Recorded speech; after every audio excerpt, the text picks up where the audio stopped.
Ollie. So we'll just call this the call-in show. It's part 3 of tonight's epic. It's part 4. How many streams have we done tonight? We've done a few. But call this the next continuing part of this continuing saga. So we had this fellow call in. It's literally as soon as we ended this stream. So now's your chance, faggot.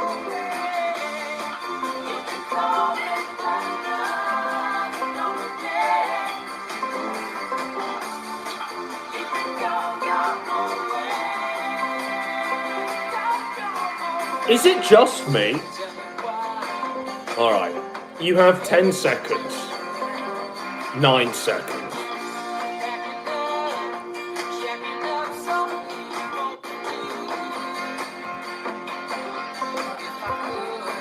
Elaine's calling. Elaine, you're on air. Oh my god, I thought it was ended. Hi. We had to go to part 3. Have you been watching all night? Not really. Did you catch the part where the guy was talking about the prostitutes he's procured? I saw that bit. I was in the store. Right. So I only saw that tiny snippet where he was talking about hiring all the fucking prostitutes. And what's your thoughts on that? Because that's what men are doing. Okay, so the thing that I don't understand is that, I'm literally gonna rant about, this is gonna be cringe and gay for a lot of people to hear, but I'm sorry, I'm just gonna say it. Sure. Men literally be out here boasting about having sex with people who probably have HIV. Well, Shaggy says he's clean. He got tested by all the doctors when he was dying, and they gave him a clean bill of health. People say that. Josh said he didn't watch Neko Shota. It doesn't make a difference. And right. The thing is the thing is, these people, they legitimately will. It's seen as based, and everyone's like, "What a king! He has so much sex. He pays for sex. He cannot get laid for free. He has to pay people to fuck him. Right. No one wants to do it for free. How the fuck? How is everyone saying he's a king for that? He's a king for paying for something that most people don't have to pay for because they're not disgusting. That is legitimately not a flex. And the second thing is, when women do one thing, women can literally just, be friendly towards people. Everyone is up in arms saying, oh, she's a slut, she's flirting with everyone, da da da. And then men will literally come on air and be like, yeah, I fucked 100 prostitutes.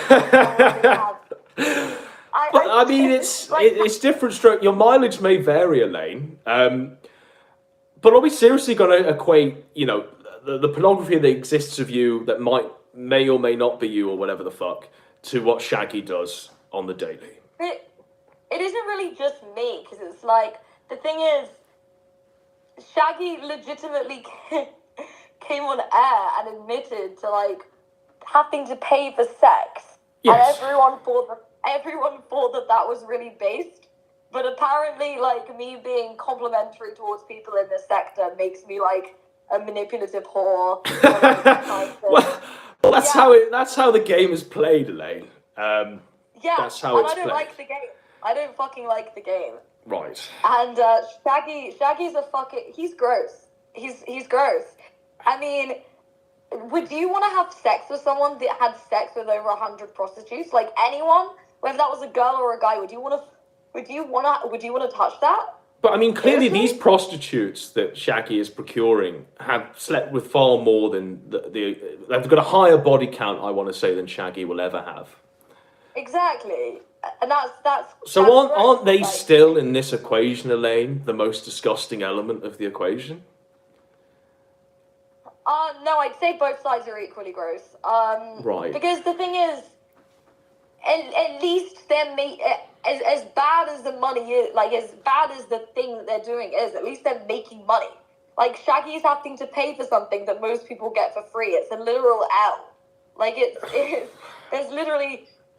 But I mean, let's give Shaggy the right of reply. So his reasoning was he's not just doing this to fulfill any degenerate sexual acts. He's not doing it to get whipped or whatever the fuck. He's doing this to fulfill that need that he had when he had all of those relationships that ended sourly, and he just thought, I'm going to turn this into a transaction now, and that's it. So it's an emotional thing. It's like I need to fill the void inside myself thing. So is that not better than just using them as a receptacle? No. I'm sorry, but like, surely after the like 10th prostitute, you'd figure out it's not working. Like, is he just like, hasn't he figured out by now that it's not working? But for Shaggy, it's working perfectly because he doesn't have to put up with the arguments. He doesn't have to put up with any of the meaningless bullshit that leads nowhere. He's literally just going straight in at the full service, $200. Yes, but most people can get that without having to pay for it. Yes. Like, that's.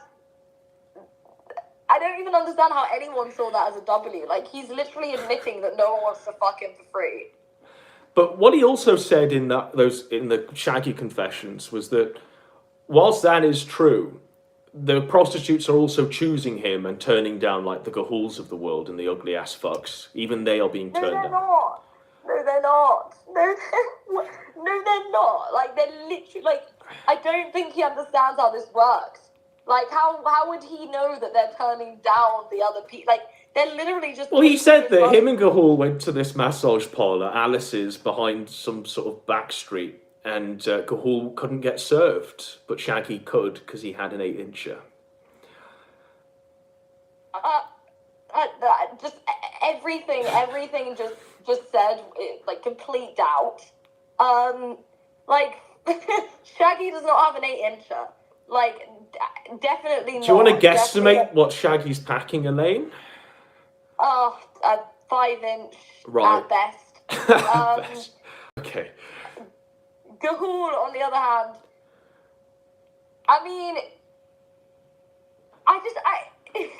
is this like a legitimate story? Because with prostitutes, they don't usually turn people down. They just take them up. The whole point is that they if you pay, then you get the service. But so, he was saying that the enslaved Korean prostitutes at this massage parlor, they were able to turn down people like Gahuls. They were able to turn down black men, apparently, because obviously their appendages would be painful if they were being forced up there. So obviously there is some sort of filtration.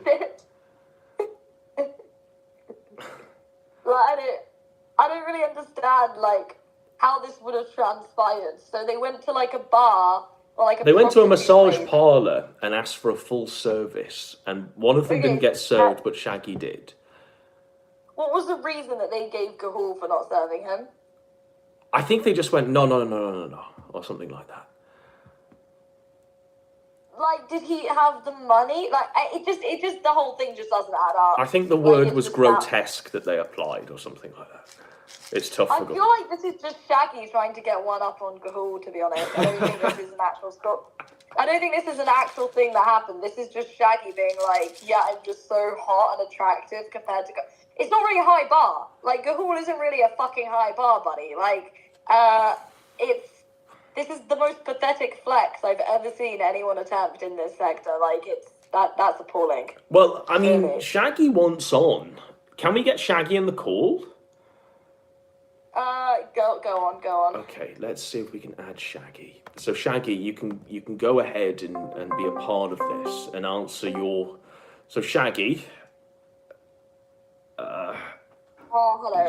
Not answering. It says that, like... I think you might have to have us added. Hang on.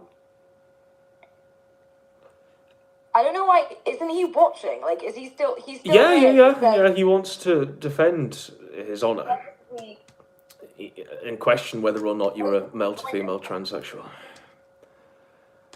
But he's not picked up. I don't understand why he's not joining. So he says, "I'm here."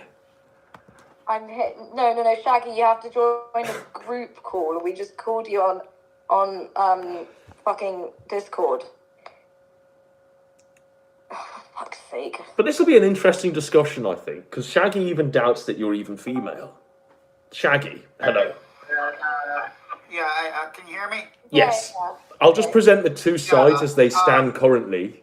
She's been calling you pathetic, less of a man. I'm not interested in defending, like, my dick size, because that's a stupid hill to die on.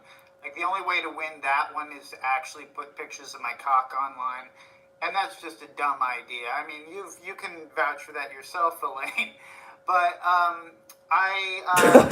that was a sneaky dunk there, Shaggy. How do you respond to that, Elaine? Is it always the case, by the way, Elaine? Like, to walk in your shoes, Elaine, do you constantly have people bring this up in your interactions? They constantly do the side swipe dunk that they've all seen. Like, what specifically? The dunk, trying to indicate that I'm like a troon, or trying to like. Well, the dunk, the highlight illusion that they've literally seen everything in that mega. I would have thought you were I don't really care. If I hadn't, like, again, like, I know you're not a man because you've posted pretty much everything online, but is that really a W? Like, I'm not gonna post my dick online just to prove to you that it's of a certain size. Like, I know how big my dick is. But the other thing you said I wanted to respond to was the reason that the reception room in the whorehouse is empty is so that they can choose who they're going to accept and reject. Because, again, the women they are trafficked, but they're not slaves. They're going to want to choose, like, whether or not they want to actually fuck these people. And so while you're in the reception room, there's a camera on you, and the women are discussing with the guy who runs the place. Shaggy, just pause it there, because I think Elaine wants to challenge one of those claims. Go ahead. Few things. Number one, like, you said at first that, like, it's what I did in terms of, like, you know, everyone's seen everything of yours, whatever. The difference is I didn't really choose for that. Like, you're choosing to tell everyone about, like, you know, how you got hundreds of prostitutes to drag you. Could you clarify? I don't know the law. You didn't choose to have. Well, like, I obviously didn't post those things myself. So, like, it's not as if I chose. You took naked pictures. But that doesn't entitle people. That doesn't entitle people to, you know, take advantage of that. No, like, it does. I agree. I suppose what this is likened to, Shaggy. So, you know, Shaggy, you said, you know, they've got a camera on you the whole time. They're watching you. Imagine if the pimp watching you then decides to upload it all on a mega and post it online. I suppose that's Elaine's point. See, it doesn't just have to be like you taking it yourself. You know, there's lots of people who've been the victim of revenge porn just in the shower, and like their partner takes a picture of them and they don't even know. Like, what would you say to that? Yeah, if that's the case, like, there's always fucking exceptions, like, to every rule. I'm just saying, like, I guess if you didn't choose to upload that shit, okay. I didn't know the lore there. I don't, like, I have not, I'll be honest, I haven't read through the mega. I have not meticulously studied your lore. I know. How much have you seen of the mega, Shaggy? I'm genuinely curious. Did you watch the video? Or what have you seen? Because obviously you were under the impression that she was like a male to female transsexual. I've watched everything on you by Godwinson, and I've skimmed your Kiwi Farms, but the people on Kiwi Farms are so fucking autistic. Like, they wrote like a fucking literal fucking autobiography. A biography on you, and I'm like, no, Kiwi Farms are retarded. Like, no one can. No, I agree with you 100%. Kiwi Farms are definitely retards.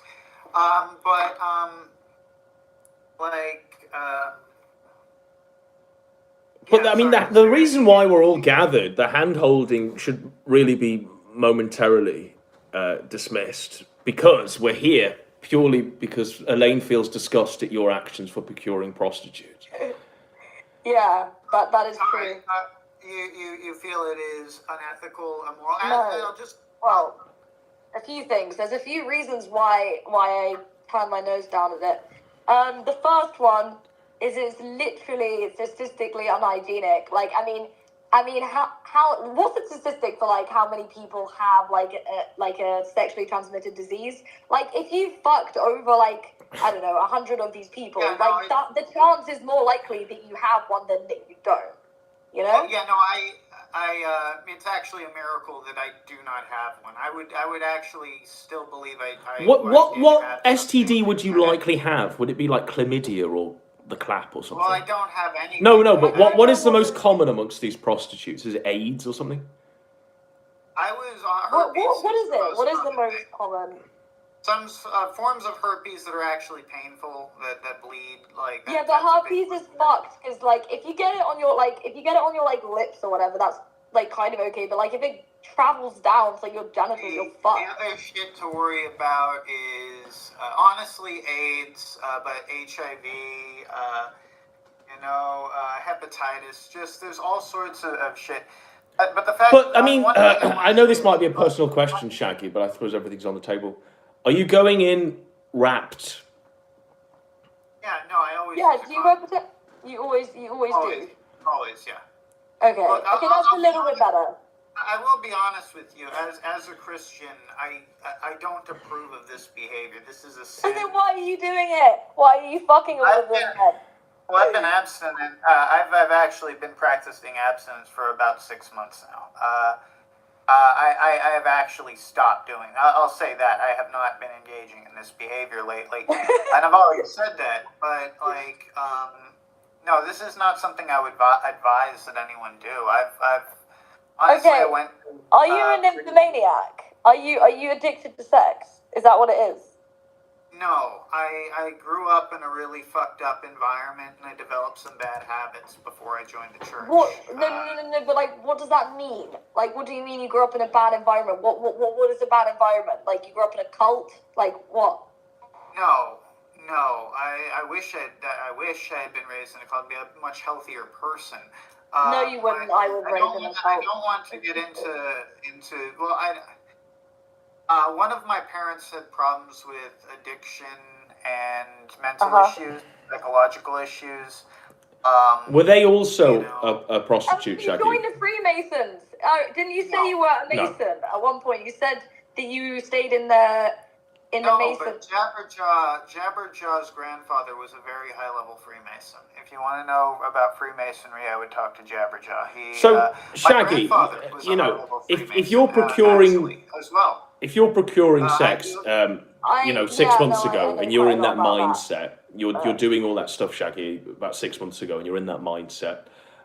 How much would you expect to pay for someone like Elaine? Ugh. You insult me. I'm not for sale. Well, no, I mean, there was a girl. Price her up. When I was working at one of the shelters I've worked at as a counselor. Right. There was a girl who was What's a about shelter? 19. Huh? What's a shelter? A place where the homeless go to receive care. Right. Okay. All right. Anyway. So yeah, professionally, I will. Well, I'm not going to get into that, but the point is, I would estimate that if you were on the street, probably basic. You'd probably make basic. Basic? What's basic? What does that even mean? Like average? $60 a trick and 200 full service. And what does the trick entail? Does that range from anything to like a handy and a... What's the trick? That's like a blowjob or something. Right. And I've got a question. What would that be compared to like average like payment? Like where am I on the scale of expense? The scale doesn't really go up. The scale goes down. If you're on drugs, being a whore is not a good career path. I don't think it is. I can't even. Well, what qualifies, Shaggy, in the diagnosis there, what qualifies the basic pay rate? Yeah, that's what I want to know. Like, you said I'd be, like, 60, so, like, what's the average for that? Average is, like, what it is on the street is, like, the going rate. $200. In California and Nevada, as I've seen, $60 is a trick, $200 is full service. So you're just saying I'd be average price? Yeah. I don't see any reason that you'd be worth less or more. Okay, yeah, no, I understand now. The thing that I'm wondering is there's a lot of talk always in this.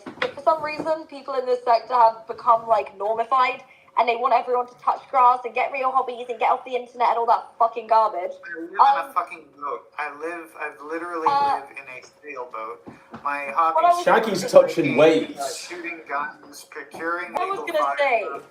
but what I was gonna say is, at one point, you see those people promoting all that shit, telling other people like me to touch grass and to take their meds and stuff. Do you ever feel like the way you live would be like? Do you ever feel like that would, pertain judgment because of your lifestyle and your like? Well, how would anyone seriously tell me to touch grass? I'm living on a fucking sailboat. What I'm trying to say is, like, do people ever comment on the fact that, you're having sex with People hundreds will say, all right, so Elaine, people will often say shit like cope and seethe. That's cope and seethe is a good example. It's not. It's what you say when you're not creative enough to think of a way to actually fucking insult someone. It's available, it's convenient, you don't need to think of anything, and you can say it in response to literally anything.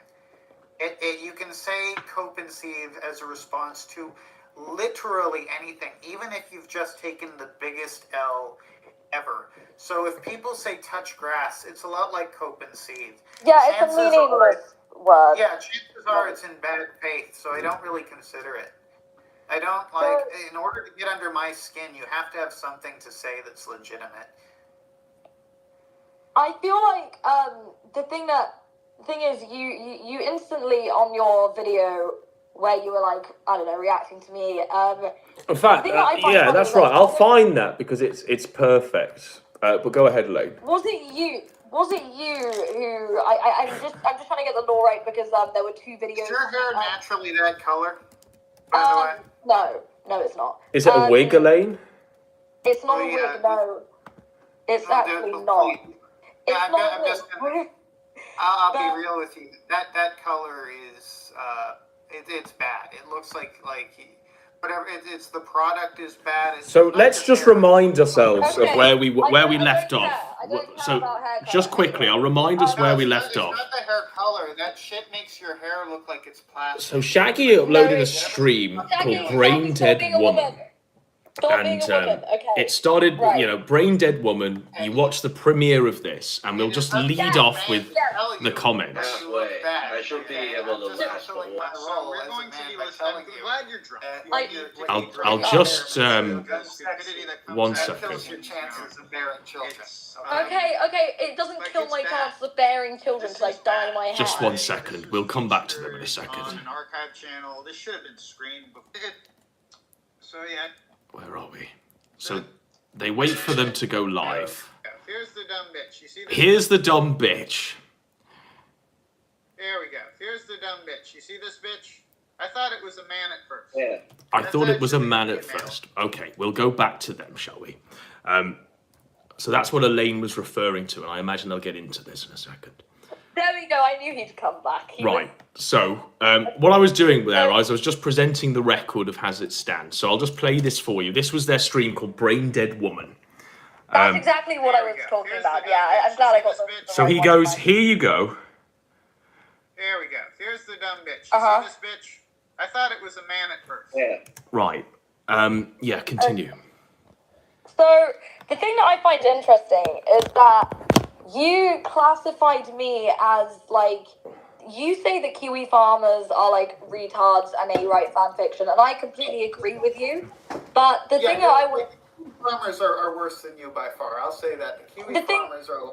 They're worse than everyone because they're all led by a schizo who lies all the time. They're worse than everyone because it's a mix of people who are mentally handicapped, mentally ill, or genuinely sadistic. I don't think they're like the base sadistic cyberbullies they think they are. I think they're legitimately... No, one out of 10 is like a sadist. 1 out of 10. The rest. But Shaggy, qualify why you called her a dumb bitch straight off the bat. What made her a dumb bitch? You don't know me well, and you don't know me well enough to be able to classify if I'm brain dead or not. Second of all, You assume I'm a troon because of the fact I have dyed hair and my hands are spidery. I agree, my hands are fucking weird. But, like, the thing is, I find it funny, this whole, you know, there's no real women on the internet thing. I can answer that. I can answer that. I got where you're going. Yes. So the reason I thought you were a man, and I'm being serious with you, whatever the fuck you put in your hair made me think, like, that's what led me to initially assume this is a troon. Because whatever it is, it's not the color. It really isn't. It's whatever that shit is makes your hair look like Barbie doll hair. Like, one time when I was a kid, I got a hold of one of my sister's Barbie dolls. And I shaved all the hair off of it, thinking it would grow back. Naturally, this will grow back, right? Well, no. Why did you play with Barbie dolls anyway? I had a sister, and scissors plus Barbie doll hair equals let's destroy this. Like, if you leave Barbie dolls in the room with a little boy and a pair of scissors, he will cut all the hair off. I've worked with children, and I've seen I'll try and stoke the before. fires a bit further, and I'll just play some more of that stream, and hopefully we can get some heat going. That's actually, as a kid, I used. She had these other things. I had these neck Mighty for a Max woman. toys, and she had these. So you said there, Shaggy, she's got a long neck for a woman. That's true. Yeah. But I have, look, I'm just telling you, the reason I brought it up is because realistically, yeah, go on. the way you were dressed was. Would you rather I dress as a whore? Is that what? I'm really not here to. Would you rather I dress like one of the prostitutes? Like, I don't get it. Absolutely. 100%.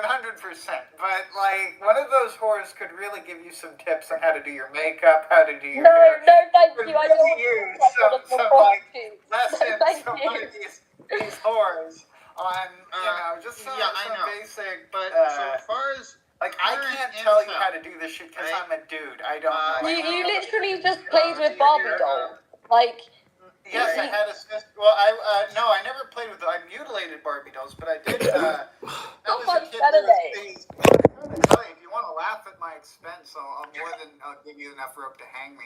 I used to, when my sister was a kid, she had these like things that were sort of compatible with Mighty Max. I keep forgetting the Polly Pockets, right?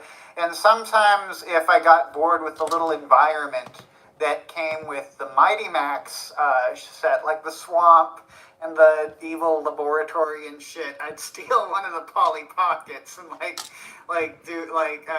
have the monsters destroy them all or fucking or wherever the fuck they were. I forget what the fuck, but she had a bunch of these things, and I just saw them as extra scenes for my Mighty Max toys because I would really have fun with those Mighty Max things. Like I really love the shit out of those things.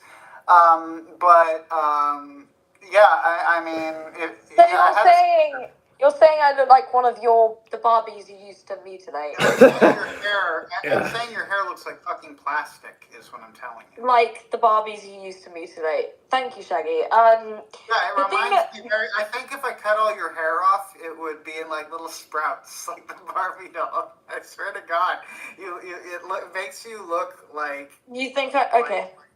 It looks like a wig. All I'm hearing is that I look like a Barbie. I don't think that's too much. No, I'm saying your hair looks like doll hair. That's what I'm trying to convey here. Shaggy, I'll ask you a question. Is Elaine not symptomatic of any woman online, though, in the current year? You know, the fact that we've seen everything, the fact that it's all out there. Yes, it's girl on the internet syndrome, but I'm not gonna hold that against. Wait, sorry, hang on a minute. What's girl on the internet syndrome, and why do you think I have it?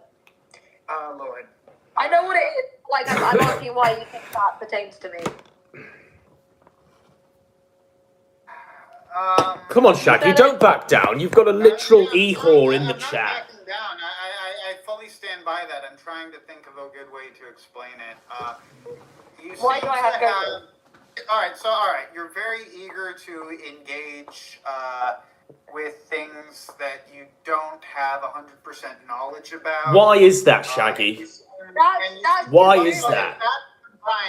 Combined with the fact that you seem relatively indifferent to the fact that, less than you should have. That's just Zoomers. That's just young people in general, though. Like, that's just being young and impulsive. That's nothing to do with being a girl. And a lot of girl on the internet syndrome is about being young. Not all women on the internet have it, but most of them that do. No. Most of them. I think Shaggy can perhaps relay a story about someone he used to be acquainted with called Bubbles. Now, how did Bubbles behave, and how does Bubbles relate to Elaine? I didn't know Bubbles knew Elaine. I cannot relate any such story. But isn't Bubbles another e-whore that's fucking done all this shit before and all this shit? Another e-whore? Thank you. Thanks for that. But Bubbles is always been cool with me. Bubbles is a queen. All I know about her is that she works with cats. Like, that's about it. Most of the Okay, so discussion she's I have fucking insane. Newsflash, most people in the sector are insane. If you're not insane, you're probably not going to make many friends here. Like, just being real. I feel like you could be the other way round, where you're too insane to make friends. So. That's another route. I mean, I've made enough friends here. I've made some legitimate friends here. I'm going to meet up with some of them. Right? Yeah, no, I have to, but I feel like Bubbles. What's your history with Bubbles? What history do you have? I mean, all I know about Bubbles is she's a fucking land whale, Shaggy. And she mixed in your discords. And she played you all off against each other. No. What you're talking, I think I know what you're talking. There was an argument between her and Stu, and she basically got kicked out of the group by Axel for a while. Axel wouldn't talk to her. And that's why Daimo fled, wasn't it? That's why the whole sides got drawn. No, these are two different incidents. And this incident is blown over. This is dead lore. Like, they made up later. But, okay, Bubbles got into an argument with a friend of Axel's. I don't know the specifics. I'm not going to get into that because I wasn't there. But there was an argument. Axel definitively, being the Machiavellian prince he is, he definitively chose a side. And he chose the side of his friends and said, Bubs, get out. Like, I'm choosing my friend's side over yours out of pure nepotism. And Bubs was basically, like, kicked out of a bunch of chats and such. I felt bad for her. I said, hey, this is kind of fucked. I don't know what's going on here. But anyway, it doesn't matter because all this shit blew over on its own without my intervention, really. What the current drama is that I guess that Axel insulted Daimo's wife. Gahul stood up for Daimo. Axel, their mistake. Axel let them back into the chat. Realistically, hold on. Their mistake was demanding an apology from Axel. And I know Axel. I suppose Elaine's point, Shaggy, is that why is it okay to simp over Bubbles and Daimo's wife and treat other women like shit online? Yeah. I'm sorry, I'm simping for Daimo's wife. There was no simpage. I simply stated facts that Axel apparently insulted Daimo's wife. I have no take on that. I've never met them. But would you have come out doing a promo stream straight off the bat on Bubbles, saying, yeah, hey yo, look at this dumb bitch. Here we go. I want to say it's a man. Would you have done that to Bubbles? No, Bubbles has often been either helpful or insightful. So because I'm not helpful to you, I'm a dumb bitch because you think you can't gain anything off me. Is that it? Yes. Yes. So you use people. You're saying you use people, right? Only with the guidance of the Lord. Only with the guidance. So basically, in short, you only like women who you think you can grift off. Yes, that's a very dark way of putting it. Jesus Christ! You know what? I don't think that the prostitute you're thing getting is it. your Now problem. you're understanding. I think it is the Lord Jesus Christ. No. I think the prostitute thing might be the least of your issues. The prophet Joseph Smith, who in his holy Jesus Christ. Yes, now you understand. No, The word of no. the Lord is. No, stop! Please stop the Christian lark. You have sex with prostitutes on the daily. You're not a Well, Christian. so did Joseph Smith. So did Joseph Smith. But I don't know who that is. I Mormon don't- prophet, okay, so- Elaine. I don't Yeah, really do religious stuff, but Well, why do you alright, live so on a boat? That's the thing. I also have had conversations about, like, Bubbles isn't religious, but I do talk to her about God. I genuinely didn't realise how much the simpery was for Bubbles. I thought Bubbles was cast out, to be honest. Bubbles is, like, again hanging out with us, So, but I mean, she's Bubbles been is like. okay because you use her for I'm clout. sorry, I mean, I've known her for like a long time, and I've never had any drama with her. Because you can use her for clout, essentially. What clout? Because you literally just said that Bubbles the reason. doesn't even have a channel. But you literally said the reason that you called me a dumb brain dead troon, but you didn't call Bubbles that is because she's useful to you. I thought you were a troon. Let me be very clear with you. When that channel when that stream went live, I was under the very sincere impression that you had a dick. I've never been under that impression with. Shaggy, what changed your mind on that? What image changed your mind in the Mega? No, I'm very sincere. But you said you watched all the videos in a mega file, so then assuming. No, I said I hadn't. Elaine, you're not paying attention. I said I hadn't. You said you watched all the stuff that Godwinson. I said I watched the Godwinson streams. Yes, but Godwinson spoke about that stuff. So surely. I specifically said I hadn't. I've never seen the Meg. I've seen what Godwinson has shown on his channel. I went to the Kiwi Farms article on you and refused to read all that shit because it was just too much shit and I didn't care. Okay? So you thought I really find this whole, all women. I gave like my honest initial impression of you because I needed content for my show and I wanted to hang out with my friend. Realistically, I thought. But Shaggy, I'm going to ask a question here. Why is it that Elaine is generating all of this buzz? Why is it that Elaine's got a thread, but you don't? What's going on, Shaggy? That the fact that this woman here has got so much attention on her when there's nothing really there. I mean, we're both experienced men in the sector. We've both got a litany of stuff behind us. We both make content, and there's a reason for us to be public. I would, yeah, I'll be real, if you hadn't, she became relevant to me because she was on your program. If you hadn't shined a spotlight on her, I never would have noticed her. But she was on your show, okay, what's this? But did you not think it was the slimmest of things? I mean, I read through one of the threads that she has, one of the many threads that she has online. It's honestly better than fucking covering PPP again. I'd rather cover you talking about Elaine than talk about.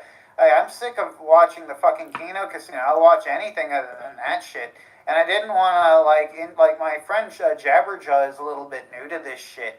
I don't want to drown him in fucking Keno Casino content. He'll get sick of it and fuck off. Right.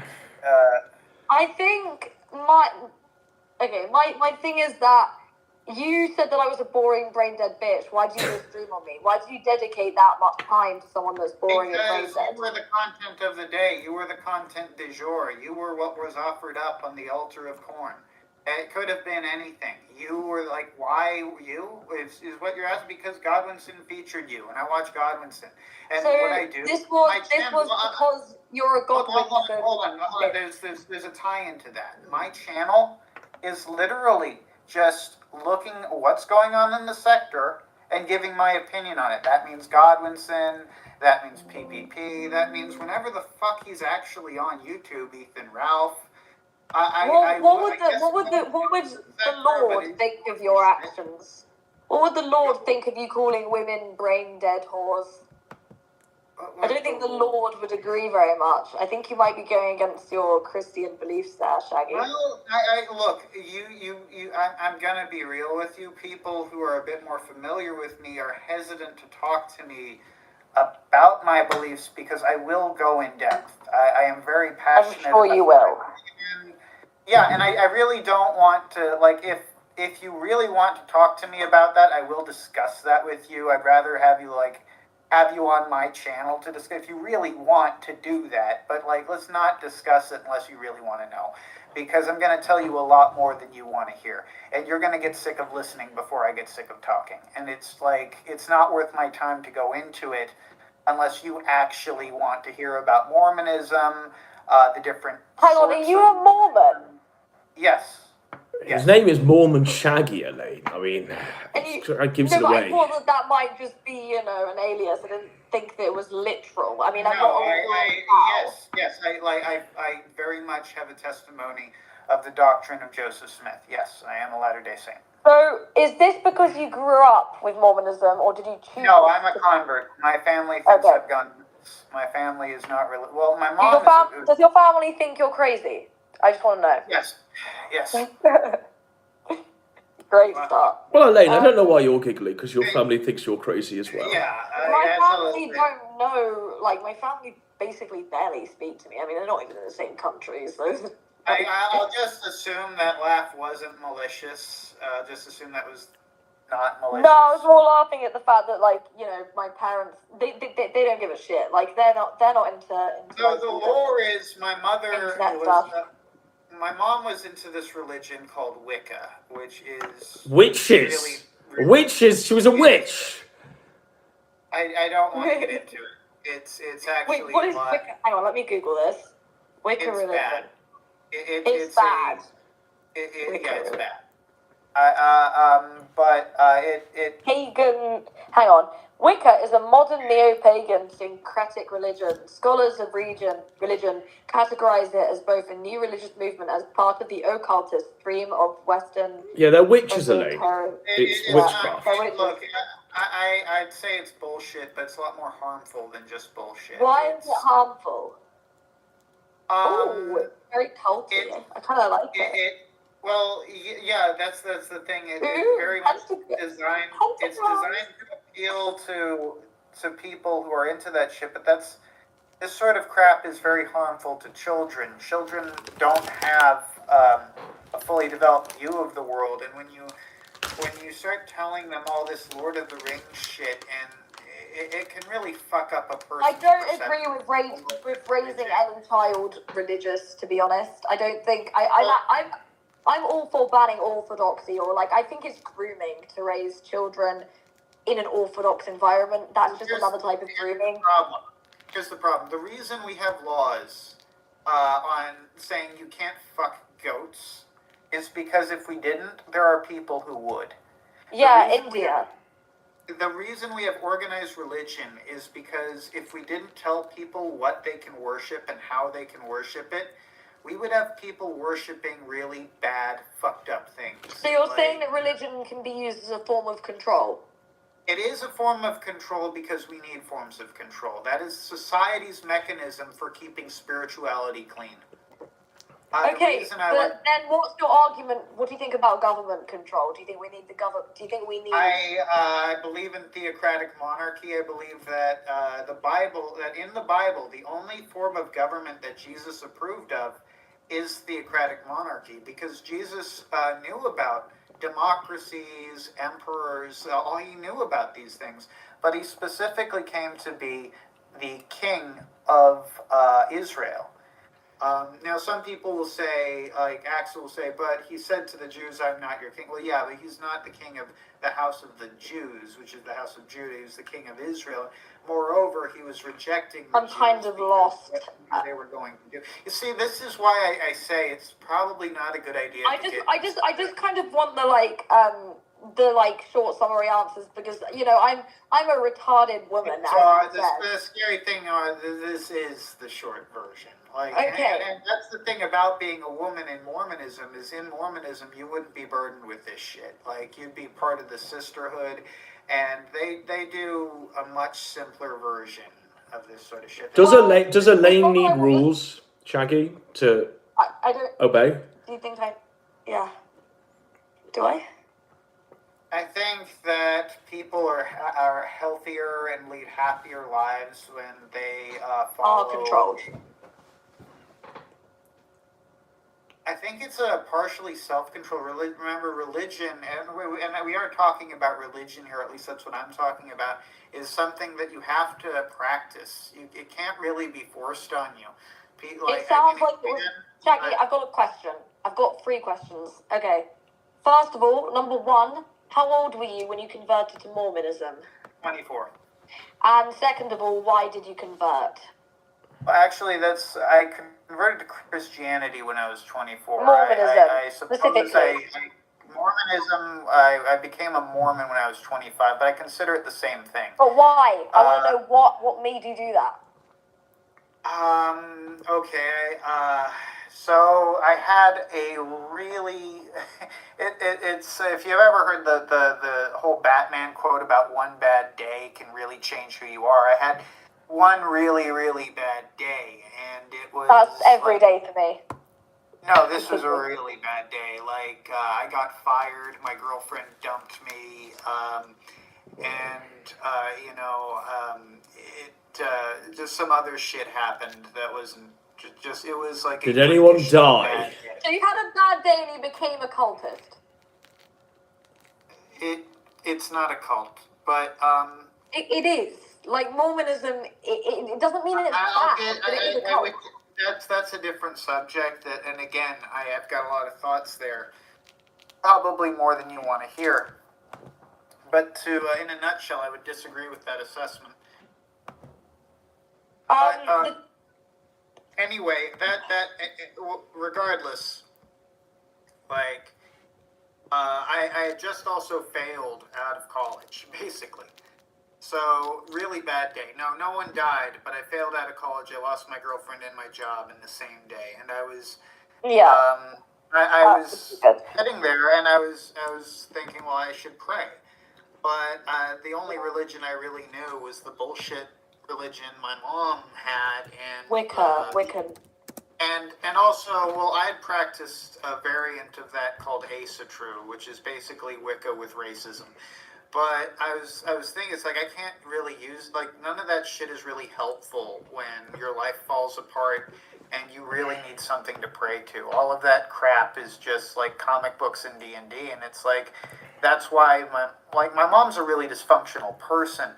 I shouldn't have really gotten my idea of spirituality from her to begin with, and I sort of realized that, and I started reading a Bible, right? There was an old Bible in the house, and I just picked it up. Eric, you're on. You better bring some fire, drink someone's blood, cut a promo on anyone, please. I'm just gonna let him do his thing. No, you don't understand. This is a really questionable decision. No, I know, Eric, Godwinson, Eric is insane. Go ahead, Eric. Drink someone's blood. Eric, you were accused. Well, I have one question. Eric, you were accused of rape.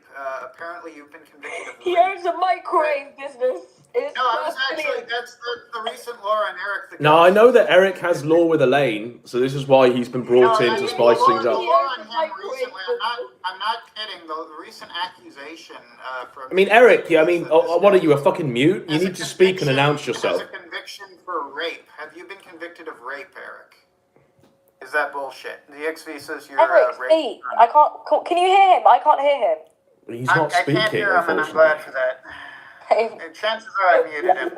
To be quite frankly, actually, to be honest, I can sit here in silence for the next 20 minutes and have you two fucking retards spurge out the whole fucking time. And no, that's great. Shaggy, but the rape accusation.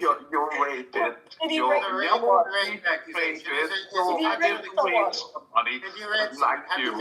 You did a year in jail on a 14. Yeah, I mean, Shaggy, you've got to let him speak. I mean, let the man speak. Let the man speak. I would let him speak, but I can't understand a word he said. Well, maybe you'll hear it if you let him speak. All right, Eric, you can speak. Go ahead, Eric. Shaggy. No, let's just hear him. No, I'm just going to call you a fucking whoremonger. I am going to call you really sad and lonely. Nothing more than that. How is your dad's phone doing? Is it sinking you right now? How many fucking times do I need to fucking dox your fucking location? You're boarding your port again. Okay. Leave you the fuck away from your daddy's boat.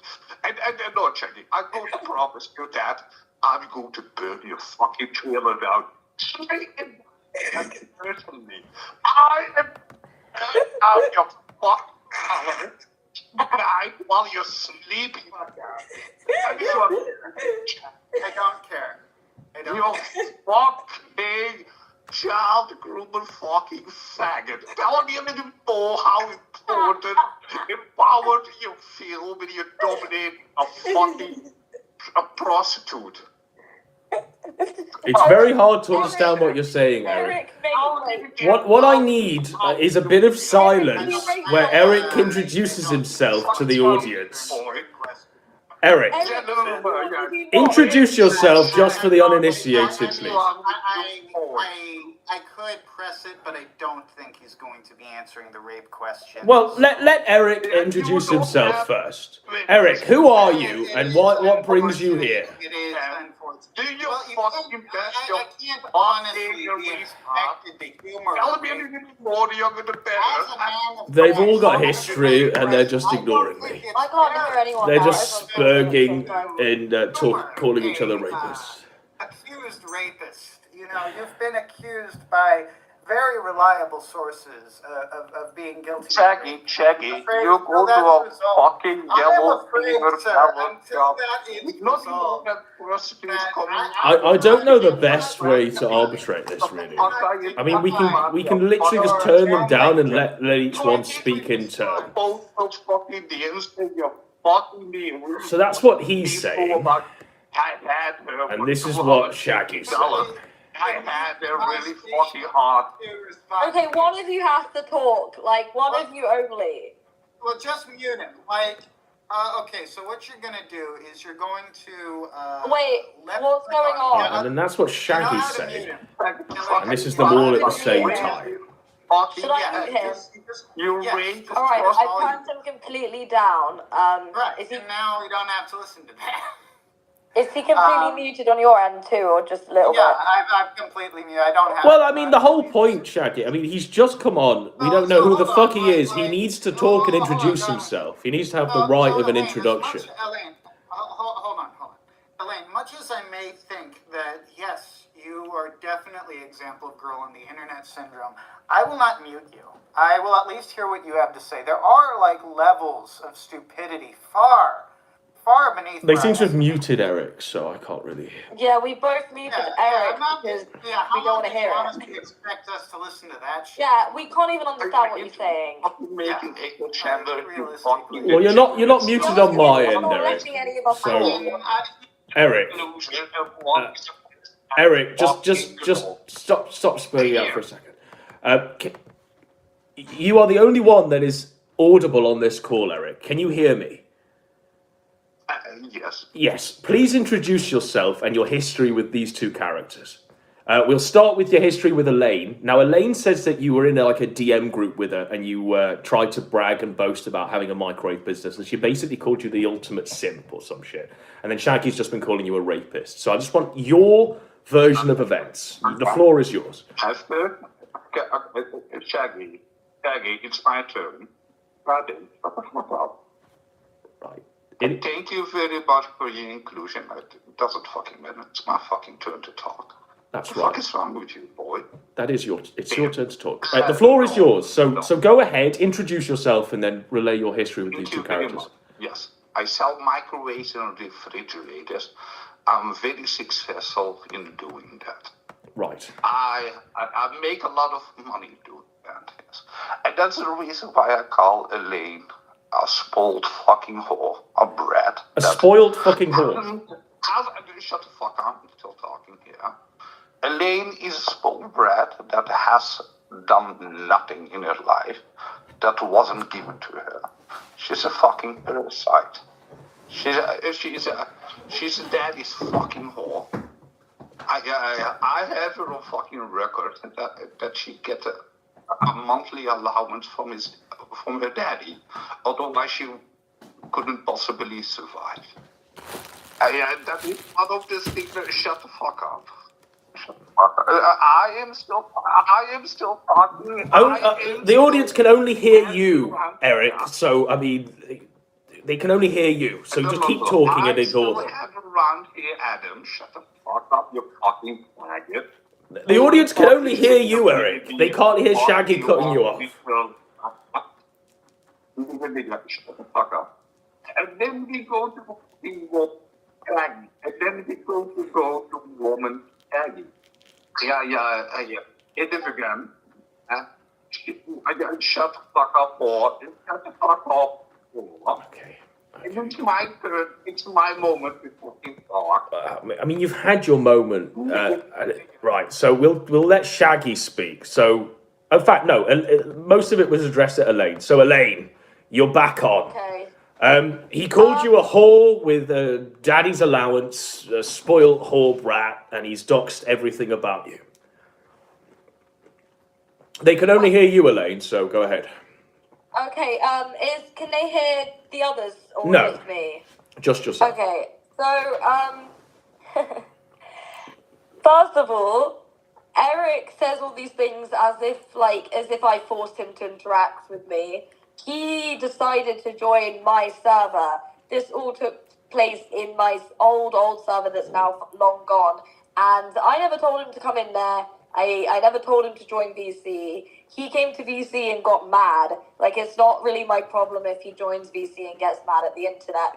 The other thing is, okay, I think he equates financial comfort or nepotism to an easy life, which is a common mistake. People like to assume that the only hardship you can face is financial deprivation. I don't agree with that at all. I grew up in a very, very Elaine, we don't need the life story. I just needed to know about your interaction with Eric. That, like Shaggy said earlier, you can have problems in life that are not to do with money. Well, my mind is blown. I don't think that I think Eric is assuming that me being born into a comfortable financial position means that everything has been really easy, and it clearly hasn't. Just look at my fucking friends. And right. The third thing, I have a job. Like, I work. So, like, even if you're saying that everything came from my parents, it's not as if I'm not working. Right. And I know everyone on the internet likes to assume that I spend all day online and and I don't have a job, but like that, it is just a persona, honestly. Okay. I do have a job and I do work hard. All right, Elaine, that's your rebuttal, and we'll let Shaggy go ahead now. So, Shaggy, why is Eric a rapist? Oh, I'm sorry. If you want me to babysit Eric, I'll need to be paid in advance. I don't babysit drunken retards for free. Yeah, I do that for a living. Why is Eric a rapist? You'd have to ask CXV, and there's some other people have been saying that, but it's a rumor that's currently in circulation. So who's he raped and what has he done? Ask ZXV. ZXV was where that's coming from. ZXV says Eric is innocent. Please forgive Eric. Okay. So, do you retract the claim that Eric's a rapist? Or is he just an honest refrigerator salesman? Well, I don't know. You'd have to go and ask CXV why he's gone run around the internet telling everyone Eric is a rapist. I don't really give a shit. I asked him and he seemed reluctant to answer the question. Right. Okay. So we'll let Eric fucking respond to all that shit. Eric. Well, I have him muted. I don't care what he has. Okay, Eric. You're back on the floor. Go ahead and respond to all that shit.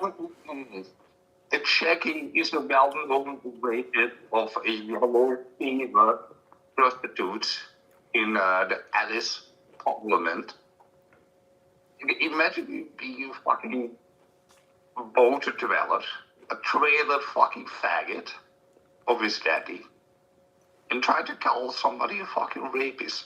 When was the last time that you ever had a relationship, Shaggy? When was the last time that you had someone that loved you for the person that you were, Shaggy? When was the last time you didn't need to You've got to go. Jackie. That nigga always is going to listen to me.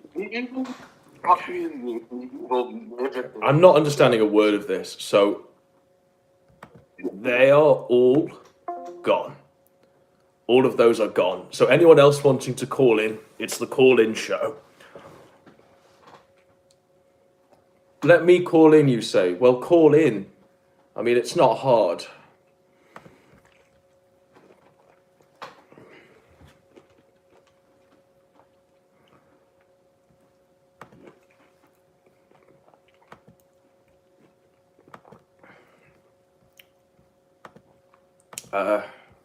I mean, it's not difficult, folks.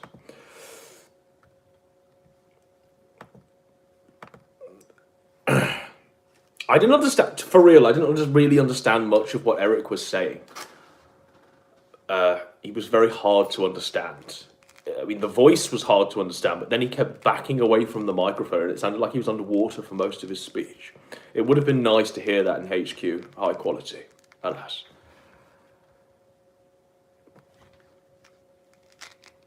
It is what it is, folks.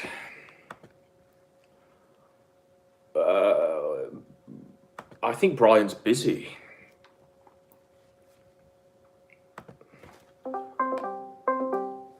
Who's this?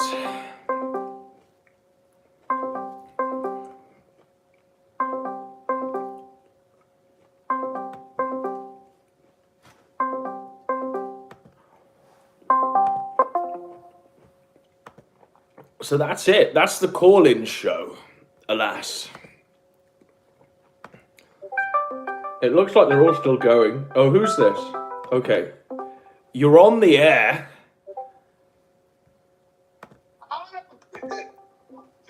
You're on the air.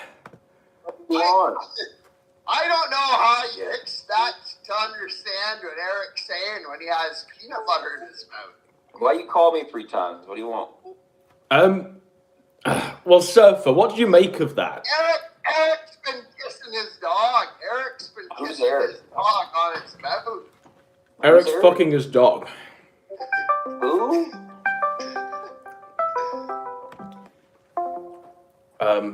Hello, sir. You're on the air. Hello, sir. I wanted to do a better sign-off because you made a snide remark about how my sign-off was shit. It was very piss weak. Was it like heave-ho or some shit? Like you were a dwarf? Wow, okay. Thank you for the insulting me again. So, now, I'll drink your blood! I mean, this is better. Okay. I'll slit your throat and drink your blood! I'll drink your blood and slit your throat because I walk into court with my Hennessy and I walk out with an empty bottle and no case. Bravo. I could die in that ring and live. I could die on those courthouse steps and I will have not got the case. Case dismissed. Okay, that's a better sign-off. Have you got anything else to add, sir? I don't know. Those people were all fucking crazy. Well, we're bringing it back. I mean, what you have the Mormons saying that what was that guy's name? Was he Indian or I don't know. Eric. The guy's name was Eric. He's a refrigerator and microwave salesman who may or may not be a rapist that fucks his dog. We'll call him every third word. Right. You have Mormon saying that every third word is a rapist, and then you have the guy in chat saying, "Oh, actually, no, he's not a rapist," and Mormon's like, "Well, that guy's the one who said he was a rapist," and he's like, "No, he's not." Yeah. And then you have the bitch who's talking about how he's a simp, which I wouldn't doubt it, but a lot of shit going on there. It's a lot of backstory. It's autism, isn't it? And there's a lot of lore there that could have been unpacked quite well. But even if there is a lot of lore there, when you hear it, it's not going to make your yes, life better. it's just autism. Yeah, it's not like a cool storyline of lore. It's like, well, this guy joined a Discord VC and he got upset. Wow. Yeah. Damn. That's a lot of lore. King of Sting, do you want to call in an interview with the Disney of our fucking sector? The Walt Disney, I should say. Wait, King of Sting's here? Yeah.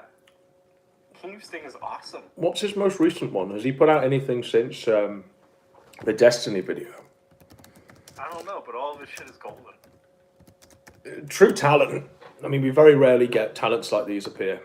I don't know what this is, but we'll check it out. Oh, sorry.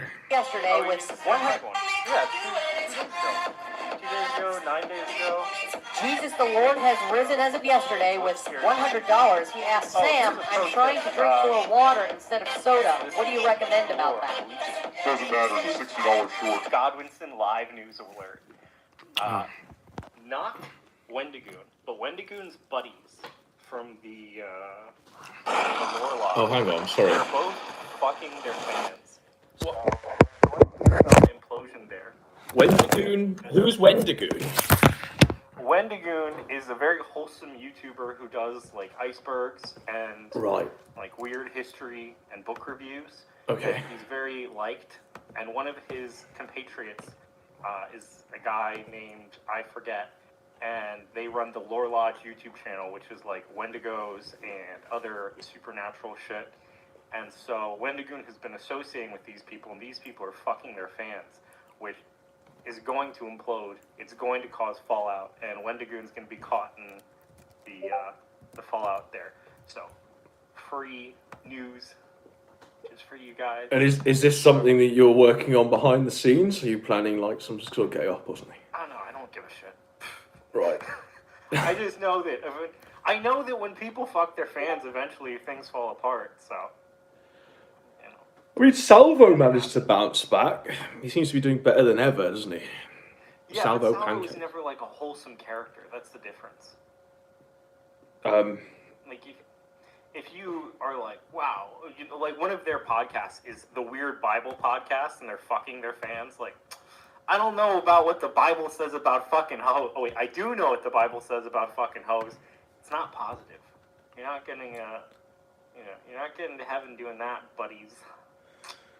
So I'll keep an eye on the Wendigoon scene. Wait, where's King of Sting? King of Sting is lying and saying he doesn't have Discord, which is tough. He's like, Jim, no Discord, sure. And then we all pretend that it's on a 2-second process to get it. So. Oh, I can't sign up with my email and click accept invite. Oof. Yeah.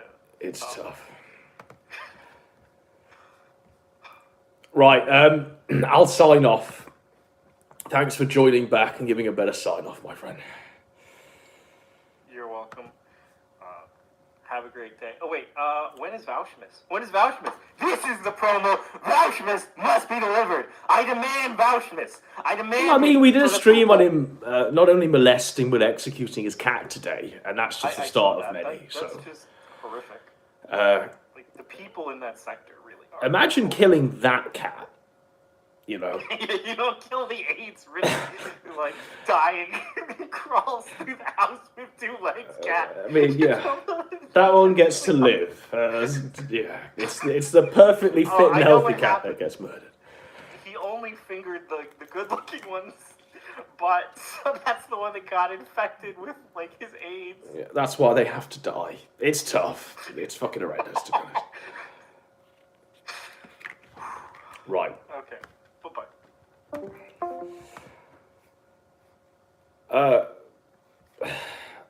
Squire wants to call in, but he wants to call in as fake Josh. So shall we accept the call?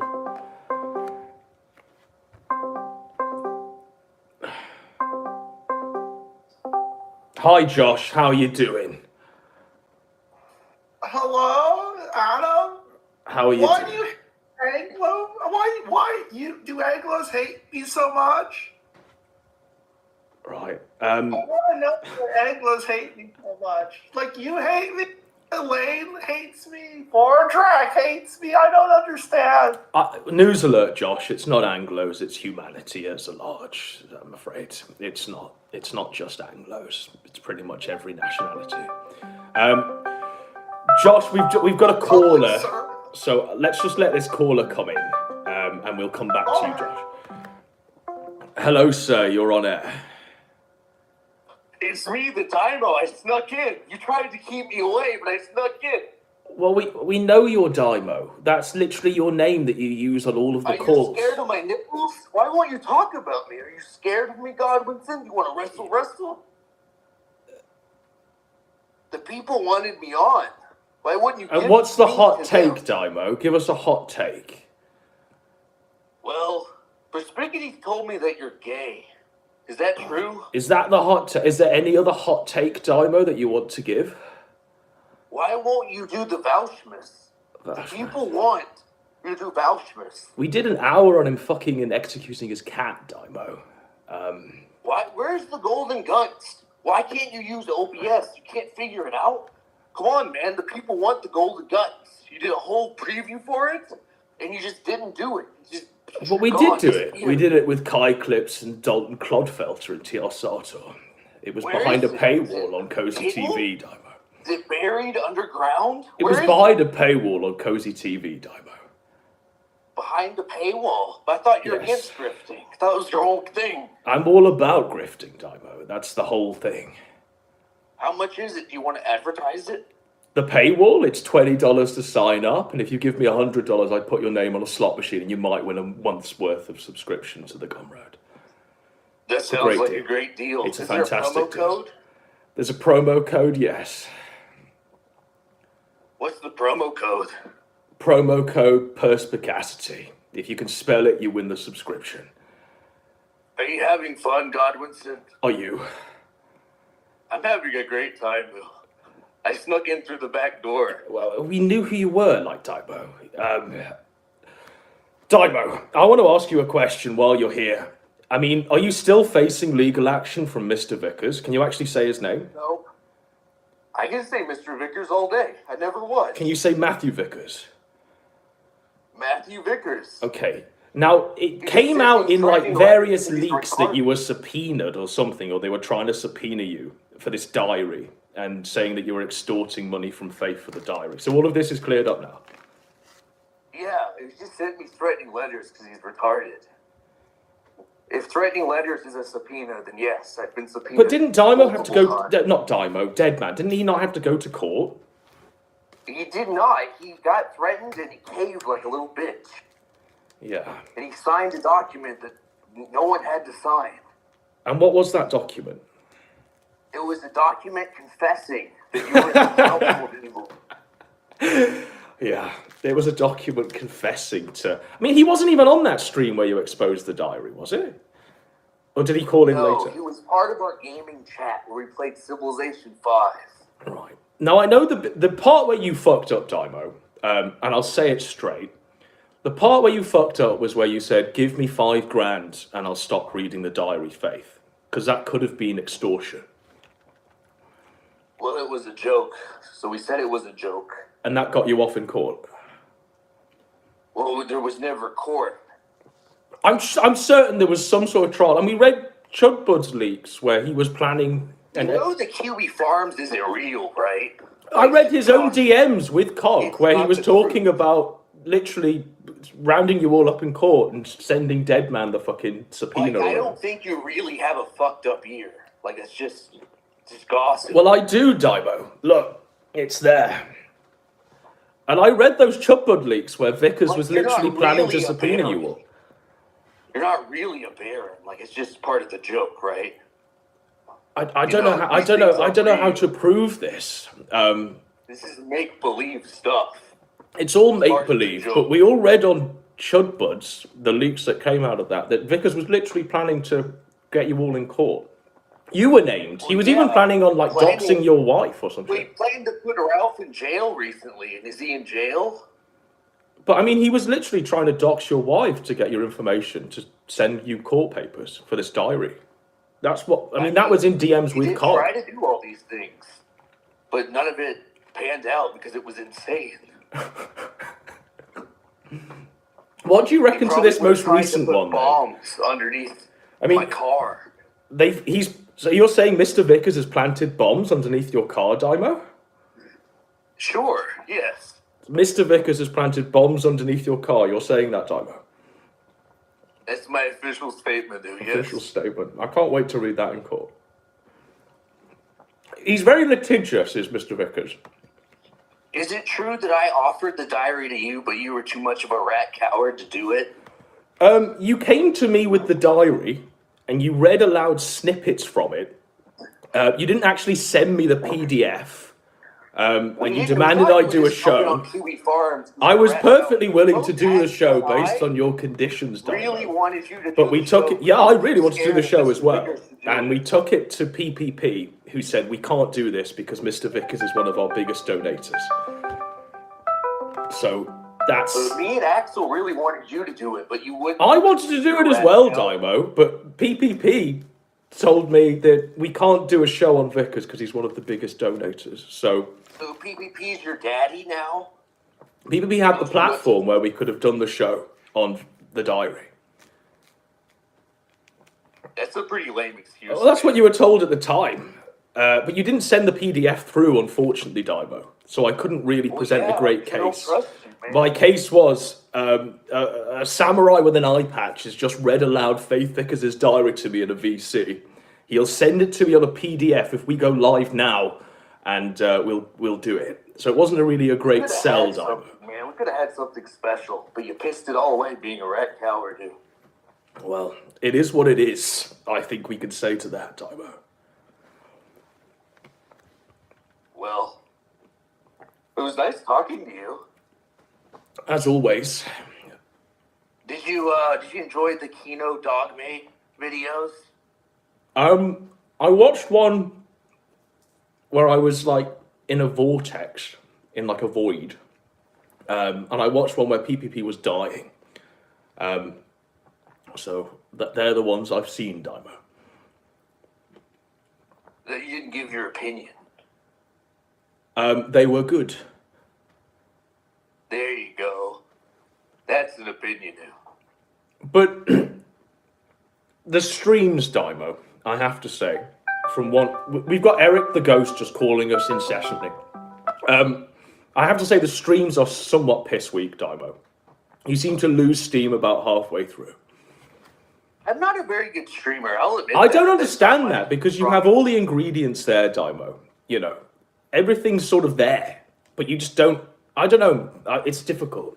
I understand, but you have everything there, where all you have to really do is just point your phone at a laptop and go, But maybe there's an artist inside you that thinks it should be edited, that thinks there should be some sort of quality at play. Look, streaming for 4 hours a day is not my favorite thing to do. That's not my favorite way to spend my day. I can tell it sort of kills you as well. I can see it in your eyes. It kills us all, Dymo, is the reality of it. The fact is that those that have been at it the longest are either alcoholics, drug addicts, or 500 pounds. Or a mixture of all three. So I like to make the short, edited videos. That's more fun for me. But with the edited stuff, I kind of think they're time sinks, because you spend all time pumping the time in, obsessing over every detail, then it goes out and you're like, I could have been more effective doing a 4-hour stream screaming into the void. Maybe you, because you don't know how to use editing software. I don't know how to use editing software. Check the record. Then where's the Golden Guns? The Golden Guns is a show we do with PPP. Now, unless PPP loses all the weight, repents his homosexuality, changes the past 3 years of his life, and becomes the old person he used to be. Dude, you're hanging around with gays. You're talking to me, for instance, an open homosexual. Oh, I mean, you are married to a troon, but I've heard that's supposed to be a heterosexual relationship, Dymo. Look, man, as I say, Huey Farbs isn't gospel. What? I'm an openly gay man. Yes. But we did wish you congratulations on the nuptials, Dymo. We did wish you a happy marriage and all the best. When it happened, was Gahul present at the wedding as best man or something? Wouldn't you like to know? Was anyone in the sector present? Yeah, Ethan Ralph was the ring. He might as well have been, Dymo, you know. Eric's calling incessantly on a loop. Do you have any run-in with Eric the Ghost? Is he a character that's in your little Discords? No, I try to ignore him because he's retarded. He sounds it, but it sounds to me that if he got past the voice, there'd be some sort of coherent point being made, but I'm not really getting to it, alas. It's best to follow him on Twitter because he'll tweet like insults at people that don't make any sense. Right. You What's just his thing on? it. Is it Eric You the like Ghost and on Twitter? Eric the Ghost. Let's Yeah, it's find like him Eric on Twitter. Duchamp or something like that. Duchamp. Jesus It's Christ. worth a follow. And he also like simps over fat women on Twitter. That's kind of fun. I think I found him, Dymo. He pretends to be a ghost. He's carrying the ghost theme throughout everything. I found him. So I'm ready for some high-level tweets. He puts Eagles, that's all. LOL over some tweet. I mean, these aren't really fire tweets, to be honest. Now, Ralph is cooking his own speech on Twitter, many such cases. I don't know. Does this warrant a follow, ladies and gentlemen? I mean, that's kind of fun. Follow Eric the Ghost. That's We kind do of nothing else in the stream. Follow Eric. Shall we have a conversation? Because I know that... just give me a second, Dymo. 1 second.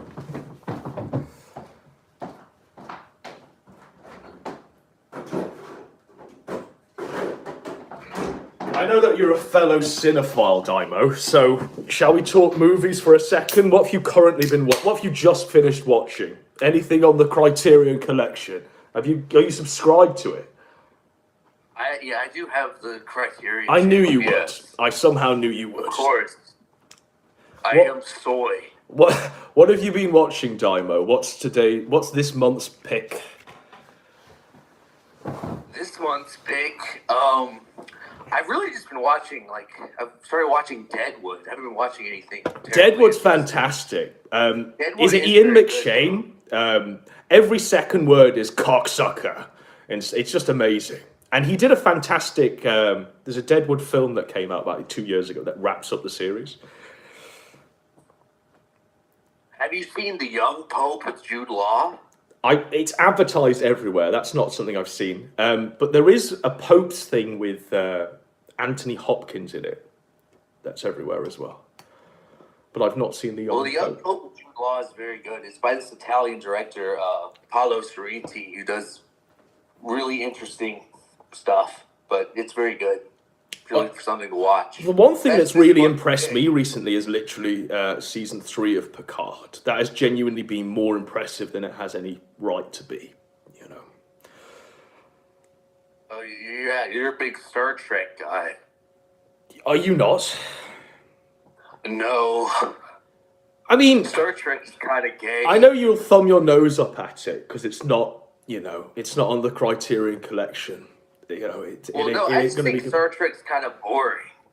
I don't know. You're a man, I assume, that's watched, Tokyo Story, that's watched Ugetsu, who's watched The Rules of the Game and shit like this. They are boring films, Dymo. No matter what art course boring. tells you they're boring films. They're boring, but then there's Star Trek boring, where there's no promise of anything to happen. When you watch a boring Japanese film about suffering, there's at least some sort of catharsis you get. But when you watch a boring Star Trek show about nothing, and it's It's not about nothing, though. It's always about a moral message. They all carry a moral value. Racism bad. Well, it's sci-fi as moral allegory, and it's more in-depth than just racism bad. Well, yeah, sci-fi is, but Star Trek really isn't. It literally founds the thing. I mean, there's more sci-fi as moral allegory than there is in, Plan 9 from Outer Space and shit like this. It's pretty surface level, you have to admit. I disagree.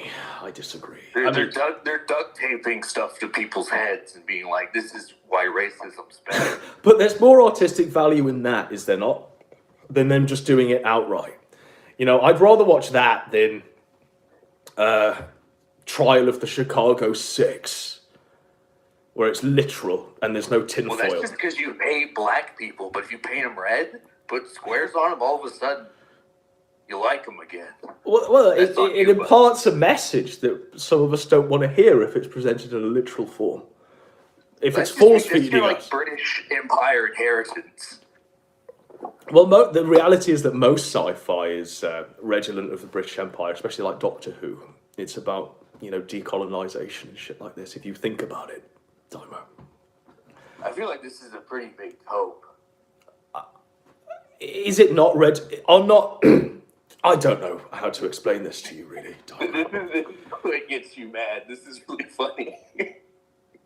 I don't know. I feel like science fiction like Ex Machina or Annihilation is more fun because it's more about an idea, taking something that's modern, that's happening, and taking it to like a fun conclusion. Well, what about like the greatest science fiction films of all time, Solaris and Stalker? Surely you recognise esoteric value in that. Yeah. They're also fucking boring. They are incredibly boring. But, what Solaris is doing is pretty much what Star Trek does on a week-to-week basis. Yeah, but just even less interestingly and more simplistically. Because Star Trek's like a show for children. I disagree. So you like Star Trek more than Star Wars, huh? Yes, because Star Wars is a film for children, Dimo. Well, how are they really different? Like, there's a very simplistic theme. I mean, how are they really different? One of them's literally set in an office in space where you have to understand workplace dynamics in order to work. The childs in the audience aren't going, okay, I'm on board with like this bald-headed captain who's like 60 years old, talking to a robot android about the ethics of its humanity. There in, there out. That simply isn't happening. The child audience is not present. But the child audience is present with Star Wars because it's like beep boop R2D2. Beep boop Darth Maul with a lightsaber. Beep boop laser flights. Well, Star Trek's more like a man-child sort of things, like beep boop space communism. Beep boop racism's bad. Beep boop we're gonna dress up like detectives. Beep boop. What? Oh, the What detectives? Dress up as detectives? They're in pajamas, Dimo. The holodeck, they Sherlock Holmes it up. Well, this is it. So you must have seen some of it then. You've seen some of it. But not enough to convince you. Deep Space Nine will go to war and completely throw out the premise of Star Trek. Well, I'm not really a fan of Deep Space Nine, to be honest. Of course you're not. It's the interesting one. It's the one that's actually interesting. Of course you wouldn't like it. Is it interesting, though, or is it just the same old shit? Well, they're all the same old shit, for the few exceptions. I bet you like Voyager, you sick fuck. No. With the shows where they're on a spaceship and it's going to different, literally, strange new worlds, new life, new civilizations. There's always a new thing every week to look forward to. On the space station one, it's what will this character do today in this same environment for 200 episodes? They have to spice it up by internalizing, bringing this war in. And again, it's a war played out in the corridors of a space station. So it's shit. I think talking to you, a reptilian man, has really solidified why I don't like Star Trek. Because it's a story about people with all the human elements removed. Well, they're actually more human than you can possibly imagine, Daimo. That's the whole trial with Q at play, Well, they tell you that they're human, but they don't really show it. Well, how else would they show that they're human? They're literally out there conversing with alien species, conveying they're presenting their humanity in contrast. They're always way more human than the humans. Except for Riker and his weird sex things. The aliens aren't more human than the humans, though. That doesn't make any sense. They have conflicts. So do the humans. About things. I mean, there's a central conflict at the center of Star Trek, and that's the conflict between Spock, Bones, and Kirk. And who's the interesting one? Out of that trio, Spock, because he's conflicted because he's a half-breed. Well, no, I mean, all three are interesting. My favourite, of course, is Shatner. There's a very charismatic actor behind that character.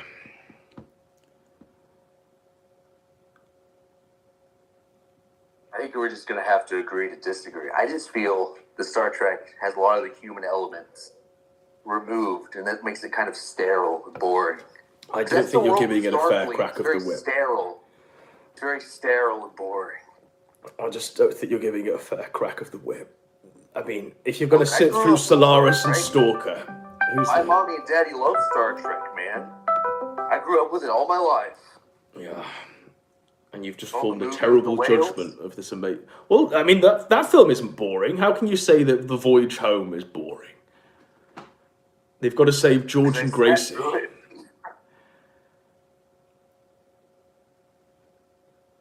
Okay. So, we can just have a difference of opinion. It's okay. Give us top 5 films, Daimo, of all time. I couldn't do that. Well, there must be a film you hold above all others, surely. I mean, like, it depends on my mood. Well, give us today's mood.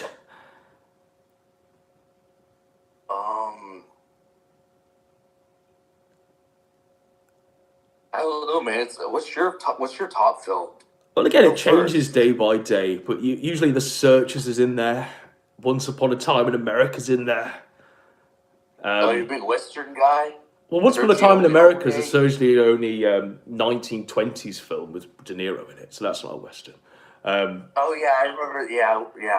I remember that one. But yes, The Searchers is my favourite Western. The girl with the blue eyes. The striking blue eyes. Yes. From thinking of the right film. It's got James Woods in it as well as the villain. Oh, yeah. Where were we? We were on 2. Kagemusha is probably my favourite Kurosawa film. By a country mile, really.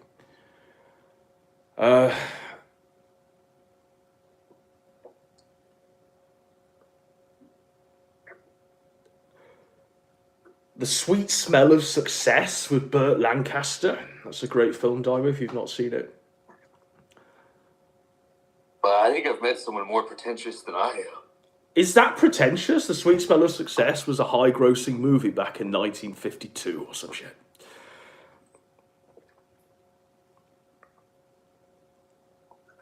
It's pretty. I think it's pretty pretentious, buddy. Is it? I don't think it's pretentious.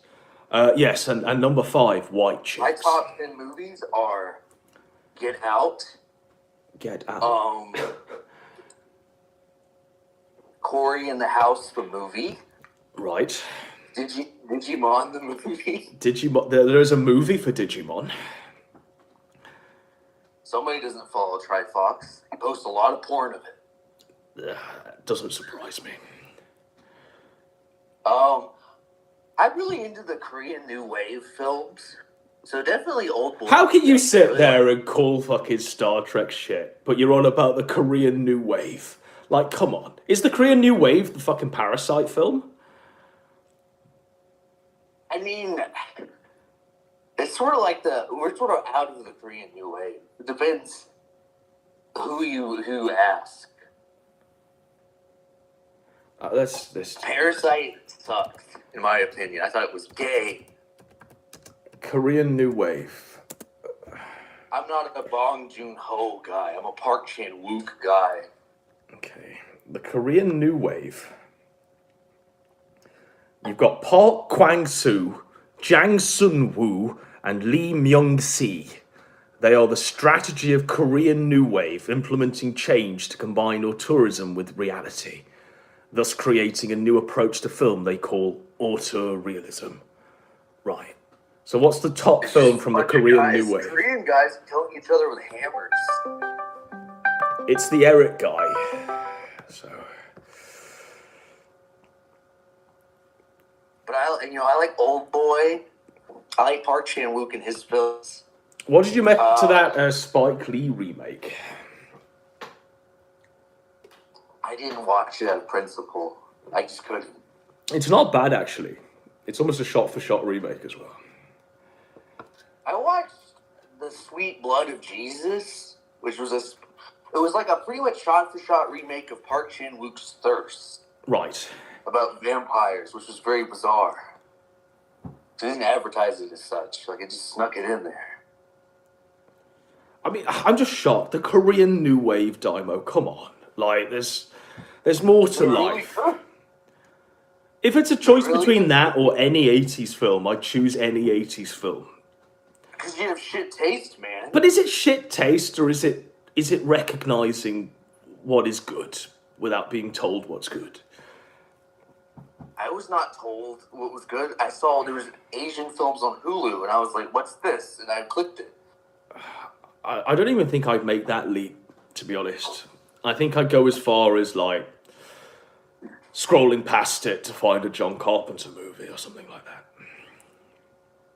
You just have Reddit taste, dude. Is it Reddit tastes to prefer The Thing over man. Park I love the Chan-wook's? 80s. The least creative decade of all film. 80s was the least creative decade of all film. Like, come on, bro. Yeah, it was pretty, you know. You're having films Formulaic. like The Last Emperor and Terminator come out like the same year. And all of them are making money. I mean, you were talking about the 50s earlier. Like, that's way better. Is it, though? In the 80s? Yeah, hell yeah. I mean, the 50s are largely studio-bound. I mean, the films look cheap now. Most of Hitchcock's movies look cheap as fuck. The 70s are way better. You had De Palma doing stuff. You had Well, De Palma was doing his greatest work in the 80s. Let's not forget, like, Dress to Kill, Blowout, Body Double, Untouchables. All of that came in the 80s. De Palma in the 70s was doing Carrie.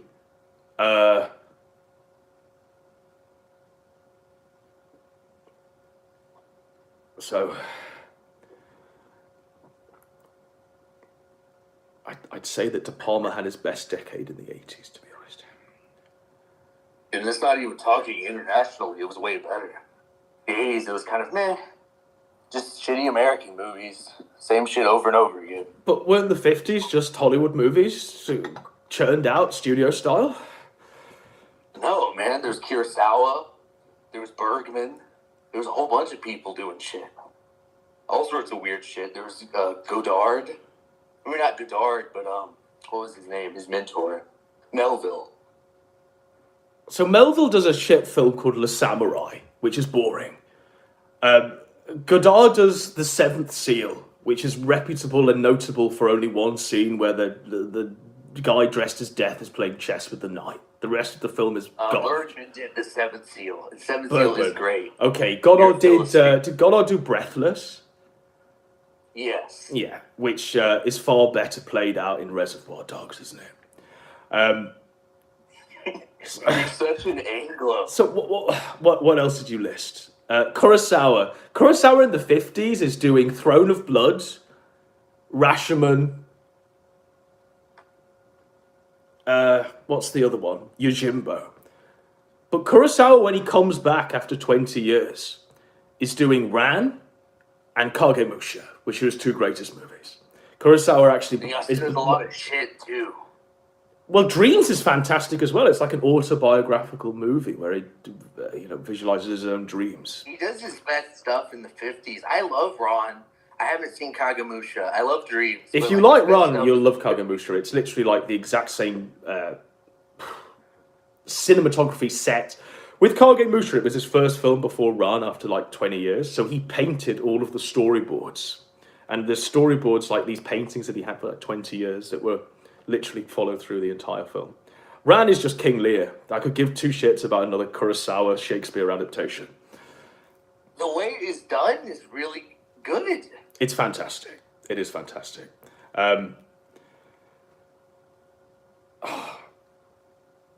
There is sacrilege in it. The fact that there's literally a troon playing the fool. That's sacrilege. But, yeah. And it's the same guy, by the way. The same guy who plays Kagemusha in Kagemusha plays Lear in Ran. You talk about movies like you're part of Channel Awesome. You're very upset, very bitter. Has Doug Walker done his review of Kagemusha? Is that what you're saying? Yeah, he's part of Disney December. Disney December. You just don't sound like you like movies, man. I love movies. You're shitting on Ron. No, Ron's great. Ron is great, and I genuinely do believe that Kurosawa does his best work in the 80s with Ron and Kagemusha and Dreams. I disagree. I feel like majority of people do as well. The people disagree as well. I think the people are The wrong. Seven Samurai, Yojimbo. Seven Samurai is far better realised as Magnificent Seven, I'm afraid. Seven Samurai is fucking... Surely you could agree on this. It's boring as fuck. First 2 hours of the film is like them going around... these rice farmers going around asking belligerent samurai to help them. That's it for 2 hours. Then the end is shit. Far better realised as a Western on horseback. Maybe international cinema is just not for you, buddy. I don't know. It tends to be a little bit slower.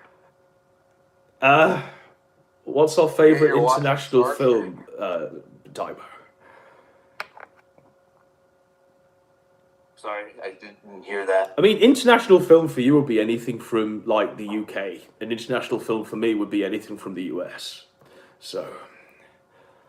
Well, you're actually taking the more hardline American position than I. One of my favourite films of all time is The Long Good Friday with Bob Hoskins, Spurgeon chat. It's got Helen Mirren, Bob Hoskins. Are you a big fan of the Carry On films? Of course, yes. Those are comedies with Sid James and various characters doing spoofs of like... That's how you know they put something in the water for the British. Like, something's going on. Like, their empire's never coming back. Well, there's a really good one called Carry On Screaming, where it does like a riff on Universal horror films, and it's got the guy from Steptoe and Son playing like the lead detective. Very good. Well artistically realised. More so than ones where they go on holiday or they're in a hospital. But they are good films. Kill All Paypigs, it's a popular one, but it's also very... that's where the money had run dry, I think. They just come back from like doing the Egypt one with Julius Caesar, which seemed to have spent all of the budget. They did one in the British Empire called Carry On Up the Khyber, which gets a lot of praise. That's probably the highest rated one on IMDb, I think. Well, we gotta find some common ground before you shut your doors to me forever and I go back on your shit list. Well, we gotta find this common ground. Go ahead. I'm nothing but common ground seeking today. So let's see. Did you see Renfield? The Nicholas Hoult film with Nick Cage as Dracula. Yeah. I did, yes. What did you think of that? It was okay for what it was, but there's parts in it where they're literally trying to like spin out some sort of Dracula cinematic universe. They set up things, and I'm thinking, surely we can't just do this. Nick Cage is in it for about 15 minutes, if that. But he's on all of the posters as the main feature of the thing. And also, who gives a fuck about Renfield? But it was a good watch. I mean, for what it was a good watch, was it not? I agree. It was pretty good. I like Nicolas Cage. He was obviously the best part of the movie. Yes. Well, he's been in some great films recently. Did you watch the Colour of Outer Space by Richard Stanley? I haven't. It's on my list. Did you watch The Unbearable Weight of Massive Talent? Yes, which is the autobiographical one. Again, that wasn't as great as like... Because he's been doing some really killer films. Like The Colour of Outer Space, that's more like an art... based on that Lovecraft book. And obviously, like... The way they do it is they get Cage. The one thing that he cares the most about during this alien invasion that's turning his wife into the Thing from John Carpenter's The Thing is these alpacas. And he's all about these alpacas. And the way he manages to squeeze in a Nick Cage performance into this film that you wouldn't think belongs... You wouldn't think a Nick Cage performance belongs within. Do you see Mandy? I did see Mandy. Mandy's great. Again, another like... I liked it, but it wasn't really my cup of tea. Like, I appreciate it. I like the director's last film. Yes. It's like the black butterfly and the whatever. Yes. What's his name? He's got like a weird name. Panos. Yes. Polka something another. Yes, yes. But Mandy was pretty good. Like his wife gets killed by this cult, and as you continue through this film, it's like he's being initiated through this shit, and you can't quite tell what's dream, what's not, what's fantasy, what's not, and it's a good watch. It's very esoteric, I suppose. Do you like The Master? Is that the Philip Seymour Hoffman film? Yeah. It was okay. I mean, it's obviously based on the Scientology guy, isn't it? Yeah, it's an L. Ron Hubbard biopic, basically. Yes. But my favourite of, what's his name? Paul Anderson. Is that his name, the director's name? Yeah, Paul Thomas Anderson. It's Boogie Nights. That's my favourite. Oh, fuck yeah. That movie's awesome. All of the others seem to lose something, whereas Boogie Nights is a film you can just watch. Stuff like the one with Adam Sandler where he's collecting the ice cream coupons. Uncut Gems. No. It's the one where he's collecting all of the like Punch Drunk Love. I mean, that is garbage. It seems to have a lot of praise because it's like Adam Sandler's first like straight performance. But that is like garbage. Next to, I mean, it's Boogie Nights and There Will Be Blood, and this Licorice Pizza film was fairly good as well. But most of his films recently have just been. I find them unwatchable. I find them boring. But Boogie Nights is a watch any day of the week. Yeah, every scene in that movie is just perfect. Brian is in chat. He's saying. What's Brian saying? Do you want to go head to head with Bry? Oh God, no! That guy's like, he's so insufferable. Like, I really need to piss, Daimo. So cut a promo on Bry, cut a promo on me, fill some dead air. Yeah, the floor is yours. All right, I got you. I see Brian's in the chat. I can smell him in the chat. I fucked you once, Bry. I'll fuck you again. I ain't scared of you. I fuck you hard. I fuck you soft. It doesn't matter. Because at the end of the day, you're going to be my bottom dollar bitch, Brian. I'm going to turn you out. I'm going to turn you out on the street. And no amount of Discord shenanigans are going to make you an honest woman again, Brian. Because that ass going to be like Swiss cheese. It's going to be like a goddamn sponge of cum. Because I'm going to fuck you. I'm gonna fuck you until you like it. I'm gonna fuck you, Brian. I'm gonna fuck you until you like it. Okay.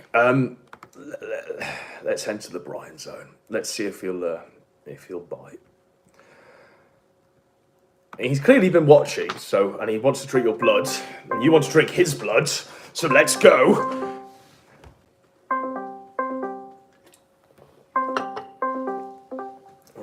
We're just waiting on Bry, Daimo.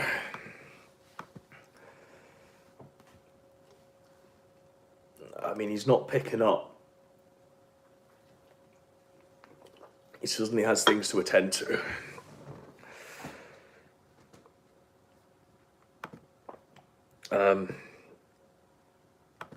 What about this one, Daimo? It's another. Have you ever interacted before? So, I know you have, but has there been any interaction since the gay breakup, Daimo? Oh, it's for Spinkity? Yes. Yeah. He DMs me and asks me if I'm okay. Does he really? Yeah, on occasion. Well, you were. I mean, we used to bully Persit because he chose you as his apprentice. You know. And we used to think that was fucked. He really loved me. He did, yes. Persit, you're on there.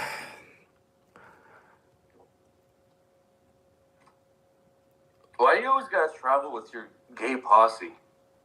Well, these are just the people calling in, Daimo. Well, you added Brian, now you added Persit. Well, they're in the chat raging at you, wanting to drink your blood. So I thought they'd bring something. The people want to know. You tried to outschool me on film. But I think you just outed yourself as a Reddit snob.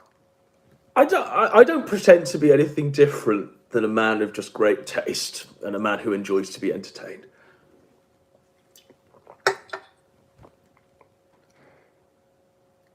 Well, Persip is sat here muted, so I mean, come on, Persip, you can either unmute or... He's masturbating. I hope he's not masturbating, that'd be tough. How many times has he masturbated to your calls? I can fire the same question back at you, Daimo. God only knows. 4 times. 4, you've got to confirm 4. Yeah.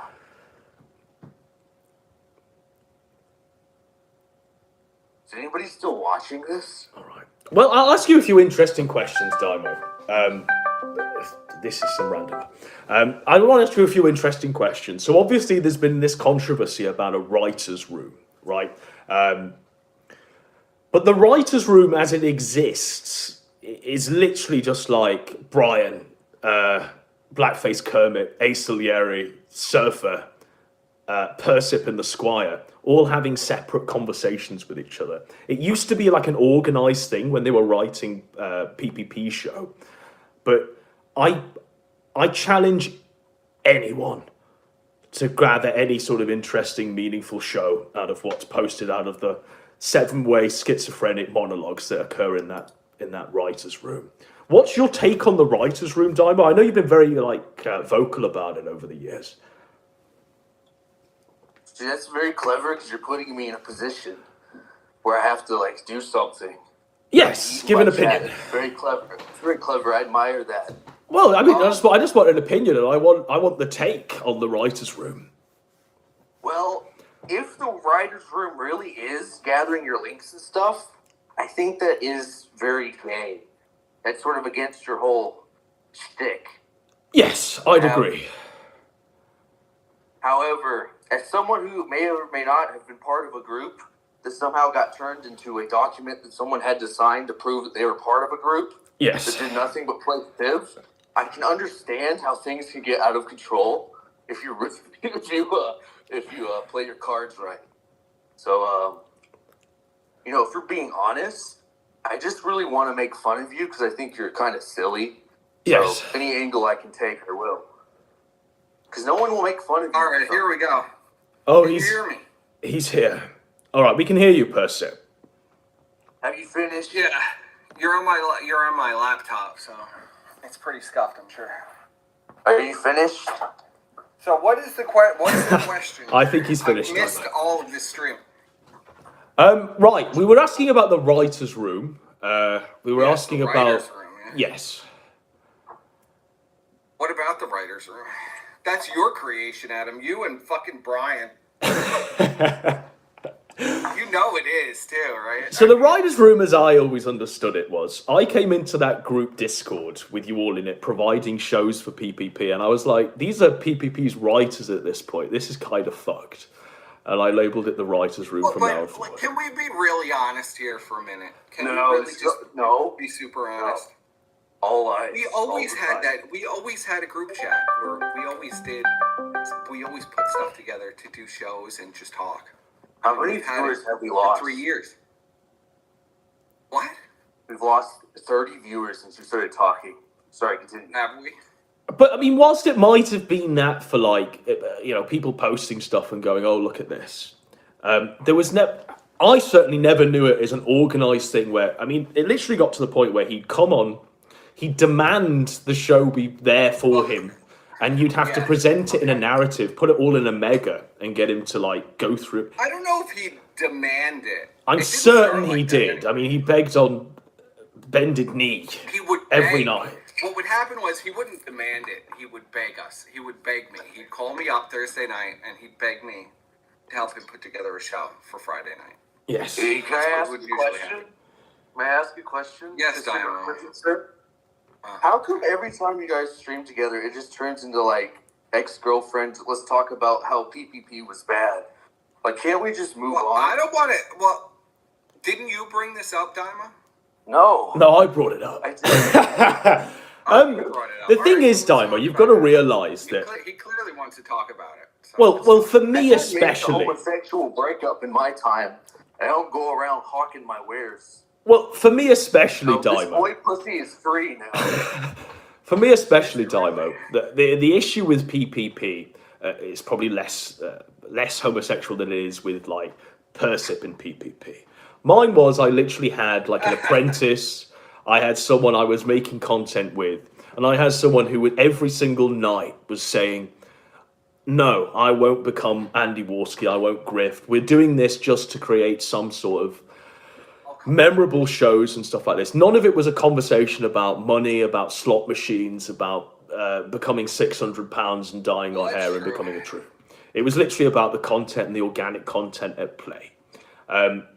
Now, it would have been easier had he have just shuffled off, but instead it's this bloated corpse that constantly reminds me he's here. And for real, the real thing is, when I look at him, I just feel shame. I feel like it's my biggest L. And it continues to live. I feel like, Dymo, I feel like Dr. Frankenstein. That's what I feel like. Well, don't feel too bad, Godwinson. Rudy, I still talk to Rudy, and he's still around. Rudy was one retweet. Rudy was one retweet. Yeah, Adam. There was no time investment. There was no training in the dark arts of the Kilo Dogway 2007. I have DMs. You dressed Rudy up in that outfit. There was more training of Elaine than there is of Rudy. I mean, let it not be forgotten that you were one of my apprentices at one point, Dymo. I was a retweet as well, yes. Literally a retweet, But for real, the reason why, and also it's hard not to make content on PPP and Warski when they literally are doing what they're doing. I mean, it's pretty scandalous. No, you just make it on you, man. Works just the same. Well, I missed that, Dymo. I think I was talking over you. I just make content on you, then I don't have to make content on people. Well, I think you should make content on me. I mean, if you put content, I think you should. I like the little clips. Yes, and it should be longer than just clips. Because here's the thing, Dymo, and you've said it in streams before. You've said, why doesn't he just play these clips and do a show? I need more than like a 30-second clip of you dressed as me in a void. There needs to be more to hang the show on, Dymo. You must realise this. Well, it was like 5 minutes. It wasn't 30 seconds. But 5 minutes is nothing really. We need something where you're literally drinking the blood or going through some bullshit. Look, it's okay if you just don't want to do it. You don't have to cope about it. What does he want you to do, Adam? Videos on the 30-second clips. You don't have to do it, buddy. You want response videos? Is that what you want, Dymo? This is what I taught you? To beg for response, 30-second response videos? I'm not begging for a response. I asked him if you liked it, and you go in the chat and say, Godwinson fears you. And then it works. Then he ignores it, and then it perpetuates the cycle forever. I don't know if it's working too well, buddy, but... I'm happy. I'm making my videos. I'm having fun. That's all that matters. I mean, for real, I think you're valuable to the sector. I think the addition of an eye-patched samurai it has definitely been an improvement of the sector before you. You and Shaggy were definite great additions to the sector. Where have I put the other Shaggy. Shaggy's great. Where do you stand on the bubbles question, Dymo? Where do you stand on the bubbles question, Dymo? Because, I mean, I didn't expect the simpery from Shaggy that we heard tonight on bubbles. I mean, do you hate that bitch's guts as well, or...? Look, can I level with you? Level. I'm going to find this fake volume. I didn't watch any of the previous stuff. I don't know. I have no idea what's going on. I didn't see the previous part of the stream. Okay. Can someone fill me in? Shaggy was on. Shaggy was on. He was talking about the split up with Bubbles in your best friend online, the pedophile, and all this shit. Oh, he's still on about that? Yeah. Shaggy's more heard about this than anyone, I think. How did it play out? Because he gave a very distorted version of events. Yeah, give us a comprehensible version of this Bubbles crap. Where did this is the definitive version. Oh, it's that. Axel is getting more and more drunk because he's becoming an alcoholic. He's progressively, his alcoholism's getting worse, and he's like Shaggy making every he's a part of even more insufferable. Right. And so I left because he was being mean to everyone. But surely you just, I mean, surely you treat Shaggy as you would like Brian, where it's like a comedic, interlude in any conversation you have. Are you saying that Shaggy's like my pet? Is that what you're trying to say? Well, no, not a pet, but literally like you're having a conversation, some random person a person you know and love randomly comes in with some left field Mormonism, and you're like, okay, that's brightened our day, let's get back to business. You laugh and you enjoy it for what it is. Shaggy is a living saint, and I don't like the way you're referring to him. I mean, I think Shaggy's very entertaining, to be honest. I think he's extremely entertaining. I had him on my show for your Memorial time. He's mobile now. He could sail over there any day now. I mean, there's if he ever wants to sail across the channel, by the Atlantic, the pond, then by all means, Shaggy, you'll have a place here to stay. He's invited to the Baronet's mansion. No, he can stay on the river. That's fine. Oh, he could stay on the Thames. Yeah. Well, there you go. Just watch out, man. He's mobile now. Brian, I don't understand, Brian, why you've been raging in the chat. You literally have a chance to just talk to Daimo and slit his throat and drink his blood. Does Brian think I'm a pedophile? What's his deal? We don't know. Upset? I mean, I genuinely couldn't tell you the inner workings of Brian's mind, to be honest. All right, Brian, tell us your problem with I made that one video where I pretended to rape him, but really I've done nothing to the man. That was a good one. I mean, you kind of pretended to rape him in a video. I mean, as far as I know, that's illegal. I haven't received any letters from Brian about that. Clear? Right, and this is the thing. Like the way the sector is supposed to operate, you can, record performative rapes of another man and not be in any fear of litigation. But for some reason, that's been lost. Brian says he did. Like, Brian, I think you shared it to us. I don't think of anyone in the sector as an enemy. I think of all of us as colleagues. This is professional wrestling. Yes, I agree. Yes. We are colleagues. That's right. We are colleagues. Now you're getting it. This is how it works. I always believe this. You just gotta play it up. Yes, you play it up. You play it up. Now, obviously, sometimes feelings get hurt. Like, obviously, when we went in at fucking Gahul's sister and we did, the art competition, we thought that would be a collegial... we thought that would be collegial, but alas. Collegial. Sometimes we overstep the mark. Sometimes we misinterpret collegial antics like raping Brian on camera, performatively. Some mistakes were made. Some lines were crossed. Alas. Lines are always crossed. Look, I can't rape the willing. But I see people like Daimo. Anyone who makes content are a step above the insects that just post text all day. Anyone that goes out there and makes any form of content is a lot better than just insects sitting in chat all day saying chat always wins. You're more of a colleague to me, Daimo, than insect in chat saying chat always wins. Than T-clips. This is really gonna set off the schizophrenic. You're really rattling their cages. Yes. Well, it's all true. Well, Perspec doesn't really make any content. He just uses AI. Yes. I use AI, yeah. So, I don't know, do you have a problem with me, Daimo? Is there a problem? No, I haven't had a problem. You've been very butthurt with me, and now you're not. So I don't know, man. Well, I am butthurt about it. I'm always going to be butthurt. Dude, why? It's been weeks. What? I mean, he betrayed you. How? It's part of the game. It's part of the game. Right. Well, I'll tell them how. I'll tell them how he was betrayed. You leaked DMs, Daimo, and you snaked straight away. I did it 15 times. You did it 15 times. 15 times. I didn't care the first like 10 times he did. Look, I did it one. But then when I have, so he had Axel start reading my DMs from that to a Norwegian pedophile. Is that so bad? Yeah, you're like literally reading my DMs to a Norwegian pedophile. I read one DM. That's one we're message. talking about their lines. No, it wasn't one DM.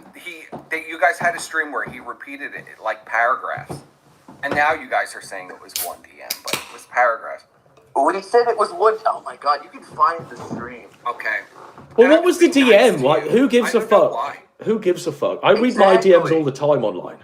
I don't know. Axel is too far for me.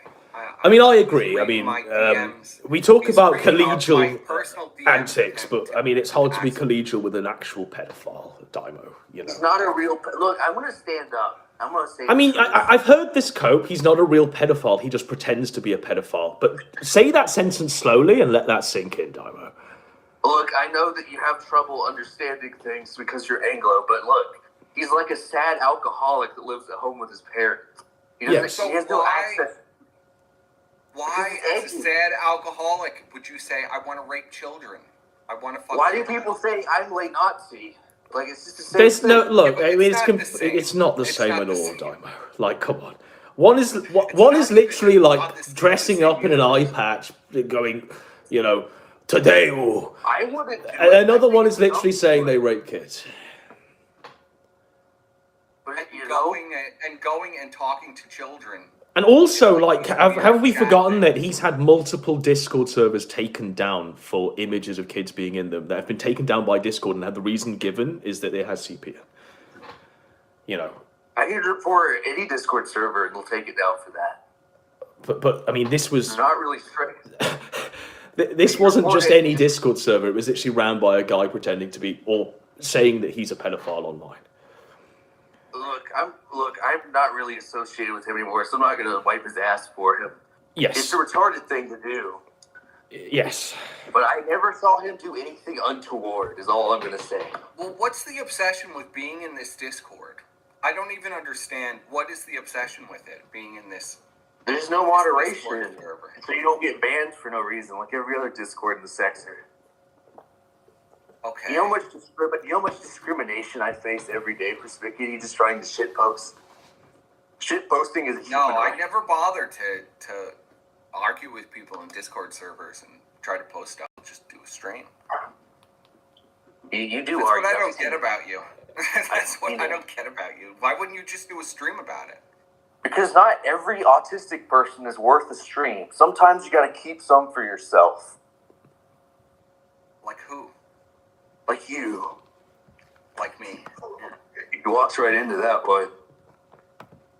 Gotcha. So you're raging about me in Axel's Discord server? Is that what you're saying? Sure. Every day. Weird. Every day. I'm weird admission there. Every single day. I believe it.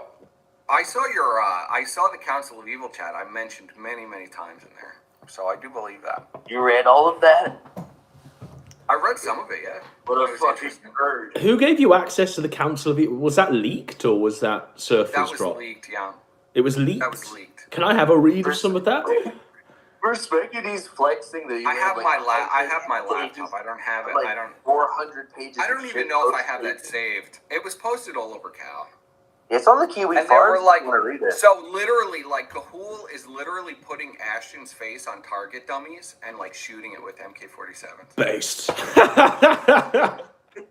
And he's like posting the screenshots of them and stuff. Oh, It let was me pretty interesting. clutch my pearls. I mean, that sounds pretty. That sounds great. Gahul told them about his rape. Gahul really was the star of that group chat. He told them about his rape in middle school. He was raped. No. See, I don't feel like Crispin is like good-hearted because everybody says he's good-hearted, but like, why are you saying this? I don't know, Adam. do you think I'm very nice? I mean, you've just come off there with like dropping the guy's rape in front of us all for all in You some. talked about it on a live stream just recently where somebody. We're just having a nice time. You're talking about people's rapes. Yeah, he talked about it. Like, it's okay. I mean, Gahul, he cries in front of the camera. Gahul's videos are He gets in front of the camera and he cries about some kind of traumatic thing that happened to him. And then he cries. And then he looks like an ogre. And It's you're not gonna let you. fascinated. I'm not gonna let you shit on my buddy like that. Well, you know, that's Gahul. I don't know what to tell you. You don't agree with that assertion? I have never seen him cry in a video. I mean, Oh, you are lying. I mean, people are saying in the chat, I mean, they're finding it hard to believe that Gahul was even raped. People are saying, like, no one would rape Gahul. He said that a group of boys rubbed their penises all over him. Oh, my Lord. Jesus. Is that embellished, or is that reality? No, that's not embellished at all. He literally said they would take their penises out and put them on his face. Jesus Christ. This is not embellished, yeah. That's tough. I feel like Gahul is like... Respectfully reads like 2 lines of a chat and then writes a whole novel in his head. Yes, well, that's my talent, bro. I don't really believe I don't need much. You know, I was in that chat. I don't remember anything about people rubbing penises all over him. Well, it's real. He talked about... You're lying, Daima. I'm not You're lying. fucking lying. You are lying. He literally did a video about it where he talked about it. Can I find... Is it on his channel? Let's see. I think so, yeah. I'm literally looking for a title like Gahul Penis Rape or something. People know what I'm talking about in the chat. I know they do. I mean, a lot of them are casting doubt on the fact that anyone would even rape Gahul. They're using the Sargon Jess Phillips line, so... I know it was on his Twitter for a while. It was on his Twitter for a while. Well, it better be on a video, because you've said it multiple times, Persip. So I've got, literally, unless it's buried in the Mario movie review... unless it's buried in the late night update video, Thoughts Apartment Showcase and more. Hold on, I'll look up The truth about the Council of Evil breakup. Yes.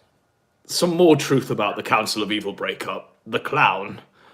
I'm not seeing anything which says I was raped by people rubbing their penises on me.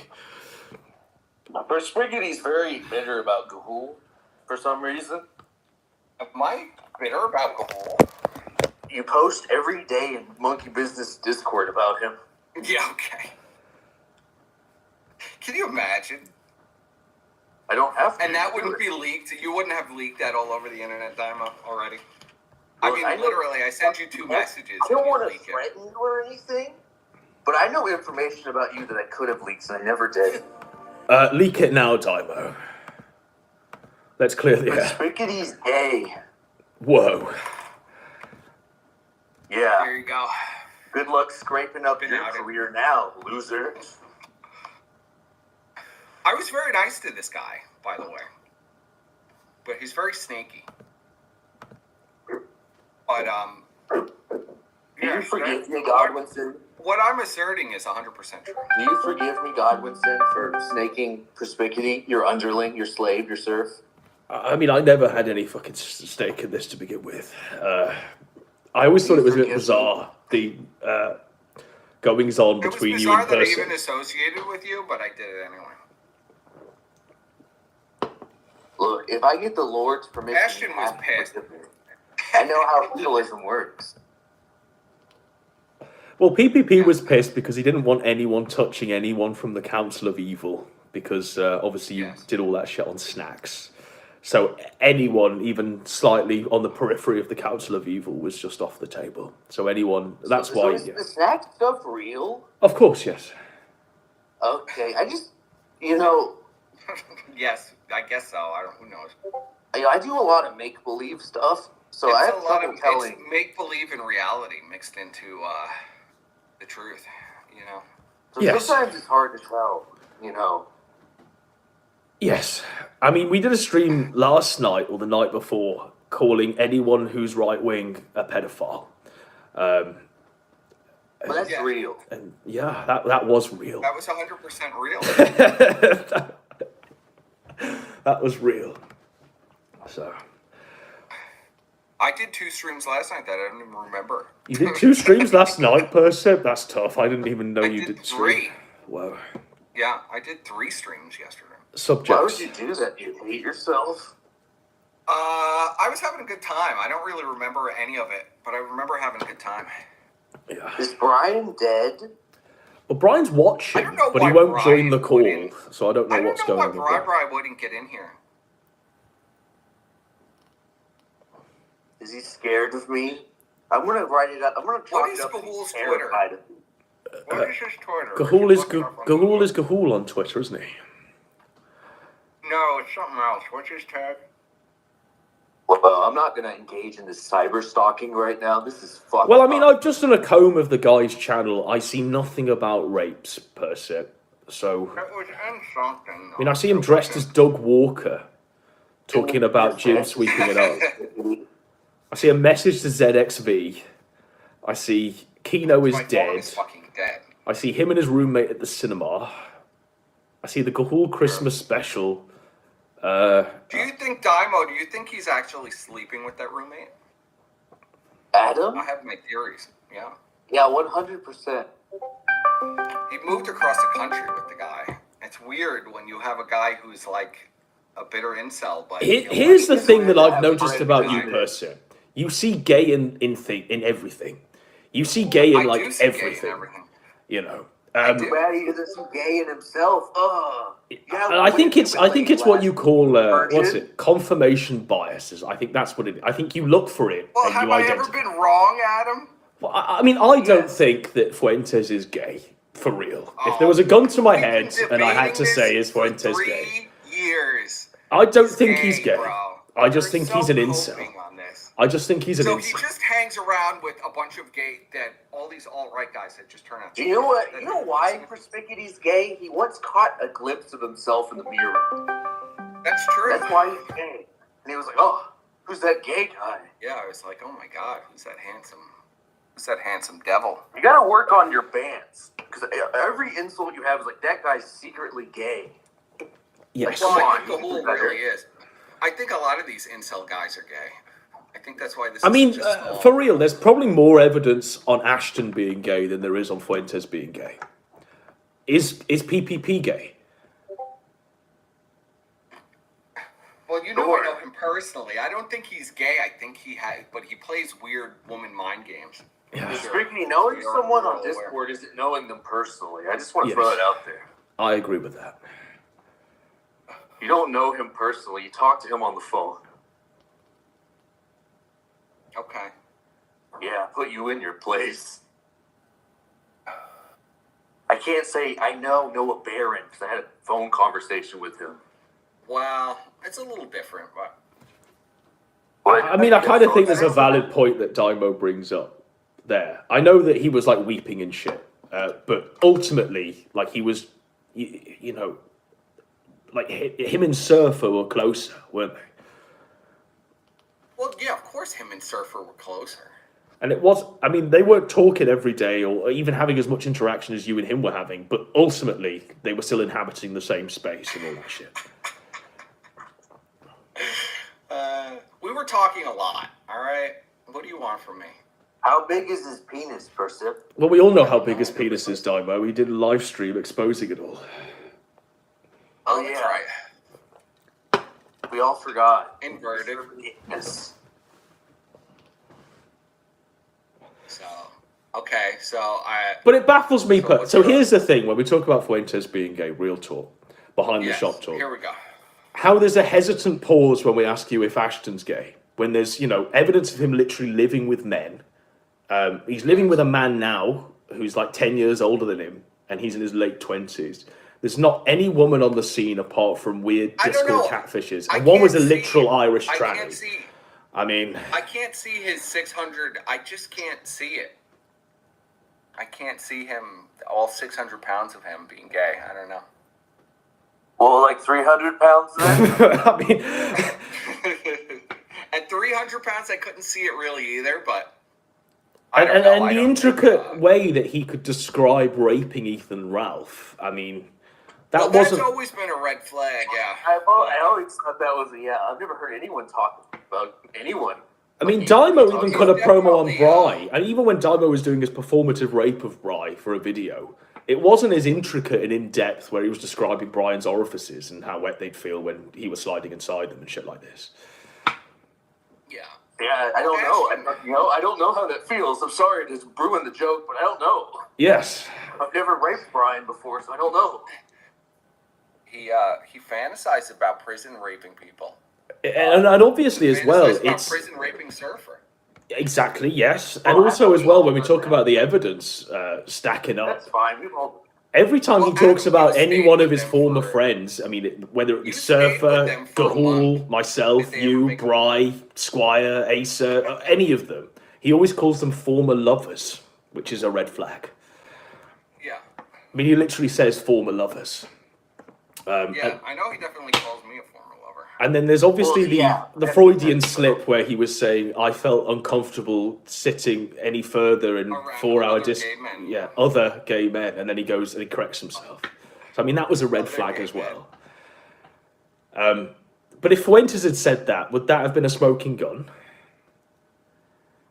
I think Fuentes actually has said that. I think Fuentes has slipped many, many times. Yes. I don't know. You stayed there for a month, Adam.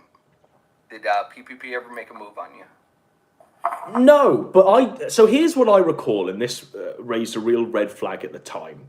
Surfer and him had like a domestic argument, and I was just sat there high as fuck. Yes. And they had a domestic argument, and Surfer was pressing him and asking him if he was a queer. And yeah, there was something that went on, and I was a bit like, whoa, what's going on here? But honestly, I can honestly say that, he seemed... Surfer also used to run around the house naked. Yes, but it was encouraged by PPP. But I can honestly say, he wasn't talking about banging bitches. He wasn't talking about any of that. Any of the guy stuff that you talk about. I mean, someone would walk past, you'd go, she's got a nice ass. He'd just sit there. But that didn't raise a red flag to me at the time. I just thought he was PPP. So it's strange. Could you describe the smell for the audience? I mean, what's that? It was shit. It was shit, you know. It was human feces. Like, he cannot clean himself. Well, of course, yes. But the reality was, PPP was asleep a lot of the time. The guy would, I mean, we watched 1917 Dymo in the cinema. He fell asleep like 20 minutes in. We watched Parasite, fell asleep like 20 minutes. He'd just fall asleep through any movie we'd watch. So... That sounds about right. Yeah, he wasn't really awake most of the time. The times he was awake was on camera, which was weird. So a lot of the time in between shows and stuff like that, he's literally just asleep like a Snorlax. So he's not conscious when he's not streaming. So basically, no. Basically, he's like in a coma. 100%. Yeah, basically, yeah. Yeah. That's pretty cool, actually. He's like a streaming man. You know what? This PPP guy's actually based. Well, I used to think, you know, there's a talent there because he was able to literally wake up and within 5 minutes he'd have a show just to roll out. You know, that took some sort of talent. You know, he'd sit there with like a notepad and just go through all the timestamps of what he was going to cover. 10 minutes later, he was ready to go, you know, and then straight after the stream, it would be get high, fall asleep. So you just linked me the Gahul story. Persip has linked this question. I mean, I'm going to say this is questionable because it's literally a Discord screenshot with red boxes. It's the Council of Evil. It's that group chat that was leaked from the Council. So Gahul says, "I got raped in." He says, "I got raped in middle school, and then some girl said I raped her in college, even though I didn't. Oh my God. I am going to hell." And he says, "I never talked about this." Whoa. But what that is lacking, Persip, is the detail that you embellished it with, where Gahul was raped by many penises being rubbed against him. I got the video too. I got the video. Thank you, Squire. Okay. I thought you were dead, Squire. I was worried. It's pretty fucked up. Why do you want to humiliate Gahul, Perspicuity? Can we talk about... You called me a liar, bro. You called me a liar. You are a liar. Going through some high school memories. That's what this is called. Yeah, I told you it was on his channel. I was like, well, I mean, I have yet to see. I mean, this is. And talk to you guys. I've yet to see it. No, he describes it. All right, let's not talk over Gahul trauma.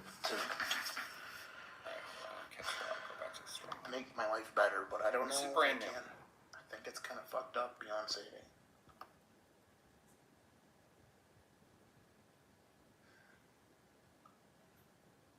Well, at least I'm not getting,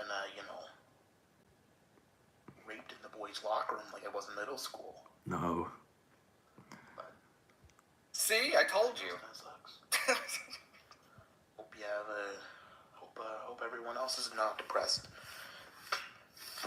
Wants to kill himself like I do. No, Ghoul, please. Hope that's not the case. I told you. No, but you told me that. I mean, he just said he was raped in the boys' locker room. He didn't say that they all rubbed their penises on him. Yeah. You know, I mean, that was an embellishment.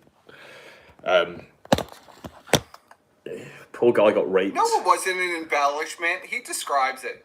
He didn't there. Linked me that. He literally just said, "I got raped in the boys' locker room and I want to kill myself." So he didn't graphically describe. Page poem about it. Yeah, no. You're fucked up. Let me see if I could find the full thing where he describes the boys rubbing their penises. Jesus Christ. It's not real. It's behind your eyes, dude. Godwinson, what's your You're thoughts still on going to deny this? People want to know, what do you think about Rudy? What are your hot takes on Rudy? So are like you best friends? So let me get this straight, Diamond, while we're on here. Are you actually best friends with Gahul, or like what's the deal with that? They had like a meetup. Yeah. PPP style. Yeah, we're best friends. We make macaroni bracelets together. They walked in slow motion on the beach. They went on a gay cruise together. I know Now, that. is it a gay cruise or is it just a cruise? Like, Well, they were in rainbow colors. I hope the Squire sleeps with his ass up against the wall. Perspix never had a friend before. I think Divo is mostly like unclothed in most of their streams when they were on the cruise. Like he wasn't wearing almost anything. We never streamed on a cruise. Didn't you guys do a stream together? they did a stream on a beach, Once I again, think. it's just They one of your walked sex fantasies. in slow-mo on a beach. You're just gonna deny everything, Diamond, aren't you? I won't deny that we're friends and we hang out sometimes. Didn't you even make a video, like a scripted video, where you were shirtless for like 90% of it? Are you familiar with my content? Yes. I don't know. Why is that a surprise? He's out here. This is Why all is that a protective surprise? work. Perspix? Oh my god, So- Diamond was shirtless in a video. Call the Yeah, police. well, that's not unusual.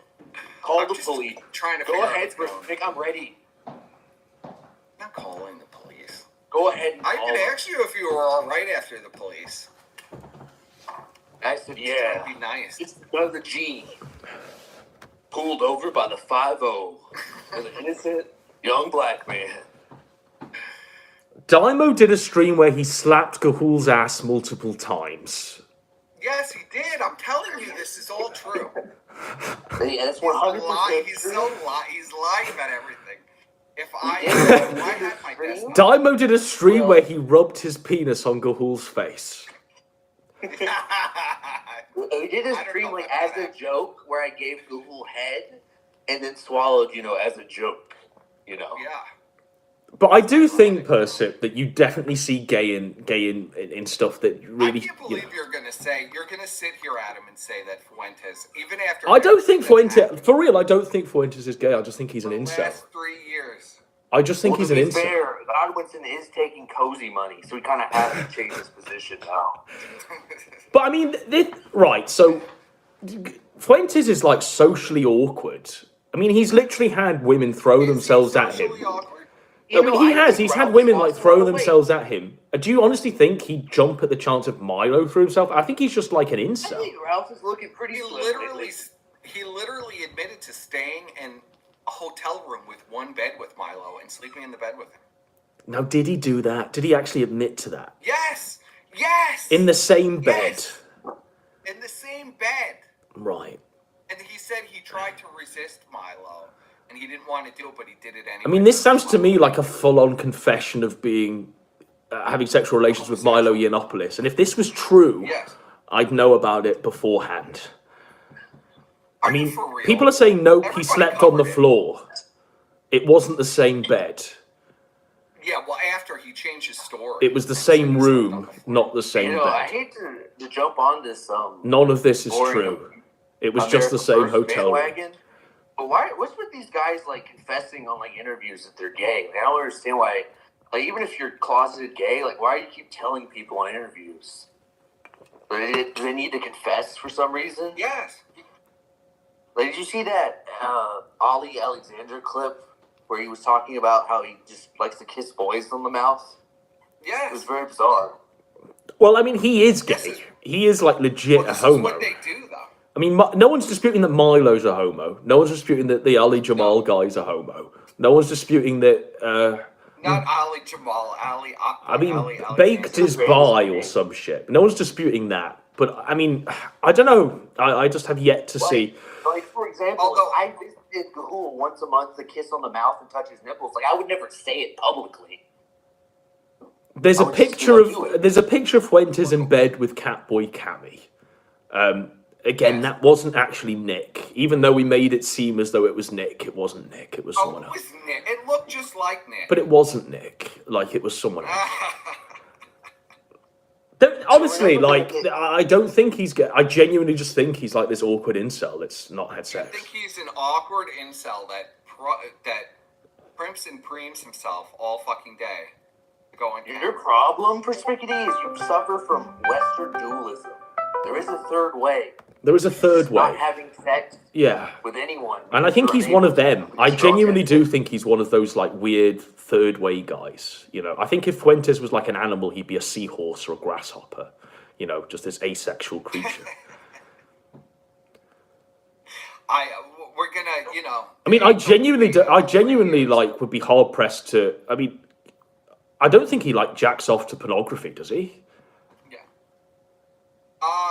Yeah, he had tranny porn. He literally was doing a Twitter space, and he pulled up something, and you could see he literally had tranny porn in the tabs. Yeah, but that could have just been sent to him on Discord that he's opened up or something. You know, No, it wasn't on Discord. There's no verification that he's jacked off to that. Hey, Perspicuity, what's your favorite porn category? What do we need? A video of him masturbating to gay I think we need 4K drone footage of him taking it up the chop. Man? What's your porn tags, dude? What are my porn tags? Yeah. Gay. That's my porn tags. What about you, Godwinson? Tough. What's your porn tags? You know what, Daimo? I don't really watch it. You know, for real. You're more of a erotic lit kind of guy. I'm more of a. You know. Have sex. Yeah. Person. Yeah. Why did I read the Bible? So I'm better than both of you. I can masturbate to the Bible. Just like my hero Mormon Shaggy.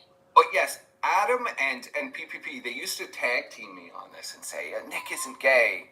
He's just an incel. Every gay association he has, all of these gay guys in his movement, taking pictures of themselves, you know, like half naked. But look, I mean, Percy, by that same measure, right? By the same measure, right? So we've got you and Brian in various other queers in the sector. Therefore, we're all gay because we're in this sector. It doesn't make any sense. No, I never said that you were gay. I never said PPP was Perspicuity has told me on multiple occasions that never he said believes Ralph Godwinson was is gay. He believes you're gay, Godwinson. He's told me on multiple occasions in private. I believe Daimo is probably a little, I don't know. I'm getting the vibe that Daimo might... A hero? Daimo's married. Daimo might be open to a little, more than women. I'm just going to say that. Yeah, it's called an asshole. It's open to everybody, buddy. Yeah, I know. That's what I'm saying. Gaping hole. See, this is what I'm saying, buddy. You want to have sex with me? I don't want to have sex with you. Just say it, man. I get it. I don't want to have sex with you. You want to have sex with me? It's fine. ZXV, ultimate authority. Settle this now. Is Fuentes gay? He's definitely gay. Well, I mean, you can't cloud ZXV's judgment on it. I just think it's a lot of hot air and noise. You know, we've got literally Andy and Ashton yelling into the void and Jim yelling into the void that he's gay. If he was gay, they wouldn't have to keep saying it like they do mine. Yeah, but Ashton privately used to also scream that Fuentes wasn't gay too. Yes, because back in the day. Well, of course, you know, we debated this many times, and we always came to the conclusion that he wasn't gay. You know, we just thought he was an incel. I don't know how you could come to that conclusion. Because it's Nick Fuentes. I mean, the guy literally flew Catboy Cammy somebody who literally. All right, let's go Catboy Cammy. Okay. Guy who would stream to like 3 people at 4 a.m. Yes. And Nick was one of the only people watching him. And his content was to be naked and suck on dildos and do sexual It was ironically, dude. Yeah. It was a joke. And Fuentes flew him across the globe to go shopping with him. Well, I mean, the idea was that he was big on TikTok or something, and Fuentes thought that this was a way in to a younger age bracket to perpetuate his movement. He was never big anywhere. But I mean, you can't deny he went viral, and Fuentes was right on the money there when he was doing all of the those streams. There, he went viral in like Russia. He went viral because Fuentes was promoting him. I mean, I don't think he went viral outside of the Fuentes promotion. You know. But Fuentes was kind of onto his reasoning made sense, even though it seemed bizarre. It didn't make sense because obviously Catboy Cammy was all over like the mainstream media for what he was doing, and it brought attention to America First. For Spickety, the chat wants to know: have you ever bagged anyone decent looking? Yes. Could you describe them? Were they Puerto Rican? Did they have big tits, and were they blonde? No. Clearly not. Clearly, you know. Well, it's like, okay, people are asking, is Gator gay? I don't think Gator's gay. Like, no, I don't think Gator is gay. I think Gator is literally just a fat Fuentes, where he's this weird asexual Gator creature. is a bratty sub. I think Gator is pretty much equivalent to Ghoul as far as untouchable. Gator literally looks like a fucking 300-pound lesbian. Yes. That's cool, but who did you have sex with that's hot? Can you tell us a sex story? The chat wants to know. Tell you a sex story. Why not? Okay. Do you hate the content? What, do you want to get off to that? No, chat you wanted me it. this much, bro? That you want to get off to a sex story with me involved? All right, I'm gonna have to assume that you're a virgin loser incel. Yeah. Mm-hmm. All right, you agree? You wanna see my penis, Dymo? Is that what's going on? Let's not. Sure, put it up. Put it up on the camera. He keeps going. Put my penis up on the camera. Please I don't have the camera with me. Adam doesn't want to see that. I'm just trying to look. Yes, the he people did. are tired. The people are No, tired. that's not an embellishment, over. Adam. The people are tired. They want to hear a different thing. Dymo, what's the take on Daddy Jim and his ghostly apparitions tweeting about Ralph every day? Daddy Jim walked so we could run. You reckon? Yeah, I mean, he's shit, and he probably should not. I don't know what he should do. Like, die? What would Jim do if he's not doing this? That's a good question. This is it, isn't it? This is his life. What else does he have in his life? Like, I don't think he has like a wife or anything anymore. I assume she's gone. Apparently, she's still there, and she's looking after her. She's mowing the lawn. Mowing the lawn. Like, no one. I just can't imagine anyone in my life who loved me would let me like tweet about Ethan Ralph 24/7 without checking on me or like turning me over in my bed. Like no one would. Well, I think she does those things, but she just leaves him there with the phone while she goes about her day, and that's why he's doing all this shit. Like my wife would like kick me out if I did that 24/7.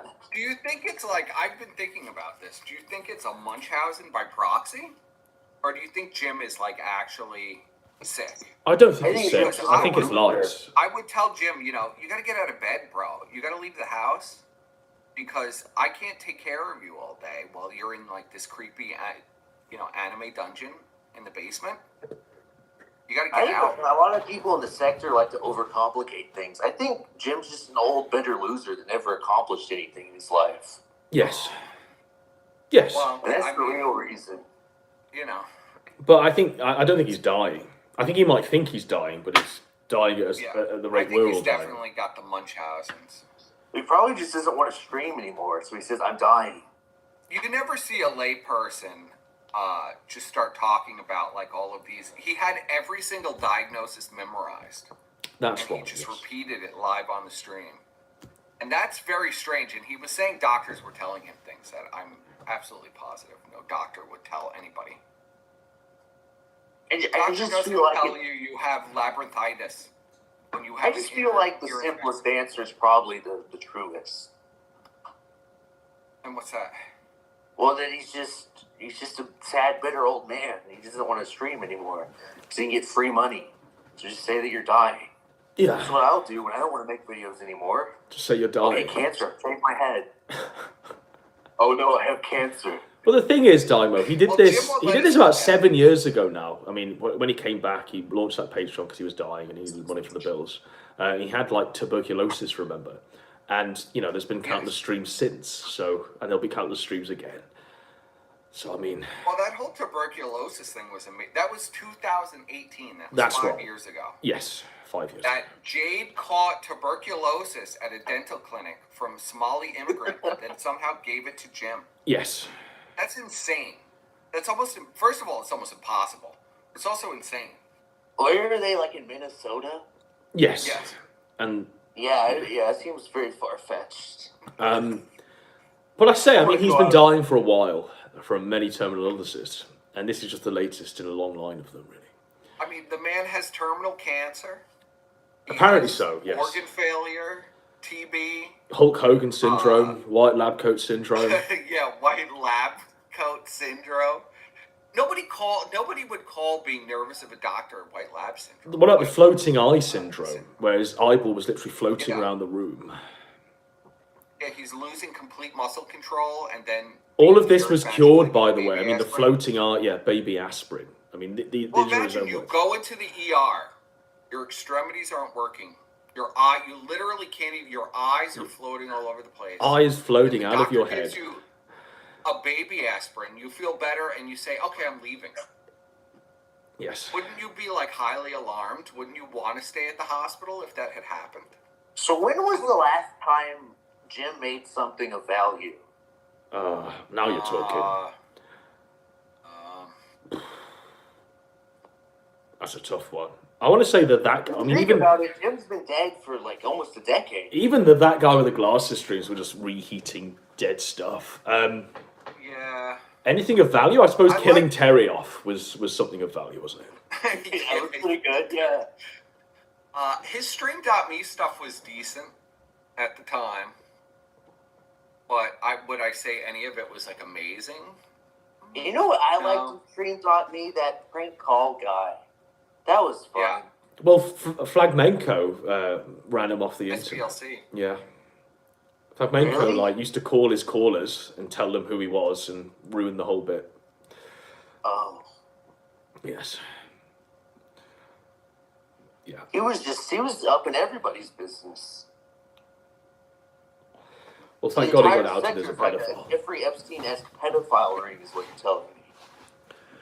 Well, I think that Jim is probably responsible for basically every major person in the sector. Well, I Has had an interaction or creation from Jim, right? Yeah, I'd say that's fair. Yeah. Yeah.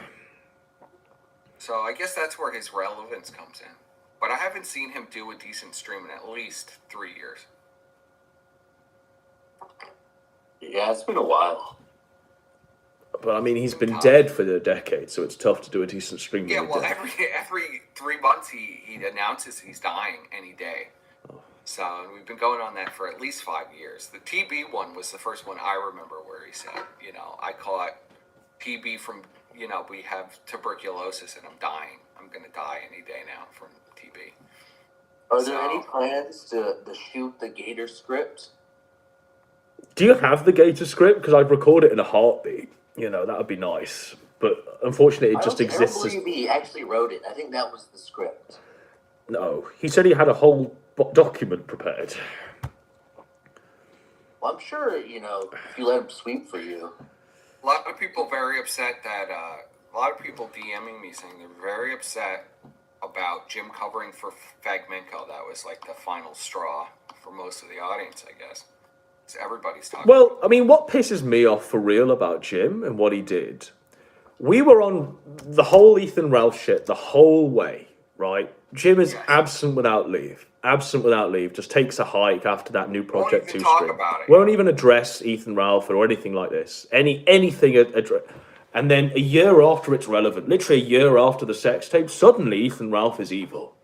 Suddenly that's that, and then they all jump aboard it because Jim's done it. Suddenly Gator snakes, suddenly Warski snakes, suddenly Fragmenko snakes. And then suddenly... That was when Ralph was in the hospital. And then we all have to pretend that, Jim's been the number one Ralph A-log the whole time, fighting the good fight. Yeah. Well, actually, no. Yeah. He was covering for Jim. Jim was covering for Ralph the whole fucking way. And, The whole fucking time. and they all were. So was Fragmenko. Fragmenko was doing... Warski was doing it. Well, yeah, Warski pretty clearly. Warski hasn't even leaked any of the... My terms for when, Warski snaked and came across to our side, I asked him, right, I want all of the DMs, Warski. Oh, I can't do that. Give me all of the DMs with Ralph. I can't do that. And, still no DMs from Ralph. Some people are autistically touchy about DMs. They don't want to name any names. Yeah, I wonder who that is. But that is the first point of... they're the terms. You're going to snake and you're going to do it well. Leak all of the DMs. There's a no-brainer Well, high. you know I never agreed with that. Well, I agree with it. Rules of the game. There's no greater high than snaking someone. That's right. No greater high. No greater high. No half measures. Well, you've done it like 20 times. You do it every week. So it's different. First time it's shame on me. Second.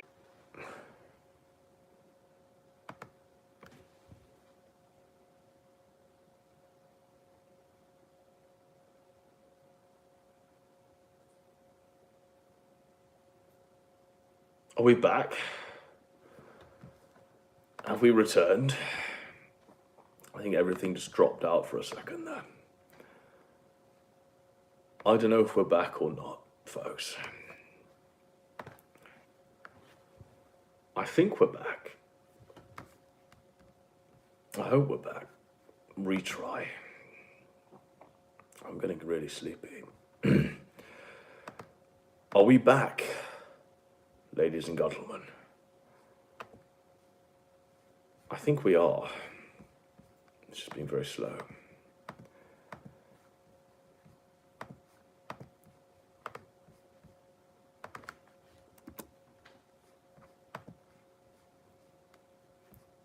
Everything's just reconnecting.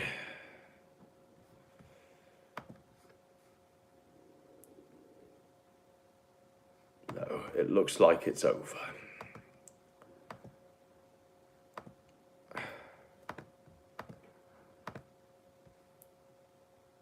Yeah, it's over.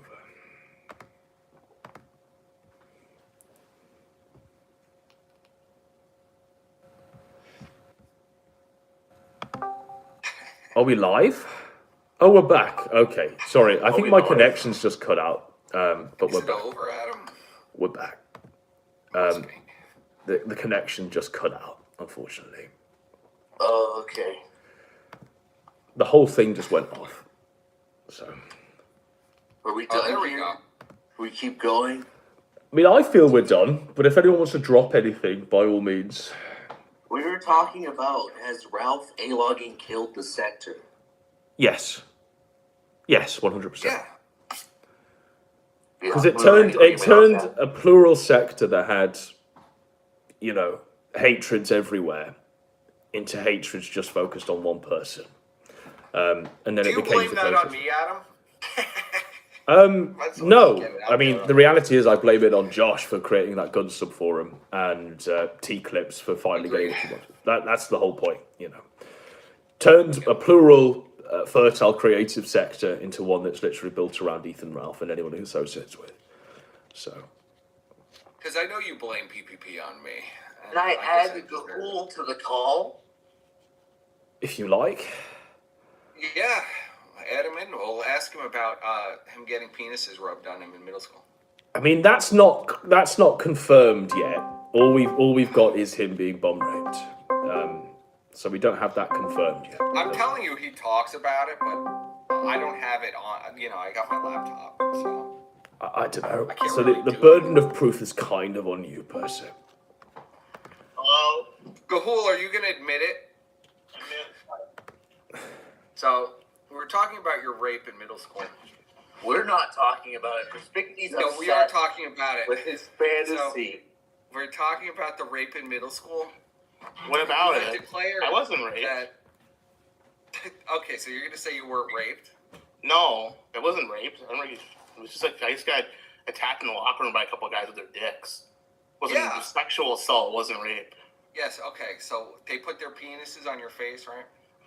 They just did some humping stuff to me. What?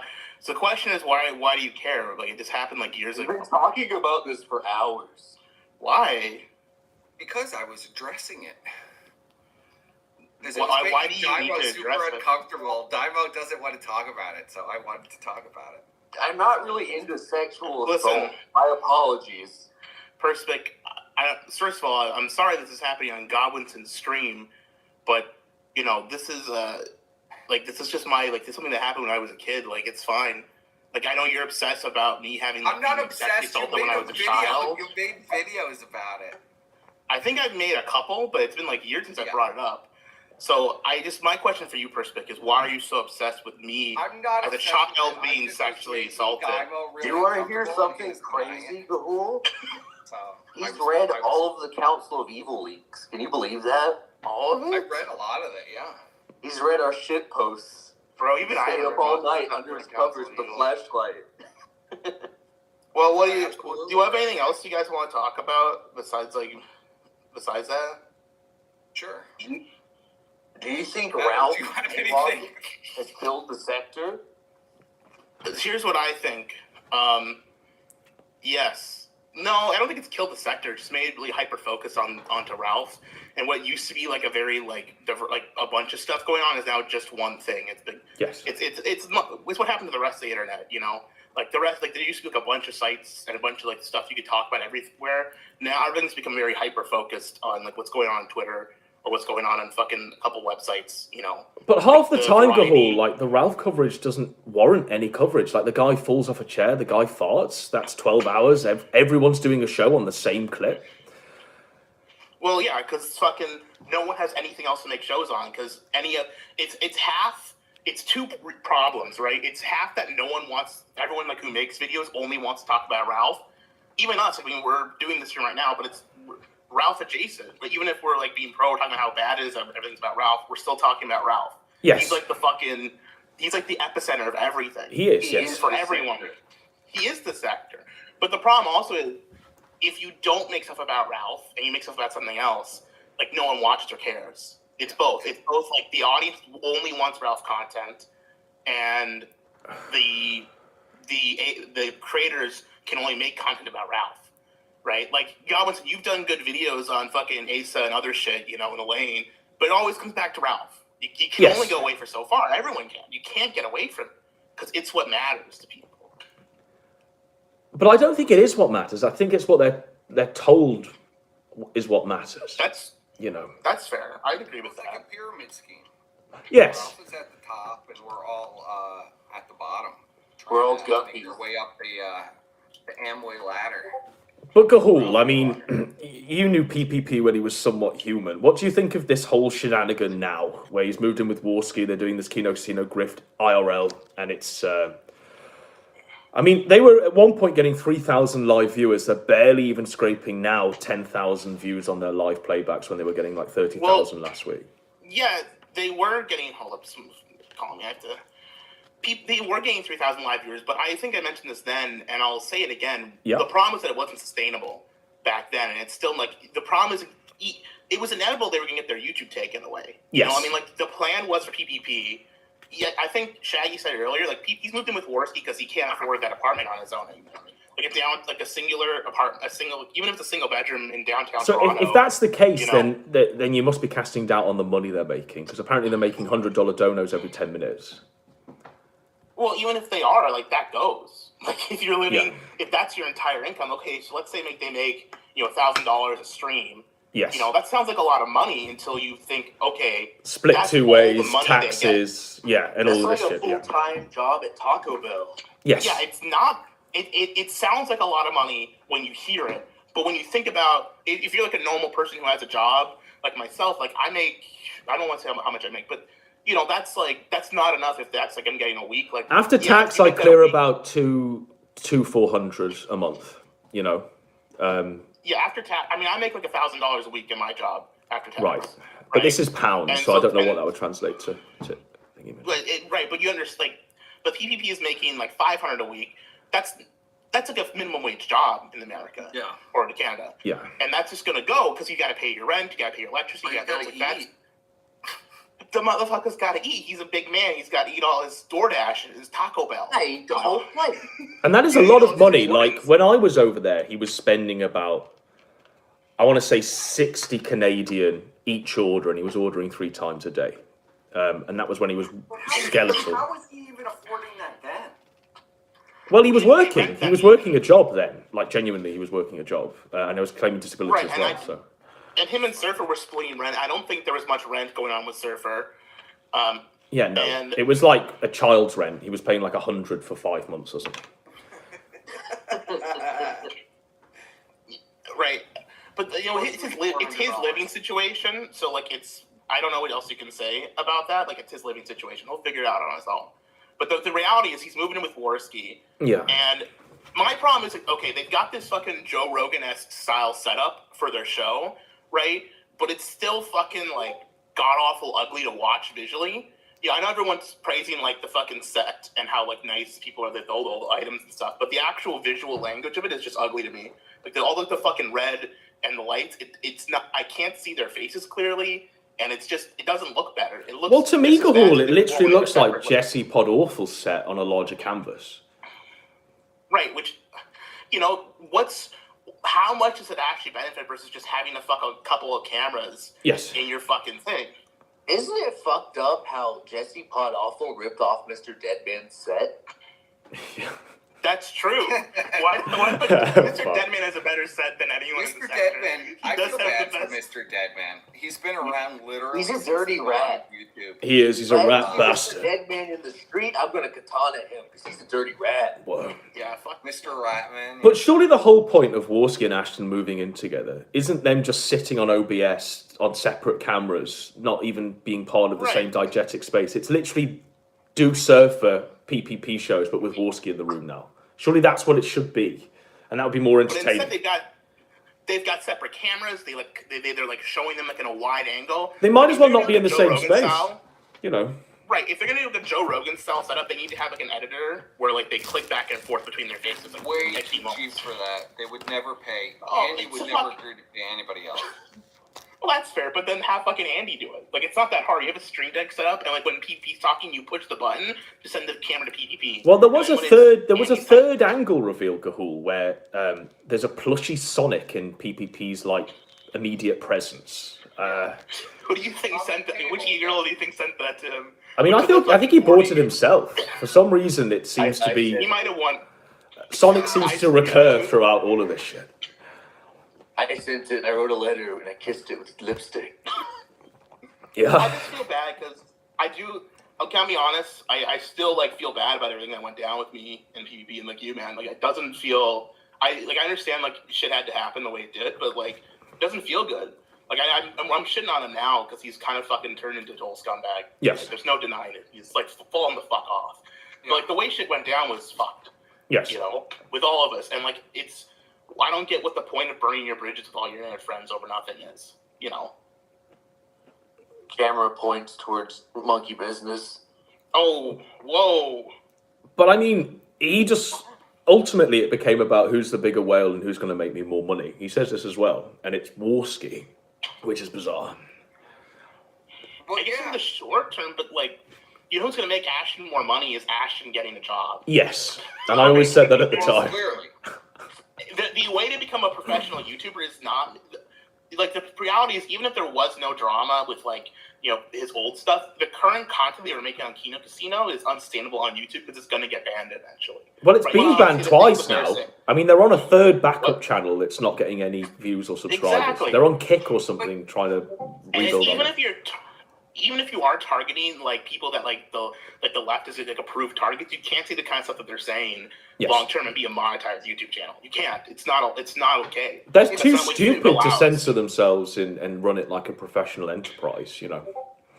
Right. It's not like they're fucking Ashton's Mr. Beast. You know, I mean, he made the Mr. Beast burger, but he's not fucking like an actual YouTuber. This is not like an actual YouTuber enterprise that makes real money, where you're running a fucking professional channel and you're uploading videos.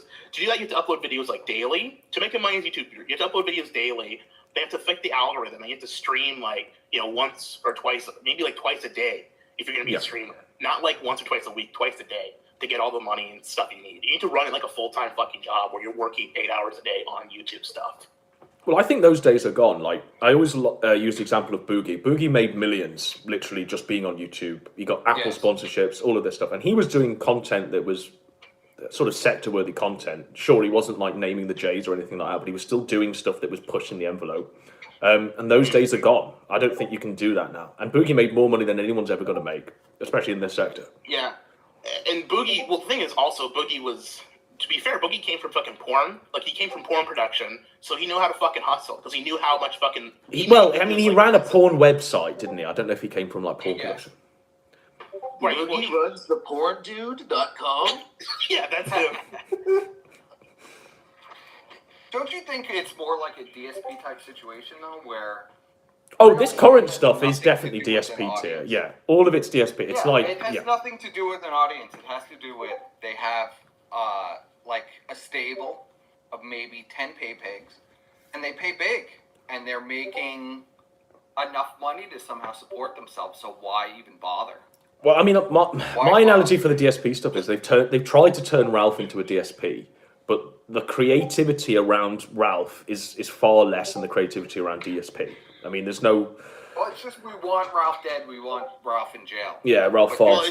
It's the same creativity, really. No, I mean, look at the songs that come out every fucking day on DSP. I mean, the way they clip him, the way they... I mean, there's more creativity around DSP than there will ever be around Ralph. The thing with DSP is that DSP's legacy, he's got length, and the reality is he still has enough real viewers that it doesn't matter. Whereas I think Ralph, as much as we can be Ralph males here, but the reality is most of the people watching Ralph either hate watching him or, like, you know, ironically hate watching him. And he knows it. Actual Ralph fans are like, there's not many. So DSP actually has like people who watch DSP to watch DSP. It's not many, but he does. I think if you compare him, so that means Kingdom Casino will be the sons of Kojima, right? We all know what happened with them. It all was infighting. They all turned on each other. Well, it's going now. It's an enterprise that is self-perpetuating. So, I mean, it could technically go forever. As long as you got 10 people willing to shill out like $100 a week, you can keep it going.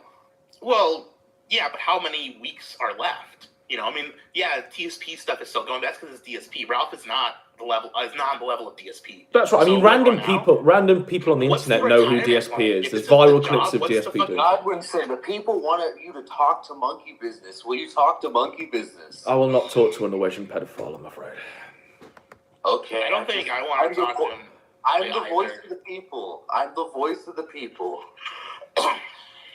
I think everyone here has everyone's here to have falling out with Monkey Biz now. So everyone, yeah. Wasn't there some major falling out between Cahool and Monkey Business like in the last week? Yeah, I played VR chat with him and I bullied him so hard and like he hated me. What? I was playing VR chat and he joined my VR chat session and I bullied him so hard in front of his furry friends that he threatened to I told me I should kill myself for fucking days on end. It was like 3 weeks he had this spur out. And he's like yelling at me like I did something. I was part of the game. Well, who cares? He has alcoholism. Who cares? I just care. Yeah.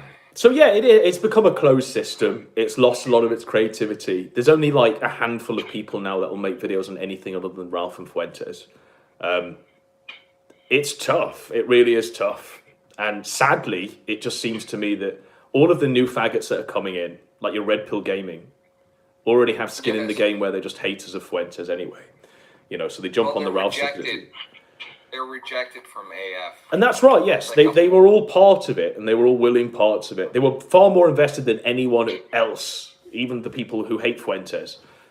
And yet they pretend to be their number one A-logs. It's the same with the Ralph stuff. You know, how can Warski be... It's very lucrative, though, Adam. Like, look at what Jaden makes. Jaden makes, I would say, like $200,000 a year from that Ultros guy. Right. I'm being dead serious with you. He makes about $200,000 a year. But it's more, yeah. So it's about the. It's about like the. I mean, no one's remembering that great Jaden show where he. Remember that time where Jaden did. No one has that. No one remembers that. No one's clipping Jaden. Also, that's what Ashton and Andy are after. They don't care about having an audience. They want ultras because they're not going to give them $1,000 a show. Okay, but like, are Ashton and Andy like serious political commentators? Like, I thought Jaden was like part of like the fundamental thing of that. It's like, yeah, Jaden's acting out. No, Dr. A serious political commentator either. The only reason Ultros gives him money is because Ultros is a gay man. Shock. Now, is he a gay man, Percept, or is this conjecture? Ultros is gay. Yes, Ultros is a gay man. Right. I'm gay. You're gay. A lot of people are gay to Percept. I wonder if it's just No, it's just everybody in the sector is gay. I think there's probably more weight in Gahul's thing, because obviously Jaden McNeil... Jaden McNeil started off... he got deplatformed, thrown out of his university for being like a Fuentes clone where he was on a political platform. So there's more skin in the game for that, and any sort of paypig donated where they think they're saving the West by donating to Jaden McNeil. I don't think people are thinking they're going to save the West by donating to PPP and Warski. No, but it doesn't matter. I think the problem is that, for me, PPP Warski already peaked in terms of like potential viewership and potential reach. That peaked multiple channels ago. When you're on your second or third channel, you got to rethink and reorganize. I mean, the reality is PPP Warski should have done the right thing and started their own right website professionally and not fucked up like they did with fucking whatever the comfy.stream or... I mean, this is the Brian take. Brian thought they should have gone off and done their own website and done stuff like this. I mean, my take was they should just do other topics and do the research into them. I mean, is that too hard? What's the only way forward from here? Like, what's the only thing we haven't done short of a Channel Awesome movie where we all fly to the same location and fight each other with swords? That's the only thing we haven't done at this point, Dimo. Is that what we have to do at this point? Or else it's just endless Ralph Fuentes streams or performative rape I'll streams. do that. I that's the dream. That's like the ultimate pipe dream. It's the anniversary special. Kick-Assieth 2. When's the anniversary of Gamergate? I think it's sometime in August. Yeah. What's the anniversary of Gamersgate, Brian? We're coming up on the 10-year anniversary of Gamergate. Oh my god, it would be And what a decade it's been. What a fucking decade. It would be a perfect way to send out the sectors. We all get together and commit ritualistic suicide together. But this is it. If we chart the course of Gamergate to the current point, so every year there was something crazy. After Gamergate, what did you have? You had like IBS, alt-right, liberalist, Sargon. And great scams like Bully Hunter. All of this shit was happening. Sons of Kojima was happening around the same time. Just after that, you had, all of the IBS fallout. Every single Baked Alaska, Tonkasaur, Baked Alaska, IBS, all of this shit. I miss the skeptics.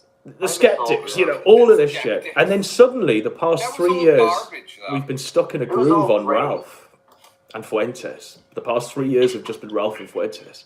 So it's like time has frozen.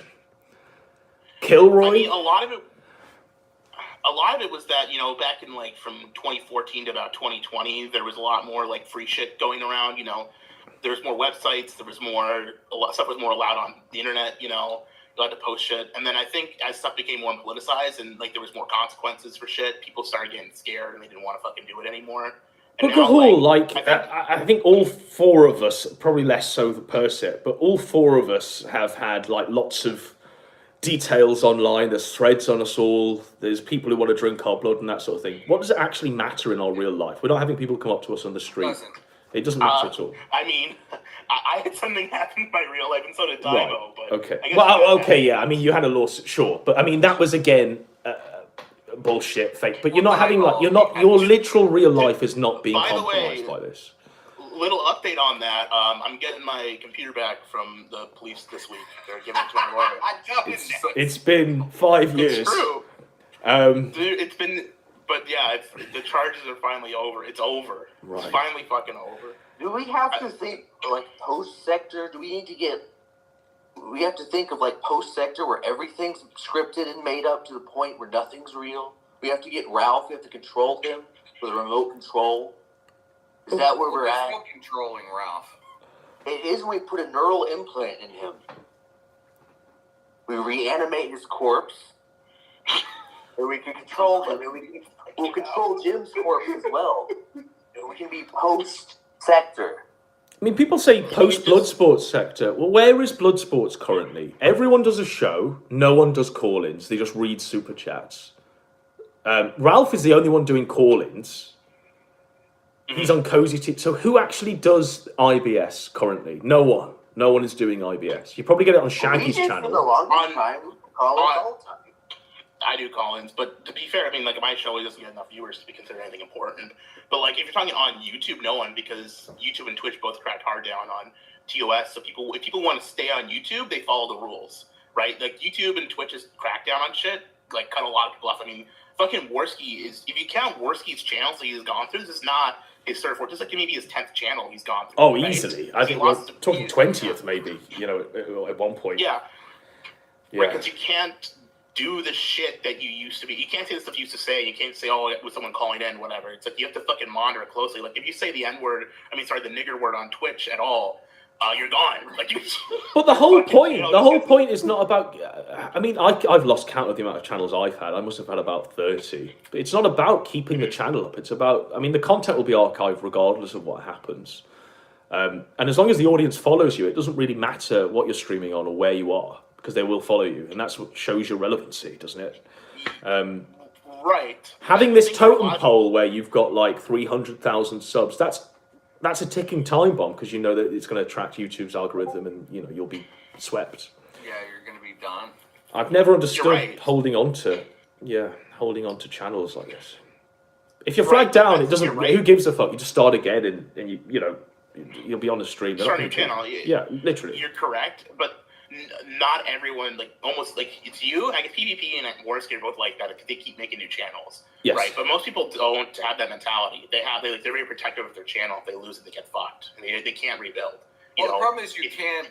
But my attitude has always been, this is rental space. This is literally rented space. You're on YouTube of all places. You know, you don't own YouTube. You don't own your channel. It's all rental. So they're perfectly within their rights to kick you off, especially if you're going crazy and I don't know. Absolutely. They denied vaccines, and that's what got them taken down. But it was Ralph. Well, but I think it's all about money, Adam. You know that.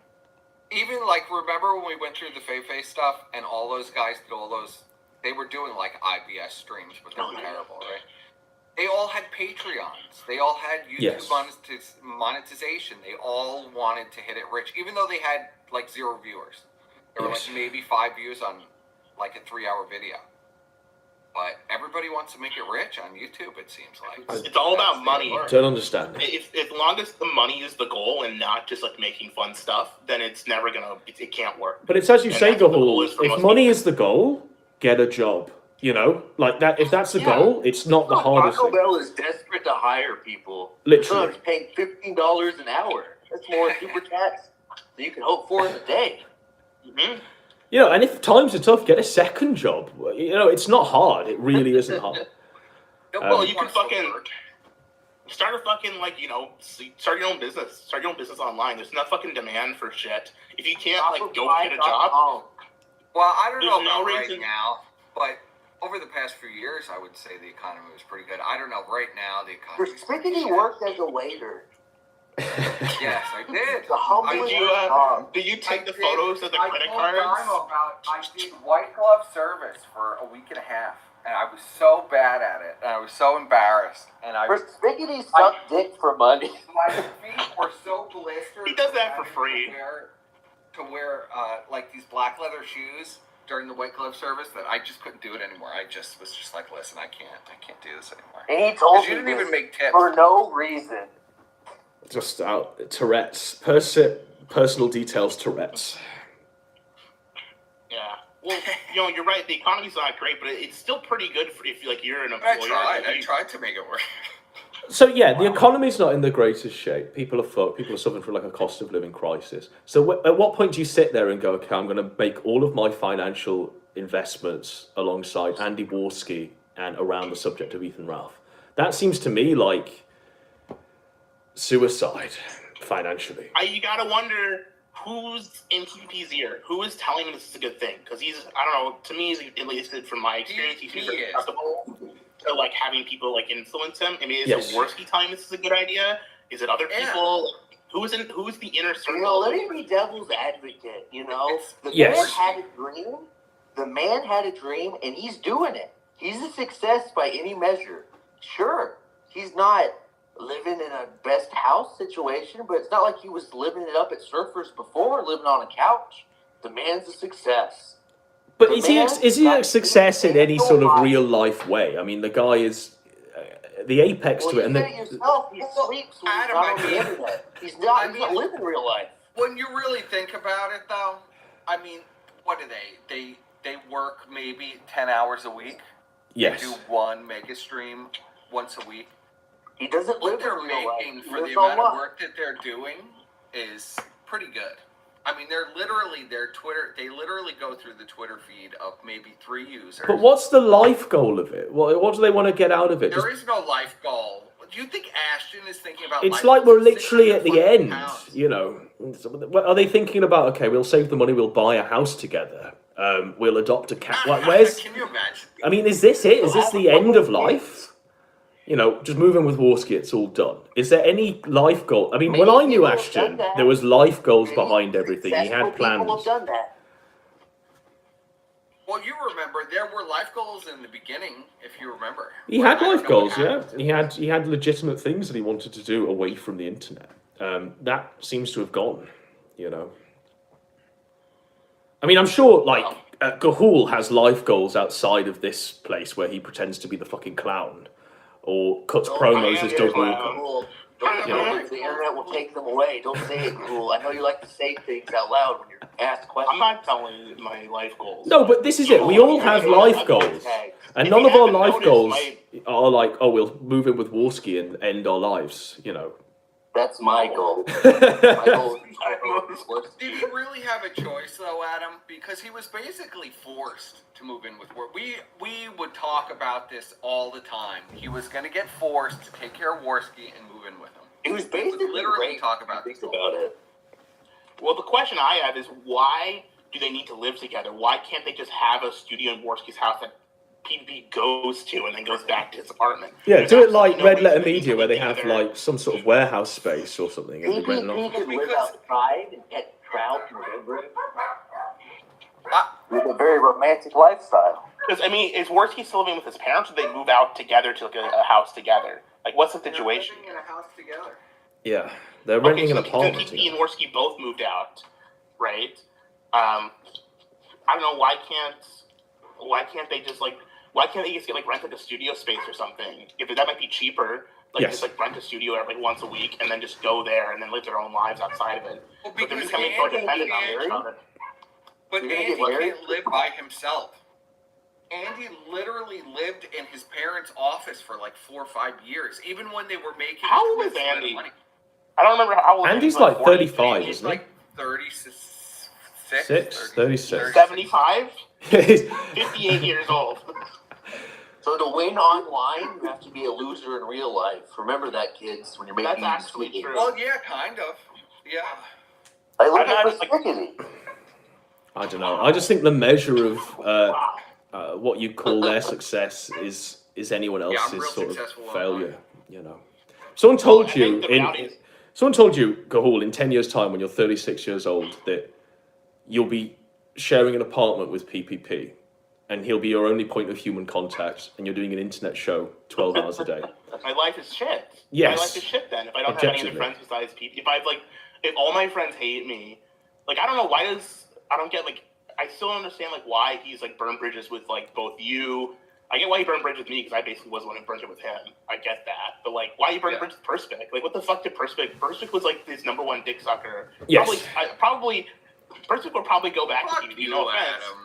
Well, I mean, you were. If he gave the olive branch to you, Perspic would go back. You were his pad mate. But it's three true. strikes. You get 3 strikes.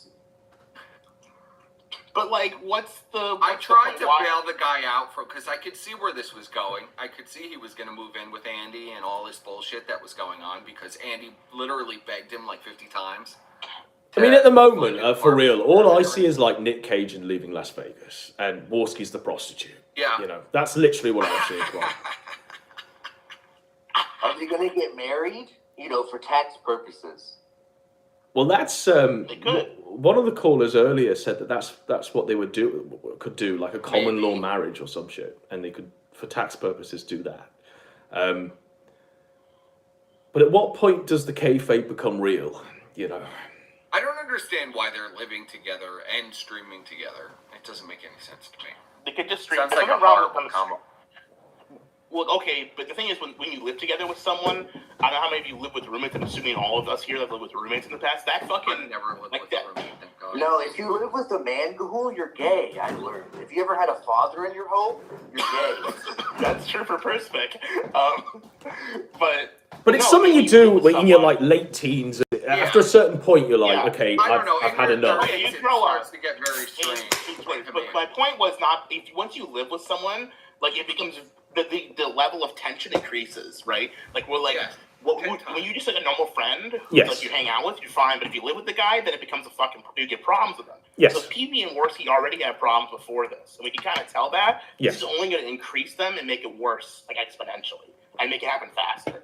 Because like PB, Worski have to clean up the shit in the toilet, right? And I don't think any of them are cleaning. I don't think. I think the egos on the both are too big that none of them is going to take that cleaner role. I genuinely think that apartment, outside of what we see of it. Maid? No, I think the apartment outside of what we see of it is literally just filthy dirty.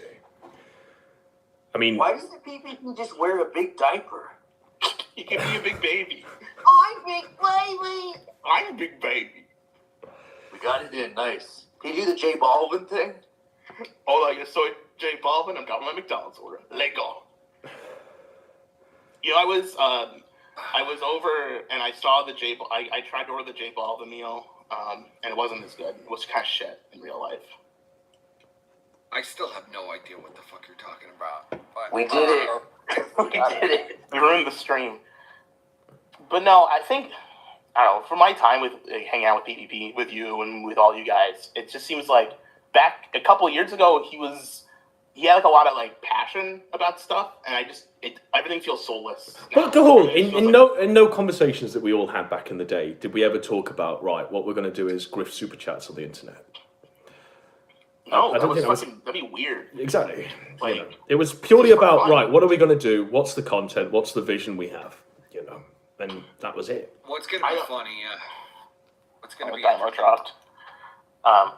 Yeah, I don't get the whole thing with making money off the internet to begin with is fucking weird to me. Like, I don't get it. Like, why would you attack yourself financially to this? Well, I get it. PPP is 600 pounds. It's not like he could hold a normal job at this point, but he's just fucking expanding. Have you ever seen the movie The Whale? Yes, it's The Whale. He could hold a normal job. Yes. He could teach English online. He could be an elephant at his teach act. I don't know. I think he's convinced himself that he's in the golden handcuffs right now. He's in the DSP situation. Why would he get a job? I mean, if we look at The Whale, at the moment we're watching like the prologue to The Whale. I mean, Whale begins, the homosexual lover has died, and now his Chinese fucking sister comes in and looks after him and says, don't die. Yeah. I mean, that's the sequel to this, you know. Right, Worski dies, and then Worski's fucking, you know, whoever. Well, Worski's sister, Melanie Pyers, visits in a nurse's uniform and feeds him meatball sandwiches until he dies. Yes. Maybe it's like Worski's nephew. And his little Andy's not going to be around. PPP makes weird eye contact with the fucking pizza delivery guy in a wheelchair. I mean, I don't really have any problem with them making money online, to be honest. It's shit. Well, yeah, but you're gay. So, it's never the audience. Weren't you on the payroll? Aren't you being paid right now to say this? Whoa. No. Well, it does taint the fucking content, to be fair, and it makes it, like, weird. But you can, like, Sam Hyde charges stuff for videos. I don't, like, hate that guy. I think everything he does is shit now. You know, it's like... Yeah, I've got no issue with people making money online. It just needs to have some sort of substantive quality. When the show is literally, like, we need to pause everything we're saying right now because the real reality of the show is we need to just read the super chats. That's where it gets fucked. We need to read super chats, yeah. I don't understand it, and they're losing. They've lost literally. So the stream I did with PPP in the end of October had 2,000 viewers. They're now down to 600 to 700. How many more? Like how many? Well, what is the reality? Every time you drop a channel, you lose about half your viewers. I would say, right? Yes. Like you don't. It takes a long time to regain those. Even if you advertise on Twitter, even if you advertise on all the social channels, when you lose your YouTube, it takes a while to get back to where. But do you not think they were botting for a while, Gahul?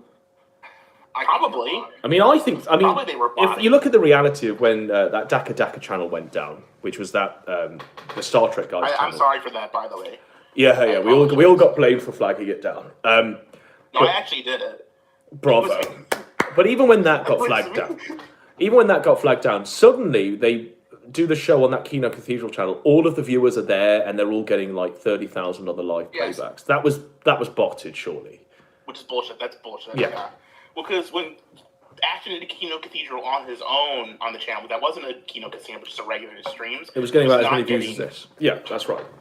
It was not getting the casino numbers. And I mean, regardless of the numbers were real or not, we don't know. We can't actually know that, but we can assume that they were. But what is it? So yeah, they bought their numbers, but their viewership numbers, I would imagine they're botting. And I imagine they probably, I think Medicare Masochist is fucking money laundering it for Andy's dad. He sends him money, and the money goes right back to Andy's dad. Yeah. For whatever he's fucking There's got to be some sort of weird thing where they put money into Medicare Masochist, then he puts it back through. Did you guys talk about Vickers already? With Dino? Go ahead. Yeah. Go, well, we touched upon it, but obviously Vickers has suffered a massive L today because he lost $100,000. I don't know how much Dino can talk about, so I won't speak for his shit. But I will say this: He can talk about it.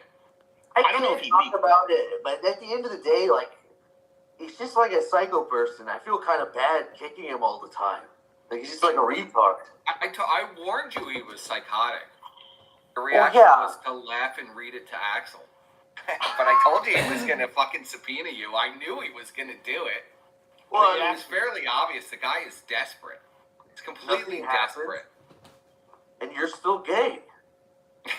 So everything's fine. Well, the point is, with Vickers, right, and the Ralph stuff, and like continuing to go after him, he's selling the shirt with Ralph's like mom in hell on it or whatever. Yeah. And it's like, I'm not sure if you guys know this, but Ralph and Vickers have a mutual restraining order against each other. Yes. And I'm not like, doesn't it feel like he's fucking violating like every day that Vickers violates that restraining order? Well, each one of them are violating it left, right, and centre, aren't they? You know. Yeah, it's fucking yeah. Which why it was dismissed immediately. Yeah, well, no, they was dismissed because Faith said, "Here's the documents I rest my case." Rest my case. I'm not gonna. Can you imagine? They can like Faith's little voice. Ooh, I rest my case. Ooh, vote for me, Joe. I'm right. And then just fucking quits, and then just like sits down. And the judge is like, imagine the look on that judge's face. An officer of the court have your time wasted. Imagine all the legal fucking time and effort of all the cops who should be jailing actual criminals, the judges who have real shit to do, and they're doing this for fucking Faith Vickers and Mr. Vickers. Like, he sent fucking like deputy sheriffs to Dymo's house, right? Yeah. And like fucking with fucking papers to serve the guy. Holy shit. And it's like, on one hand it's fucked, but on the other hand it's like, imagine like the waste of time that guy had to drive all the way to Dymo's house in the middle of bumfuck nowhere, Georgia, which by the way, Georgia's a nice state, but it's fucking bumfuck nowhere. There's not even lights on the roads there. Oh my god, it's terrifying. So these guys just driving out to the middle of fucking nowhere. He drops his fucking thing off. Like hours of police time wasted. That could have been, probably people died because of this fucking thing. Like children were assaulted and killed because Mr. Vickers. And he's gonna do it again. Like, he's gonna do it now until he dies, because obviously the skin in the game. He's gonna do it again.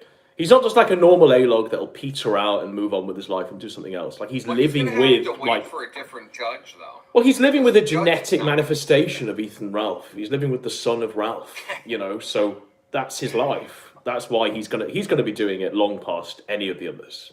Do you know? Well, I just hope one day I can be famous enough to be on The Good, the Bad, and the Vicious. Have you not been invited yet? I'm pretty sure everyone's been invited to appear. No, I'm blocked. I think Dymo's blocked. I'm not. Yeah, I'm not. Believe it or not, I have not been invited. Whoa. No. Really? No, we're not allowed on them. Oh, I thought you'd be allowed on. I think I was going to be on at one point. To his two years. Yeah, you probably were. Mr. Vickers is literally like, I don't know, like, I understand. Game shows with you, Adam. What was that person? I said they wanted to do games. They wanted to do game shows. Yes. I don't know, it just like feels Jeopardy. Jeopardy for Ralph. It's a fucking the Vickers. gun Jeopardy. Like, I know I didn't do anything wrong, and I stand by that. I just don't want to be seen as egging the psycho on. It's okay. I'll do that for you. That's perspective. That's what perspective does. This is his thing. I've already said my piece. There's no point in repeating it over and over again. Do you know he announced yesterday on his live stream that the first thing he thought about when the judge said it was dismissed, he thought of me? He literally announced that yesterday. He I mean, in his DMs, he wrote like elaborate fantasies about me and my family. Like, it's very psychotic stuff. Yes. And I can say that I really, despite him sending stuff to my home, I really don't think about him that much. So that's a little bizarre to read that he's like staying up all night. Poor Damo is getting like handwritten fucking letters. I mean, Vickers is like in his 50s, isn't he? He's got like a genuine family to attend to. He's got like a business. He's got grandchildren. And just obsessing over a samurai with an iPad. Imagine fucking like little baby Xander. He's grown up hearing the bedtime stories from Grandpa Vickers, and he's talking about the horrible, evil samurai that harassed his mommy. I mean, yeah. And the thing is, like, this is the first wave as it stands. I mean, in 10 years' time, none of us are going to be here doing this. The people that are going to be drinking Vickers' blood in like 10 years' time will be diehard Ralph loyalists. He'll be praying for the days when it was just a shirtless samurai trying to extort the diary. He'd be praying for those days. The question is, in 10 years' time, I don't plan to be here in 10 years' time. Yeah, I'll be but dead. will there be anyone in the sector left? Because, I mean, Ralph has been going for over 10 years. Well, I mean, I think Ralph will die of alcoholism. And if he's still alive, it'll just be the same shit. No, Ralph's gonna live until he's fucking like 110. I think Ralph is pretty much indestructible at this point. Because the backstage stories at like Ralphomania was that Ralph would literally just bumble around and just fall downstairs and stuff. I mean, he was so obliterated during Ralphomania. How do you hear that and not be like, oh, that guy, what a champ? No, he would be like completely fine though. He'd like fall down the stairs and he'd just get back up. That's like a cool guy. My knee hurt. He's the man of steel.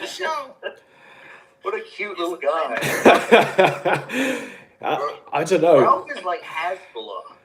And that's the thing that fucking gets me, right? As much as like people like want to hate on Ralph and talk about how horrible a person he is and he's so bad, blah blah blah blah. Like, how can you fucking hate this guy this much? It's just Ralph. It's just Ralph, yeah, for real. And if anything, time has proven that the majority of his haters are worse than him. Cog. I'm going to unify with Cog. I mean, no. I could watch Cog fall down the stairs and, I genuinely hope that he wouldn't get back up. With Ralph, you kind of hope he gets back up and calls everyone a faggot. You don't see that. He does, every time. Every time. He's literally getting beaten in the street and he's got both middle fingers up and he's calling him a faggot. No shit's given. Beat down. But I'm not feeling the same charisma from Cog or any of the haters, really. Well, Cog Except Mr. Deadman because he's a rat. Rat bastard. Yeah. If what people take away that Mr. Deadman is a rat. Poor Mr. Dead. He's been back down to one viewer again. One viewer. I want him to have 1,000 viewers, all of them calling him a rat. That's what he is. Yeah. He is a rat. He caused me so much unnecessary shit because he's a rat coward. I don't know why he signed a subpoena about stuff that I don't know. Well, he said it was because he didn't want to cause shit with his family or something, didn't he? Poor Deadman. I think acknowledging and involving yourself further is what Exactly. That makes it way worse. Like, if something like that happens, if you get like a fucking lawsuit from the internet, just fucking do not address it anymore. I mean, it was literally addressed to Mr. Deadman, wasn't it? It wasn't. It's just bizarre. Yeah. No, it wasn't just it was addressed to his full name. Yeah, which is literally Mr. Deadman, isn't it? Which is literally Deadman. I mean, come on. Hilarious. His last name is actually Deadman. Yeah. I don't like how Persnickety has to step on every joke. Okay. I would like an step apology on all for your that. jokes. Well, apology. Step on every single one of your jokes. You're gonna like it. Do you? Yeah, I don't have much else to catch up on. I guess I can talk Dead about. Man's wife is the one that she just said, "Listen, you better just sign this and get this out of my face." You know what this I'm not all getting came any from? Letters. You want to know what the truth is, guys? And this is the harsh truth. I know I haven't talked about this too much, but I know why Deadman did everything. I know what happened, and it was about his wife. Because it was on an episode of Punt the Gun. Well, I mean, I'll just cut in here, the like. photo of Deadman's wife. Well, me and PPP used to go on calls with Deadman. Yeah, and she's like, she doesn't speak a word of English. She used to interject in the calls, and she doesn't speak a word of English. It was bizarre. No, but Surfer called Deadman's wife the one who really needed to be on Punt the Gun and said that she looked really fat. Yes. I think that's why Deadman got upset and turned on us, and it was that. That was it? Oh, so you're blaming Surfer? Yeah. No, it was probably a variety. It was also because he fucking lost at Civ 5. Let's be real. He did lose real bad. He did lose real bad at Civ 5. But yeah, I mean, but Deadman's no great loss.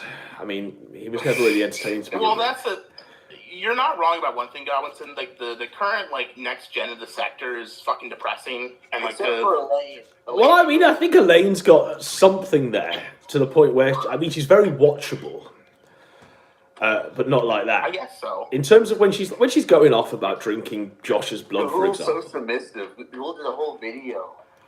So did you. I don't agree with him, but I don't think she's very. So you're a bratty sub, Gahul. Why don't you go fuck yourself, little dino asshole? The guy that makes videos for Surfer wants to call in. I feel like I'm obligated now to say that. He just keeps asking me. All right, I'm gonna go to bed. It was a pleasure streaming with you guys. All right, take care. Yeah, see you. All right. Goodbye. I don't know who that is. The guy who makes videos about Surfer. I don't know who that is. I'm afraid. The guy who makes videos for Surfer, the conspiracy video. I almost am kind of curious. I'll be honest with you, Adam. I'm kind of curious what he sounds like. Well, it's literally just going to be the robot voice person. But I wouldn't hold your breath. You think I shouldn't hold my breath on this one? 100%. Well, I'll give you his thing. I've done my due diligence, and you can decide. Leave it up to you, Adam. Wasn't Elaine supposed to make a video about my video too? Oh yeah, we're all waiting with bated breath. The rest has just been filler arcs until she does it. Cool, you know. Oh fuck! All right, so I have to respond to her again, or do I just let her go off on me? I think another lecture on how to conduct yourself online as an e-girl would work. I mean, do you know what's funny? That fucking easel thing I used, the exact same one I did to do that drawing of you back when we had the artist's fucking arc, when we did the drawings of each other. Yes. It's the exact same easel pad. I never threw it away. I still got the original drawing. I mean, it was good. It was good. Those lessons there. I mean, she heeded none of them, but they were definitely there. No. So let's see if we can get this guy. I mean, would it not be easier, Persip, if you're a friend with him anyway, just to drop him in the call? Well, the problem is I have two. I mean, you have multiple Discord accounts because you're running gay ops for people. Gay ops, sick. No, it's just that I forgot to sign in for one. I mean, I can see if I can. I don't believe that. I'll add him in. I'll see if I can add him in. I don't know. I don't think that's right. Well, he seems to be in.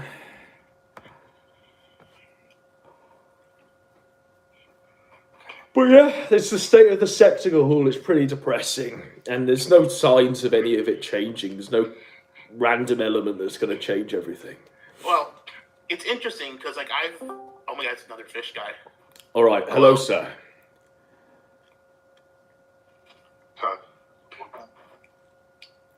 Hello. Hello there. So I just want to make the point of PPP. I know a lot of people. He really is. I need to turn it up. Sorry, you're very quiet. Can you?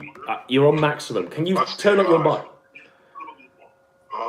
Give me a second. Yes, no worries. Is that a voice changer? Yes.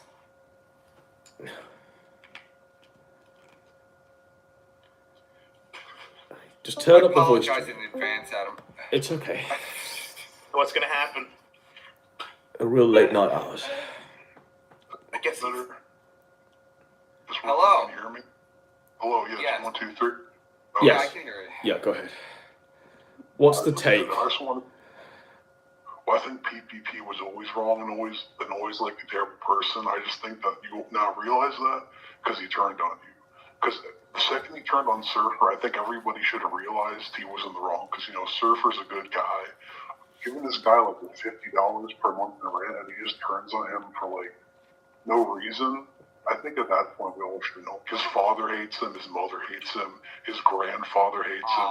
Like he's kicked out of 109 places there. His grandfather's not going to be African. I mean, this is obviously a line I've heard a lot. Like he was always a scumbag. Why turn then and all this shit. But I mean, look, a lot of it was easy to overlook. A lot of it was easy to go, okay, well, he was living with like some schizophrenic that was, not easy to live with and stuff like this. They probably did need to move away from each other and have a good time doing that. A lot of it was I'm echoing back on your mic. Hearing Godwinson coming back. Put some headphones on. I got a headset on. It's the voice shit. Okay. But yeah, a lot of I've heard that a lot. I'm pushed to talk now. He could have been like a scumbag the whole way. But I mean, I can only say it was different. It was very different to how it turned out. But lay out the claim. I think it goes back to A-Log and Ethan Ralph is really just jealousy. Nick wants to think that he's just jealous. Like that's wrath and envy. Ralph's a good family man, and he may be like a bit drunk and all that, but if you look at Ralph today, he's like this nice guy with his little fedora and his wife and his kid, and like his enemies are like his kid is being abused. We have to like kill him. How do we kill like Amanda? I mean, this is what CX wants to do. Like, let's be real. Like, that's what, that's what Haru wants to do, and all of the tranny mods want to do. Yeah. And they want to buy like adverts on like signs to say like, here's this guy, like kill him. Like they know cartels can do whatever the fuck they want in Mexico. It's like they're gonna murder this guy for what, being mean on the internet to them. And where's the Jim, Mr. Free Speech, who's talking about like he's like laughing about SO Shaggy being banned. And then like Medicare, I think you guys give him way too much credit. He's always been bad, and he's always been like this LARPer. I was like, I'm the Chad King. But if you look at it, he was like some cringe like atheist talking about anti-theism back in 2008. He was grooming a boy from 2009 to 2012, I think Short Fatty talked about this. He interviewed the guy called Latinman, and the kid's like 14, and like Jim's talking to this guy every day for 3 years. And the guy's like 27 at the time. But everybody gives that a pass. If that was Ethan Ralph, these are some great takes. I mean, it's been a long time since I've heard that one. That has definitely been forgotten. I haven't heard that in 5 years. Yeah, I can get all out there. Oh yeah, there's like lots of fucking stuff about Jim, like his father being like super rich and all that, and like the fact this guy has like multiple houses, like when he's like 12, his like mother died. But here's the thing about Jim, and I can only talk from my perspective. 1 week later, he starts his SPAC series. So his mother's like not even cold in the grave, and he's like A-Log in SPACs. Like, what the heck, bro? I'm just telling you. But the thing is that was that Jim. Like the Jim I grew up with and we were watching the content of. Jim was just a regular guy doing videos. He wasn't this dark lord of the internet that Gator turned him out to be. And all of these faggots grown up this. He was literally just a scumbag on the internet doing what we do. Yeah. And so there was no hallowed shit around. Yeah. And there was an old video he made called The Gathering Storm, I think part 2. Yes. He's like talking about egos and like, don't tell this person whatever. But the thing is, he enables that. Ever since, I would say, the Medicare channel, even during the IA channel, he was like, subscribe my Patreon, like, and he's like building into the hype. Like, once like Gator praises it, is he called Gator cringe? No, he like lets it fly. Like these guys make like these like gym walkers. He lets it fly. He's like, oh, these are my guys. Yeah. Like it's like a hug box. It's like troll shit. What Josh Moon does. Like, oh, here's Kiwi Farms. Here's Medicare. We like control everybody, but don't talk about us. Like, leave us alone. It's like this is like the same thing he talked about with like fucking Gamergate. Like, all these people collaborating together to cover up for each other. And like I see these people on Kiwi farms, like they're trying to claim like you, like in the Godwinson thread, like listen to us, Adam. It's like no, fuck you. You people ruined the sector. Like what? They want you to like start sucking Josh Moon's dick and forgetting like all the crimes he's done, like the pedophilia. This is it, But the reality of the Kiwi farms as it stands now, it's literally 5 posters. It's been banned everywhere. I can't. It is literally 5 posters. The same 5 posters that all seem to just want you to drink Ralph's blood and are watching the Kino Casino like it's gold every fucking night. So to take their word as anything. The gut board might be like 20 users, but I think the site, like you talked about this too, like all the site is unrelated. Well, unrelated to Ralph, because that's like a small part. There's like all these people who talk about like the Chantel people and then all these other threads. I think those are actually the majority. Well, the thing is, what Kiwi Farms existed in the pre-Ralph board, like the fucking focus in the Ralph board area, right? Kiwi Farms existed as like a fucking amalgamation of like information, right? You would go through, and if you want to look up information on any locale, you could go there and you can find a pretty good description of anything. That's what its function was. It was the discussion on the site was like kind of subbed there. It was okay, but the main thing was that it was a good place to find information. I mean, it really came into its own around the new Project 2 arc, and the fact that they, in real time, they doxed Dick Masterson's mansion and they covered all that. I mean, that was great. That was that forum, and that wasn't like people arranging the docs in a Discord server and then putting it through Josh. That was just some random people on the site just posting the fucking street coordinates, and then other people doing Google. They're like biased with that. Yeah. Like the gym dogs, like everybody was spurging out when the gym dogs was posted. The first one in 2018, and like I think the user was banned for that. But you could do anything. You could post out social security numbers, and like even in 2020, like the PPP thread, I was looking through it actually, like Perspic. You were in the first 5 pages. Persit was sucking balls like the whole fucking time. It was worse than Reddit. Like the most long-winded. Yeah, you're talking about how much you love him. Everybody was like the first 5 pages. Josh, like I love this man. So it's not like I talked about how much I love PPP in the first 5 pages. You all did. In page 6, if I can get you a screen cap later. Shut up, Adam. But like the point is, so like the Kiwi farm, we're a neutral place. We're supposed to be like DD where we cover everybody equally, but it's not true. Josh makes friends and he makes enemies. Like Cyrex gets beat up. Oh, we can't host this. CX is Cog like stocks eat their mouth. Well, we're gonna front page this. It's like I understand like if you run a site, of course, like you can have some hypocrisy, but it's just so blatant.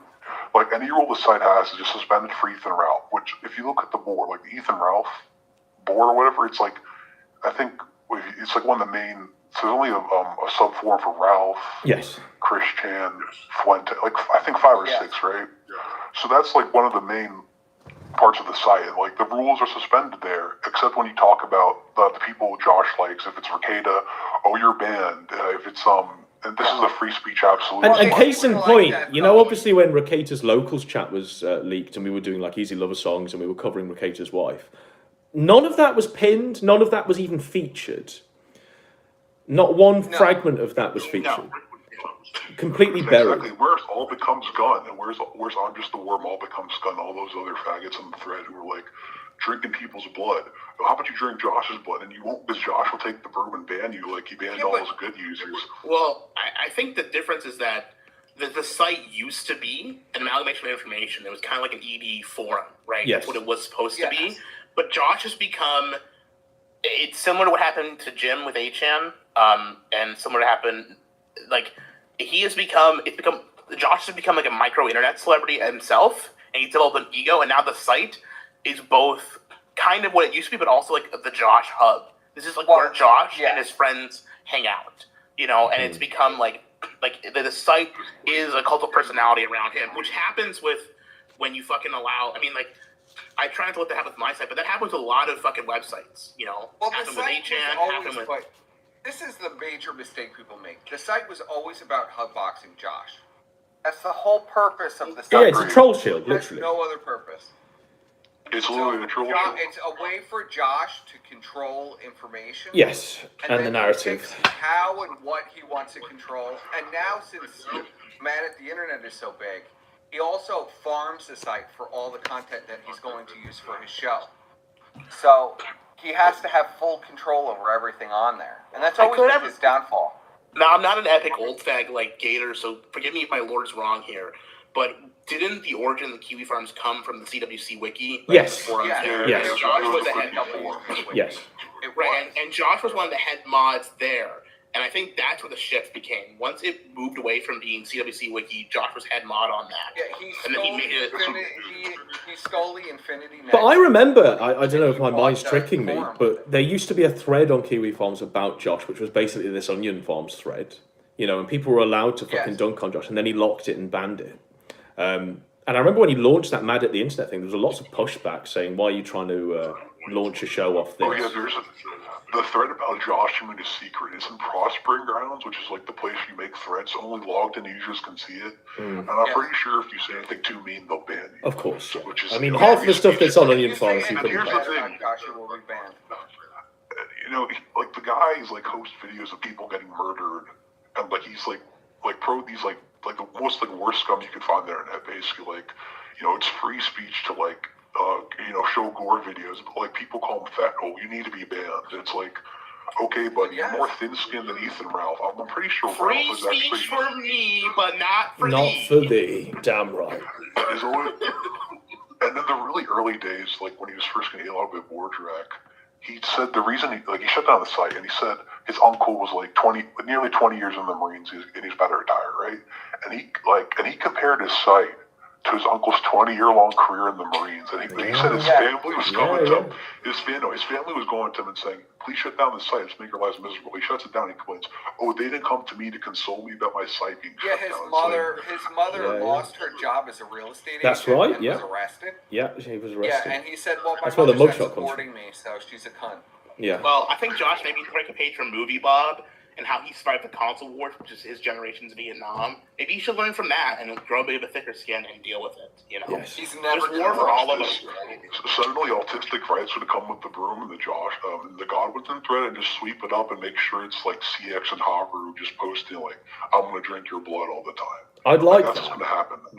That'd be brilliant, to be honest. I'd enjoy that a lot more. I'd like all becomes gone to stop being such a faggot and talk about Josh because they can't because autistic right will ban them. You know. Well, what's bizarre, and I suppose Persip and Squire were like the forerunners of this, but the fact is now that you can read someone's username on the Kiwi Farms, and they're posting on Twitter, literally like what they post on Kiwi Farms, and they're also in people's DMs. They're also on like Post and Chugbuds using the same username across. It's like each one of them wants to, I don't know, BT clips. It's wild. None of them actually want to make content. They just want to like aggregate the news. Yeah, but they're not actually. But what it's turned into now is it's like a personal blog. You know, back then we actually used to like put a lot of effort into like finding information and posting. You know, I mean, Sure. me and Squire would like research for hours, you know, to like put together these posts, and it was organic. And it was kind of interesting to see this stuff. And now nobody even archives anything. There are no screenshots. It's just like a personal blog where these people like it's just their opinion on something. Or now actually it's not even that. It's literally like one sentence or one word. Yes. And these are like the posts and the threads. And it's unreadable. You can't find anything. You can't the site is not really usable anymore. It's constantly down. When it's not down, you go in a thread to like look if something's happened, and it's these people talking to each other. Yeah, who are having the same conversation on Discord, but they're just doing it publicly. Right. Yeah, it's bizarre. What is this? It's that bizarre. would never, I mean, that was never ever, the forum was never designed to function like that. And you would be automatically banned. Like, the old rules were, if you put like a sentence or a word in a post, it would be deleted and you'd be banned. Period. That'd be it. Because the threads are about archiving information about a particular subject. Because the type of person who archives and does all that is not gonna like suck up to Josh. That's right. No. Is the issue. Well, that's what happened. We were all cast out. And they hate you for some reason. Like they have this idea that everything needs to be posted there, but the reality is all this stuff doesn't come from there. All the stuff, I mean, for real, I get a lot of stuff now from Twitter or DMs or even Discord. None of it is coming from Kiwi Farms. No, but even the past, like 90% of the stuff on Kiwi Farms in like the 2019 to 2020, the gun war, was Discord people, like doing it, and then it was the guy who's posting the farms. They're like, "Oh, we found this. Like, even the gym docs comes from a guy you know on the forums. Like, 90% of the stuff they find. Well, he was doxed on 8chan first, I remember. Well, but the But the thing about the gym docs is Jim doxed himself. Yes. It was literally, they found the information from his About Me on Jim Jam 81. Well, we all dox ourselves. That's the whole idea, isn't it? By the way, he's supposed to be super cool, but like, you should read that profile one time. I can send it to you. Like, the stuff he says. I mean, the DUIs are concerning, aren't they? All the fucking DUIs and shit. Like, his stage 6 profile, right? Yeah. When he talks about like books, what are those, or something like that. Yes. Yes. I think it just, and like, then he used to write. He went to some creative writing class and he used to make some weird short stories or something when he was Jim 81 Jim. I have to go back and look at it. But like I say, Jim to me has always been that regular guy scumbag. It's this myth that's come around him from the Gators and the Fagmenkos and the Carls and all of these fucking Jim Walkers, the Paulie Frogs. I mean, they have this fictionalized version of Jim where he can do he's like a dark lord, and it doesn't make any sense. It's like they haven't watched any of the content. I think he builds on that. He's certainly been building into that recently with all the super chats he reads, like who he doesn't cover and who he does. Yes. And another thing too is whenever when he says, "I just laugh at the internet," well, like he clearly sees about certain things. You don't talk about Ralph for 3 years. Oh yeah, I mean, there's clear skin in the game now. And there's clear skin in the game, like him going at Fuentes. You know, there's. I think he's mad at Nick guy because he called him aloof or something. And like, it's kind of true. Like, he pretends to be like above it all, but he's like some sitcom, like a comedy. But he's not. Like, he's invested as anybody. He's just like good at hiding it, basically. I mean, if you look at it really, I mean, if you want the real reality of Jim, he lives in an anime dungeon. He married a woman off the internet who's like mixed race, and you know. He spent the past 10 years on the internet, if not longer. Well, he married a cam whore. Yes. Yeah. Well, I mean, that's all true, but like, also, it's like, the only reason that it matters that we care about it, because like that could be fucking. That's also Mr. Deadman, right? That's a lot of people on this fucking internet. The only reason we care is because Mr. Medic and Jim has been uplifted to this fucking like godlike status and community, and this dude's right. He's not. He's just some fucking guy. He's just a regular guy. Who hasn't made good videos in like 5 years. Yeah. Jim used to be just a poster on some forums. All his early videos were about, posting on forums and stuff. Yes. Right. And those forums like about Sonic and full of minors too. Oh shit. Whoa. Yeah, but if it was Ralph, guys, just saying. I mean, can you imagine, right, so current year, Ralph decides, okay, I'm going to marry a Chinese cam whore. Yes. That would be the biggest news ever, wouldn't it? And he never lived that down. And then I'm going to live in an anime dungeon and lie about having cancer. Like...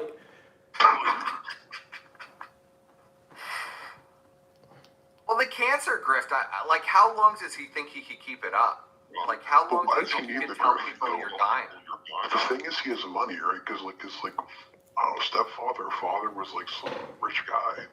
Like, had millions and just, like, spare cash. It's just bizarre that he needs to, like, do this. Because he clearly hasn't worked a day in his life. Have, like, any real job. Like, let's be real here. What's the real face docs of Jim? Is it Franken Jim? Or is it something else? Is it DUI Jim? Yeah. Is it Franken Jim? Jim? The videos, but I've heard people say that's a cousin of his. And see, there's one way to find out, I suppose. He was arrested. If somebody did a Freedom of Information Act request, well, the guy with the glasses and the brown hair. That guy with the glasses? His cousin. It's his cousin. It's Doug Walker. It was in front of us the whole time. It's been Doug this whole time. Doug Walker. Hey, we should get a Ralph. Like, because Ralph Redox, Ralph should file an FOA in his hometown to get the information. But what strikes me, Deep Throat, is that people know where Jim is. People are literally building snowmen on his fucking lawn. All of this shit. People sending stuff to his house. In all of these years that he's been doxxed, they know exactly where he is.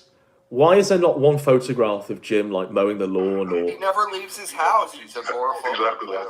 But that's fucked, isn't it? He hasn't left in, like, 10 years. He hasn't left the house in 10 years. I mean, I imagine there are people like paparazzi of this sector camping on the lawn of Jim's house, waiting for him to... By the way, he lives by a recording studio, which is funny, too, because he never uses it, which is kind of weird if this is supposed to be his, like, job.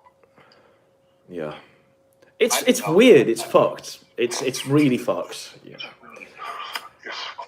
and all his neighbors are 70 years old too. It's like a retirement community, I guess. Yeah, those can be pretty comfy places to live. To be fair, like those can be pretty nice, especially in Minnesota. There's not a lot of nice neighborhoods. I'm sure it's nice, but it's just kind of like it's just kind of weird if you think like what these this old boomer would think if you knew who Jim was. I know like the freaks that like worship Jim show up, and like Jade is like mowing the lawn. And she has to come up to them and like explain to them, listen, Jim's not coming out. Thank you for these gifts. You have to leave. And they're just like they're writing letters and stuff. They're like, I love you, Daddy. He's letting the wife go with the lawn while he sits inside watching anime. It's really creepy that he never leaves his house, but I think he's an agoraphobic who has much houses, who like creates this. I've looked at a lot of his old stuff, and I really do think that's true because there's a few things he like. The COVID stuff is a big giveaway. Well, he's always been a hypochondriac. He goes to college. Yes. He goes to college at age 30, and yes. He says he had a job before that, but he didn't have any skills. He used to teach beforehand, didn't he? He's not working. He used to teach. You can't teach without a degree. He says he goes from high school at 18 to some unknown job to college at 28, and he doesn't complete it. So he couldn't have had. He's not a working class guy, so he didn't have a mechanic job or some trade job, right? He couldn't have had a degree job because he didn't have a degree. So the only jobs he really could have had is retail, maybe secretary, or a few email jobs. But that's at best. So I think he probably just worked at the game store. Part time for 7 years. Oh fuck! It's the fucking Boogie Review Tech USA story. They all work at GameStop. Imagine if you got your copy of fucking Sonic for the 360 from Jim. He's the one who sold it to you. You're 18-year-old Jim. What do you do from age 18 to 27? So how old? What year is he 18? Is this 2000, 2004? Is that when he's 18? No. In the stage 6 profile, he mentions he started going to college and he's worked a job before. Right. So, I assume from that. That's right? in So 2006. He would have been in this nearly 30, right? Jesus. Reaching 30, he goes to college, but before then, he was working. He doesn't say how long. He said he had a job, which can mean 6 months realistically, right? Yeah. But I can't see him doing anything laborious. He's not going to be a nighttime stalker or a fucking a mechanic. So the only option he really has with no degree and no skills is retail and secretary stuff as I said before. Unless he can prove otherwise, unless he can tell us what he did, and maybe it was a job at Daddy's company, maybe it was that. I could see that, but I doubt he really. Well, I think there's a lot of truth in the Jim walkers. They're doing it subconsciously because they're trying to be Jim and they're actually following Jim's life pattern. The fact is that Paulie Frog and Gator are going to college in their 30s. The fact is that I don't think we need to look far by looking at Gator and Paulie Frog to see what Jim probably looks like and how Jim probably lives his life. I think they're all shades of the same guy. Yes, they're all shades of the same guy. Water makes a good point in chat. How do we know that Jim is still alive? Do you think that Jade is just Jim died already 5 years ago and now it's just Jade? The voice changer? Because I don't think she would have been able to write posts in his boomer mannerisms. Yes. And they're using Kill All Paypigs has that really convincing AI. It's not AI though. It's a clip. He clips his stuff. Yes. It's all it's all clips. It's done by hand. It'd be impossible to do that on a live stream, honestly. No, I mean Jim's definitely alive, and I think he's alive and well. I've been editing. I tried. KOP, the KAP guy must have spent 1,000 hours. Yes. At least, yes. Just on the audio. He must have an entire library. No, it's not AI. No, it's not. Because if you listen to the first Ralph video, they are 30-second clips that are word for word taken from Jim videos. I've checked this too. But he does really good editing. Yeah. But the audio cleanup he has to do, because he's taking videos from 2008, streams and all this, he's probably had to he has a bunch of files. He probably just runs it through Audacity and cleans up the audio levels or something. Well, yeah, but he's making 50-minute videos using hundreds of streams, and he has to take snippets out. That's still a laborious task. Yes. Probably what he's done is he's created a library of different audio clips for each word in like the major word in the English language and each audio sound, right? And then extrapolate that into kind of like a keyboard for like sound. But even so, Gahul, that is a lot of work, and that's quite laborious. You know. Okay, probably not. Okay, the thing was that first video though, their entire phrases, like he's kept like 30-second snippets, but just changed out the name of Ralph. So I think that first video, he watched a bunch of Jim videos, wrote like he had like a general idea of the script, and he wrote down what he wanted to take from each one, and then he would put Ralph's name and then cut the rest. Because like if it was doing word by word, it'd be a lot more choppy. But like their entire unedited snippets. It's smooth, yeah. From like I think I don't remember what I think it's the Wings video or the DSP video, but like I remember there's like a 10-15 snippet where it's exactly word for word that video. Well, this is all very interesting, but I think did you guys talk about what Jim thinks about SO Shaggy yet? Have you talked about it on the stream before? Well, I started like the original stream talking about like why. Let's look at it. Esoteric Shaggyism is literally like a Twitter insect, glorified Kiwi Farms use it. Essentially, the other side of the coin of Keno Shea and all of those faggots, right? I don't think that's in doubt. So why is Jim then fucking dabbing on the grave of this no-name fucking Twitter account? Because he hates SO Shaggy. He's Why? like a fucking hate bone for SO Shaggy. We looked through Esoteric Shaggy's Twitter, and all he's doing is just Tucker Carlson and Ethan Ralph's a King stuff on a loop. To be fair, SO Shaggy's pretty meticulously been like anti-Jim, and he's pretty effective at delivering like pretty good anti-Jim stuff. To the point that I think it actually got under his skin. I think SO Shaggy legit has upset Jim quite a bit. To the point that Jim was like trying to like get SO Shaggy's docs and was doxing just regular Shaggy, thinking that it was SO Shaggy. Yeah, I mean that's fucked, isn't it? Council of Evil. That's and really talking fucked. about how it's like the Council of Evil. I think he was talking about like me and Daimo and saying, "Oh, this guy just has a bunch of Gahul posts in his thing because he must be a Council of Evil fan. And he's working with SO Shaggy because he's a fucking boomer. He doesn't know anything." But the reality of SO Shaggy is it's just a Twitter account, and tweets can't hurt you. You know. Jim should know that. SO Shaggy is the king of the sector. He's like the one guy who's managed to get under Jim's skin. I have no idea how, but this guy's like Gator times 10. He's like better than Gator in every way. He's like, he does good research, good attacks, and like somehow he's managed to like have this like automatic memory. And he can pull any clip whenever he wants. He's like what Shannon thought he was. He's like what Gator thought he was. He's like the Dark Lord. Like theory going around. It's a competent Gator. Back when that SO Shaggy is not one person but a team. No. It has to be one person because it's just one person who's got like hyper autism. Right, but I mean, the reason people were saying that is because of the amount, not just like the detail of the post, but how often SO Shaggy posts. It's not like he doesn't take breaks. He just keeps going. Like there's no like downtime for the account. Hey, if that's what Shaggy's listening right here, listen, hit me up and we can like do something, man. This guy has he probably has like every fucking clip. Like I try to find some things that are just gone forever. He can pull up anything. I mean, he watches stuff when it's literally it's gone down. It's had 2 live viewers. I mean, he definitely watches and archives lots of shit. I can only imagine what's on the guy's hard drive. A lot of it is like Shaggy streams. But can you imagine the stuff like Vickers? He's 5 terabytes. He's got it all. Well, that's the thing with SO Shaggy that I'm kind of curious about. How did he go from covering Shaggy, like, that was his whole shtick, right? Like, for a year. Yes. Just covering Shaggy stuff.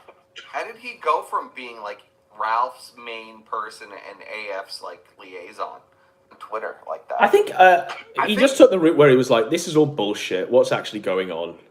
You know, he was the only voice that was actually defending these guys, and then suddenly it spiraled out of control. But I don't know, maybe it's different. Yeah, right. I think he reads Cow because there's a few times he reposts stuff from Cow. Yes. So I think like he's the voice of the Cow people basically. So that's why I think he's able to like articulate all this stuff like the Kiwi farmers is like unbelievable. Oh, you can't criticize Jim, you can't criticize Josh, but like if you read Cow, his opinions are pretty standard for the most part on that board.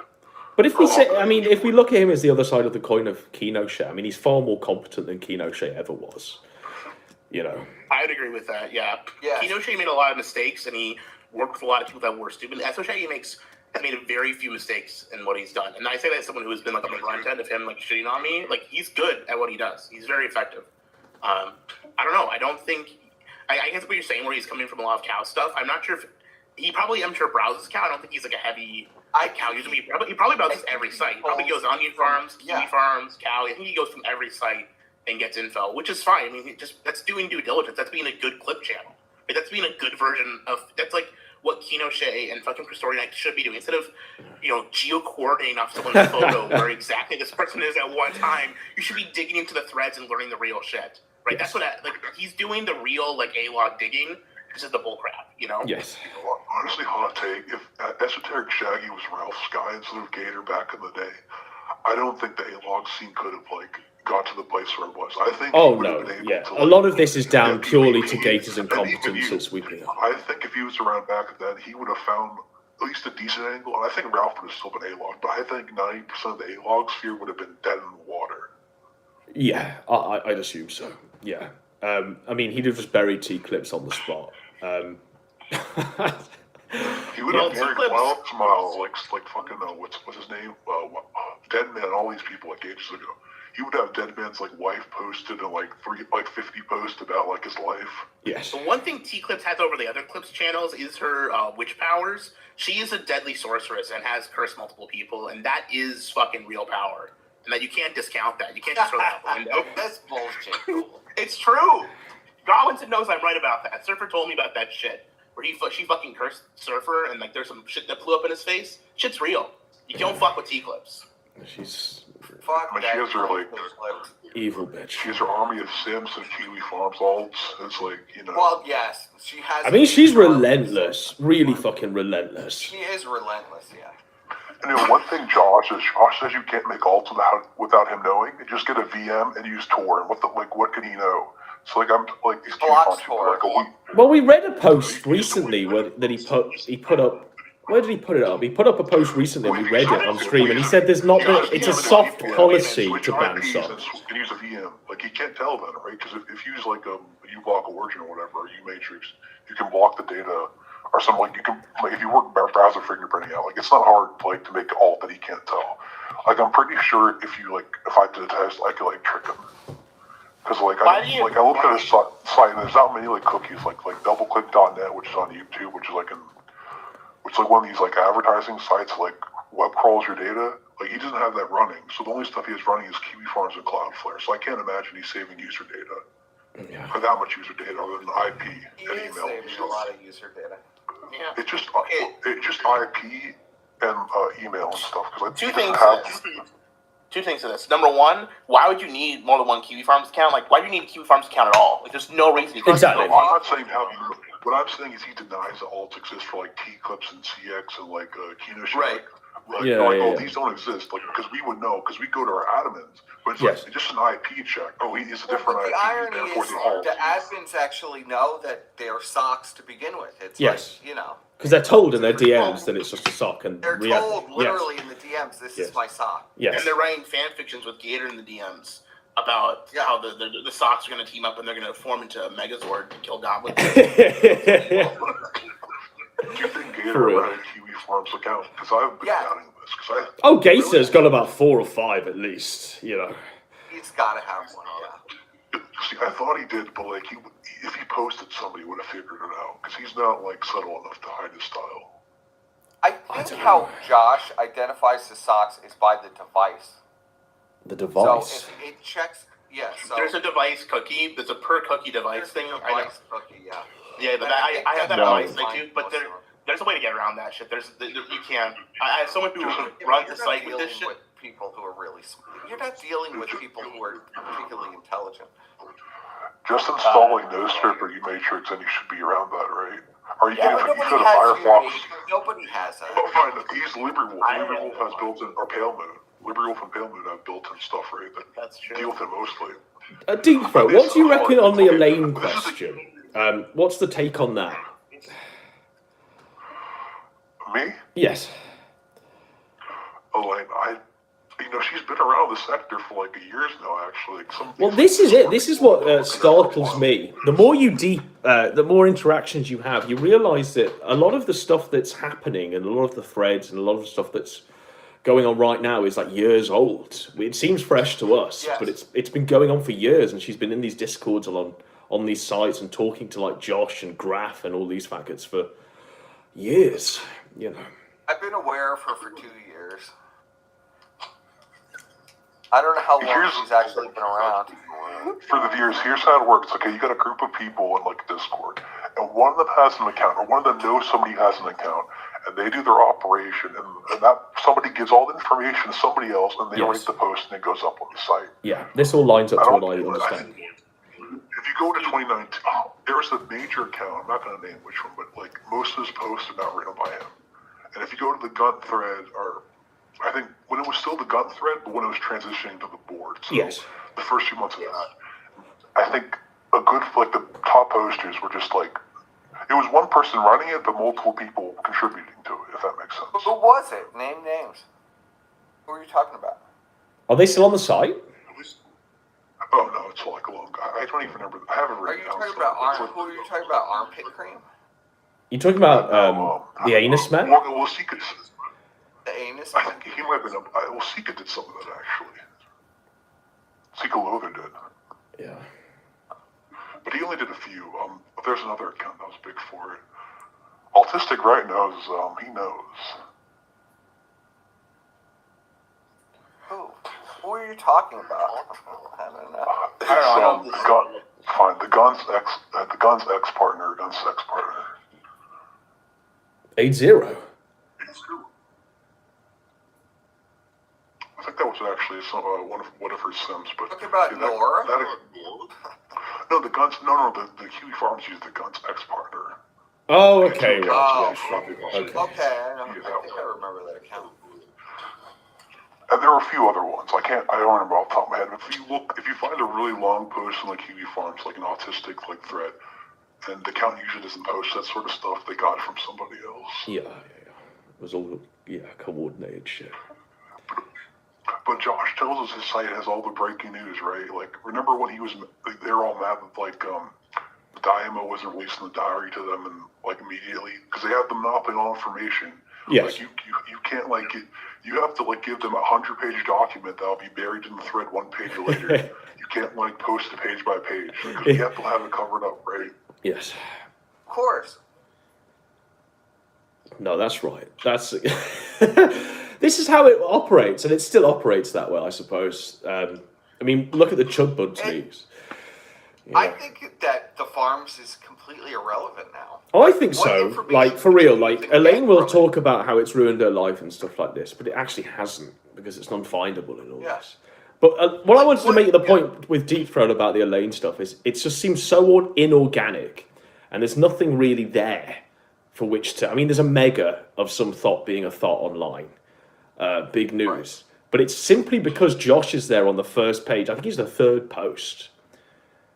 And he's sharing emails with her and stuff like this. And that's what suddenly generates the hundreds of pages afterwards to the point where we're here now. Yeah, well, as you well know, Josh, if you're a woman and you're in Josh's line of sight, he will somehow be in your DMs and somehow be in contact with you. It's strange, isn't it? That's how he got into all that trouble with his Discord server, because a lot of the female users would like disappear from his Discord server. I remember that part. Josh hates Discord, but he had a 10,000 member one. Yes. Of course. Yes. A few years ago. And if you said anything negative about Josh, you were instantly banned. Yes. Well, he has a Matrix server, by the way, too. A secret Matrix. Well, not secret, it's public. But... Secret Matrix server. Secret, to discuss Keanu Reeves. It's public. Dude, I tried to use Matrix once. It's so fucking, like, I get it. It's decentralized, privatized Discord, but, like, the whole point of Discord is it's not decentralized and deprivatized. Like, the whole point of Discord is that you can find people on it. You're not finding jack shit on Matrix. It's shit. It's just awful. Josh has a Discord, but Josh has a Discord. It's in, like, a bunch of Rust modding servers. Well, yeah, he called Ethan Ralph with one, remember, too? Yes. He called Ralph with one. I mean, he'll claim it's an alt, and he never used it again, which maybe that's true, but this guy's a liar, so... Well, there's nothing wrong with fucking having it. I don't get why it's a fucking big stink on him to have a Discord account. Like, everyone has a Discord account to talk to people on Everyone has a Discord account. Yeah.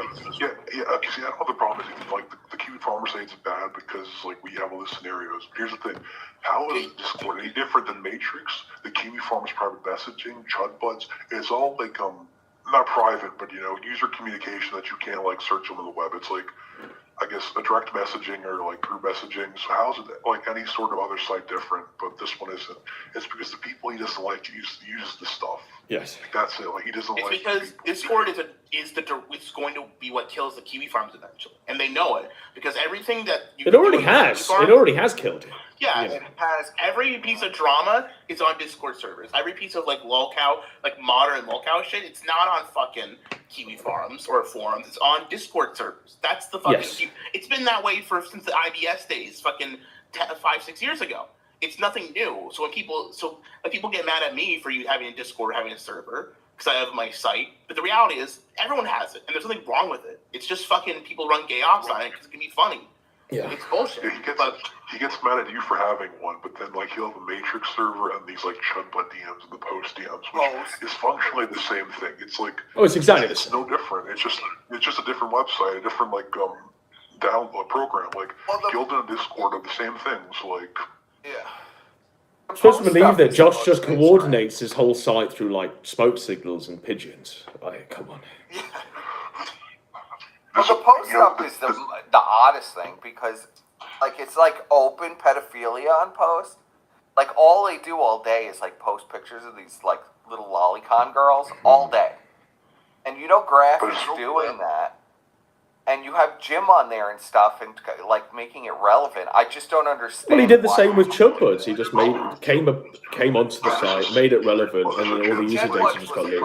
Jim's like selective amnesia and is like picking up winners and losers. It's just tiresome. Like I'm like this guy I'm going to stand back, but then I want to like promote this person, but also I'm not associated with him. Like with Ralph, right? It's like I'm not associated with Ralph. It's like, dude, you built his career.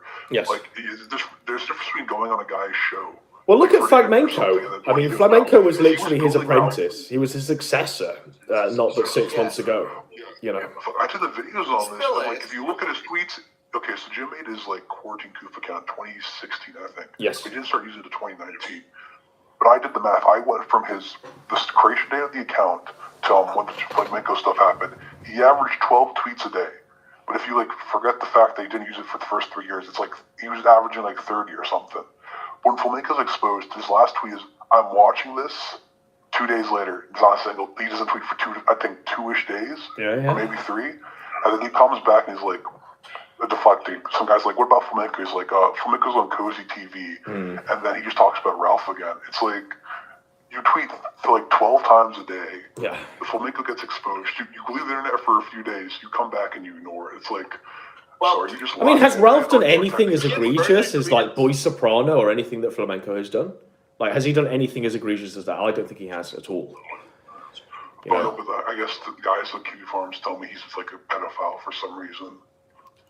Well, to give credence to your theory, I was following that account, and to add stuff to that, there would be like stretches of time where he wouldn't post for like months and years at a time, where he just would not post. But when he was posting, he'd post even more than what you're saying per day. He would post all the fucking time. Yes. Like your timeline. Well, he'd live tweet streams he was watching. Stop Flamenco. It's clearly he was just fucking like avoiding talking about that. Yes. And then he went back and posted like 12 times after that, like within the day. So it's clearly like this is orchestrated. He went down and said, "I can't defend this. Let me leave the internet, and then I'll come back later." But he was following everything. It's like, you don't have internet friends, Mr. James Augustine. Okay, well then prove it to us. Why do you go easy on Flamenco? Like, Social Media like showed this 4-minute clip, which he was like let Flamenco explain himself. Like, even like Ralph was like with his IBS stuff, let's both guest talk. And here's Jim. I'm gonna slander Salvo's good name. I'm gonna like let Flamenco do all the talking. Yeah. Yeah. Why do you think that Jim is so attached to Gator and Flamenco, though? Isn't I think he just sees himself in them. It's flattery is the highest form of compliment, isn't it? Impersonation is the highest form of flattery, and that's what he sees. He would hate to admit this, but he loves the attention. He loves being Father Jim. He has no kids of his own. He's 40 years old, remember that. And he could say he's like sick or whatever, which is fine, but he's like 40. He said 20 years not being sick. He only got married because he was an E-Slip. Remember, his wife would never have met him if it was not for him being E-Slip. They met at Gamergate 2015 or 8.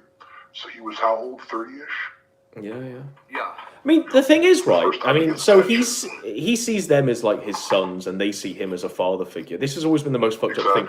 I mean, Gator's about 5 years away from Jim's age. Flamenco's probably about 6. I mean, what is that?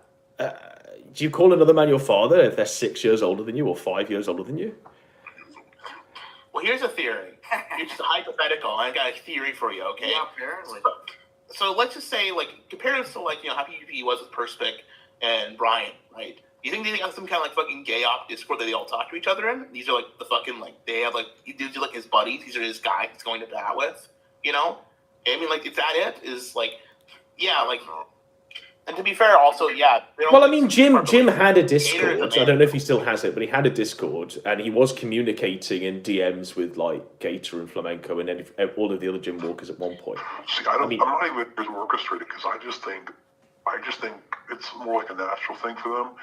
So like he knows, oh, these are my friends, these are my enemies. Like, oh, these are my children in like a metaphorical sense, right? He knows Gator's just like me, except if I didn't have money. Yes. Like, that's different. If I didn't have... If Jim didn't have money, if Jim didn't have money, he would be just like Gator. Yeah. Like because the only reason he has a wife is because he had money from his YouTube channel, right? Because he's all famous. If he wasn't famous and didn't have money, he would be he'd be basically the same place Gator is. He'd be worse than Ralph off, like, 'cause at least Ralph's got like his wife and his 2 kids. Yeah. You know, Jim has 0. Ralph pulled pure charisma alone. Ralph pulled multiple childbearing women, multiple wives, just through his charisma. It wasn't through his looks, wasn't through his money. It wasn't through anything. It was, just pure showmanship. But the churn on TV Farms tells me he's a loser, unlike Josh Moon. You know, unlike Josh Moon. Yeah. The guy who cried about not having a family. And or a functioning penis. Ralph had a family. Well, I can't believe it. To be fair, Ralph has never gone and had underage sex with women at a fucking Japanese soap land like Josh has. Whoa. So who's the real chat here? The funny thing about Josh is he runs a drama site that gives out some public, some private information on people and tries to find as much as they can. In a public Discord, he says his dick is broken, right? Yes. And then he later on, he's asked about it. He says, "I'm not going to answer the question. I don't have to tell you if it's like changed or not." Which means it's not changed, because if you're going to publicly tell us something's broken... He says it has changed now. He screamed that it's changed now. It's not the same. Okay, but what he said is, he said publicly, the Kiwi Farms guy said, "Oh, this is my..." He just magically broke. He's like, "My dick's broken." And people ask... Well, it was like, it was around the time where Kraut was breaking his penis as well. So, it was the in thing to break your penis. Did he, like, snap it in half? Yeah. I think he split an axe through it. If you read the Blockland stuff, there's a whole lot of lore on why Josh's penis is broken, but if you read the Blockland stuff, he says he can't get off to normal porn or anything normal anymore. It has to be like really extreme stuff. Yeah, I bet. He can't get that off. stuff, the Blockland stuff is way more damning than the Flamenco stuff, by the way. I'm just going to say that, because at least Flamenco is just looking at stuff, like Josh was actually interacting with the minors. But like, we give that all a pass. Like, if we're going to hang Flamenco, I don't give it a pass. Yeah, no one gives it really. Like, most of the sector does. I think all the farmers do, and I'm not saying they're a large. Well, they're just not allowed to talk about it. If it was publicly open, this knowledge, and it was constantly in each thread, it'd be a different story. But it's swept, these Janissaries, like, making sure only critique Ralph. Do not say anything positive about him. Spread lies. Say he's like beating his children. Yes. And call CPS. Well, that was pretty wild. That when they showed the picture of Rosie's arm, and it was like red and scaly, and Josh is like, "It looks like a thumbprint." Yeah. He's clearly. These people are mentally ill, because like there's a video of Ralph's You child, think? There's a video of his child being happy, and they're like writing 3 paragraphs about how they're secretly miserable, and like it's like, you know, that meme where it's like, this is the farms now, though. It's nothing to do with archiving information or anything. It's all about. But if Ralph was genuinely like a cow, if he was Chris Chantier and he was a genuine cow, then they wouldn't need to do this. It would just organically flow, wouldn't it? They wouldn't need to constantly orchestrate things and coordinate things and sit in DM groups where they're writing posts. If he was genuinely a cow, it would sort of naturally, organically do itself, wouldn't it? And Ralph can have those natural, organic moments. Yes, and they're once in a blue moon. They're not fucking every day or every week. You know, they're maybe once every few. Ironically, I think he's gone past at 90% of his kayfabe on this part now. Yeah. I think he's become self-aware. Like, oh yeah, he plays it up for real. Like this blue hair thing, he plays it up. He plays it up big time. Yeah. Because he's like the villain. He like says this explicitly, but they believe it's like no, he's like 100% sincere. Like he's having the time of his life being the villain. Yes. And he gets to like play this role, and he gets people to hate him, and he gets to live every day knowing like 100 people want him dead. Yeah. It's become though a different thing now. It's like they have to prevent Ralph from doing content now. Yes. Like Ralph could do a lot of interesting stuff, but they're obsessed on preventing it. Like that Ralph-mania thing. They were completely obsessed with destroying that whole thing and making sure it didn't happen. And it's like, well, you people exist off of Ralph drama, and you're preventing anything from even happening. It doesn't make any sense. Well, it's because they know, like, when Ralph goes live and he cuts a good promo, that's really entertaining. And people come onto his side. People go, okay, that was an entertaining show. Maybe we'll watch more of this. So they just want to smother it in the cradle. They want Ralph not to be interested. They just want him zannied and pilled out. Yes. When Ralph was like yelling about Ricada, like over like when Ralph was yelling at Ricada over like the Trogo thing, like the 24-hour thing about the fart, that was like entertaining. For 1 hour, he was just yelling straight in about Ricada, going all in for like no reason. That was like pure Kino right there. Like Ralph could cut a good promo, Josh can't. No. None of these Kiwi farmers can. Cod can't. You know, who else? Red Pill Gaming can't. Like none of them can. Vickers can't. Keto Shea can't. Christopher X can't even talk. You know, no one can cut a fucking promo like Ralph. He's the king. The thing about Ralph, like, they need Ralph is like, Haru's at point is like, I want Ralph in jail. Well, Haru wants him to die. Like, I've read genuine posts from Haru where he wants to literally kill him. Let's say tomorrow Ralph dies in a car crash, like an accident, no A-logs involved, right? Yes. What is Haru's purpose of life after this? What happens to the gun board? These people, like, they will implode so much if Ralph goes. Like, the only thing keeping the Kino Casino afloat, Medicus afloat, Gator, and all these people is, like, Ralph. And that's the myth. Like, they think, oh, it's AF, they'll just bounce to AF and stuff like that. But the reality of why they all like A-log AF is because they A-log Ralph, and he's just associated with AF. If Ralph were to, like, flip from Cozy, they'd just A-log whoever Ralph's friends with next. Autistic Right is the moderator of both the Nick and the Ralph board.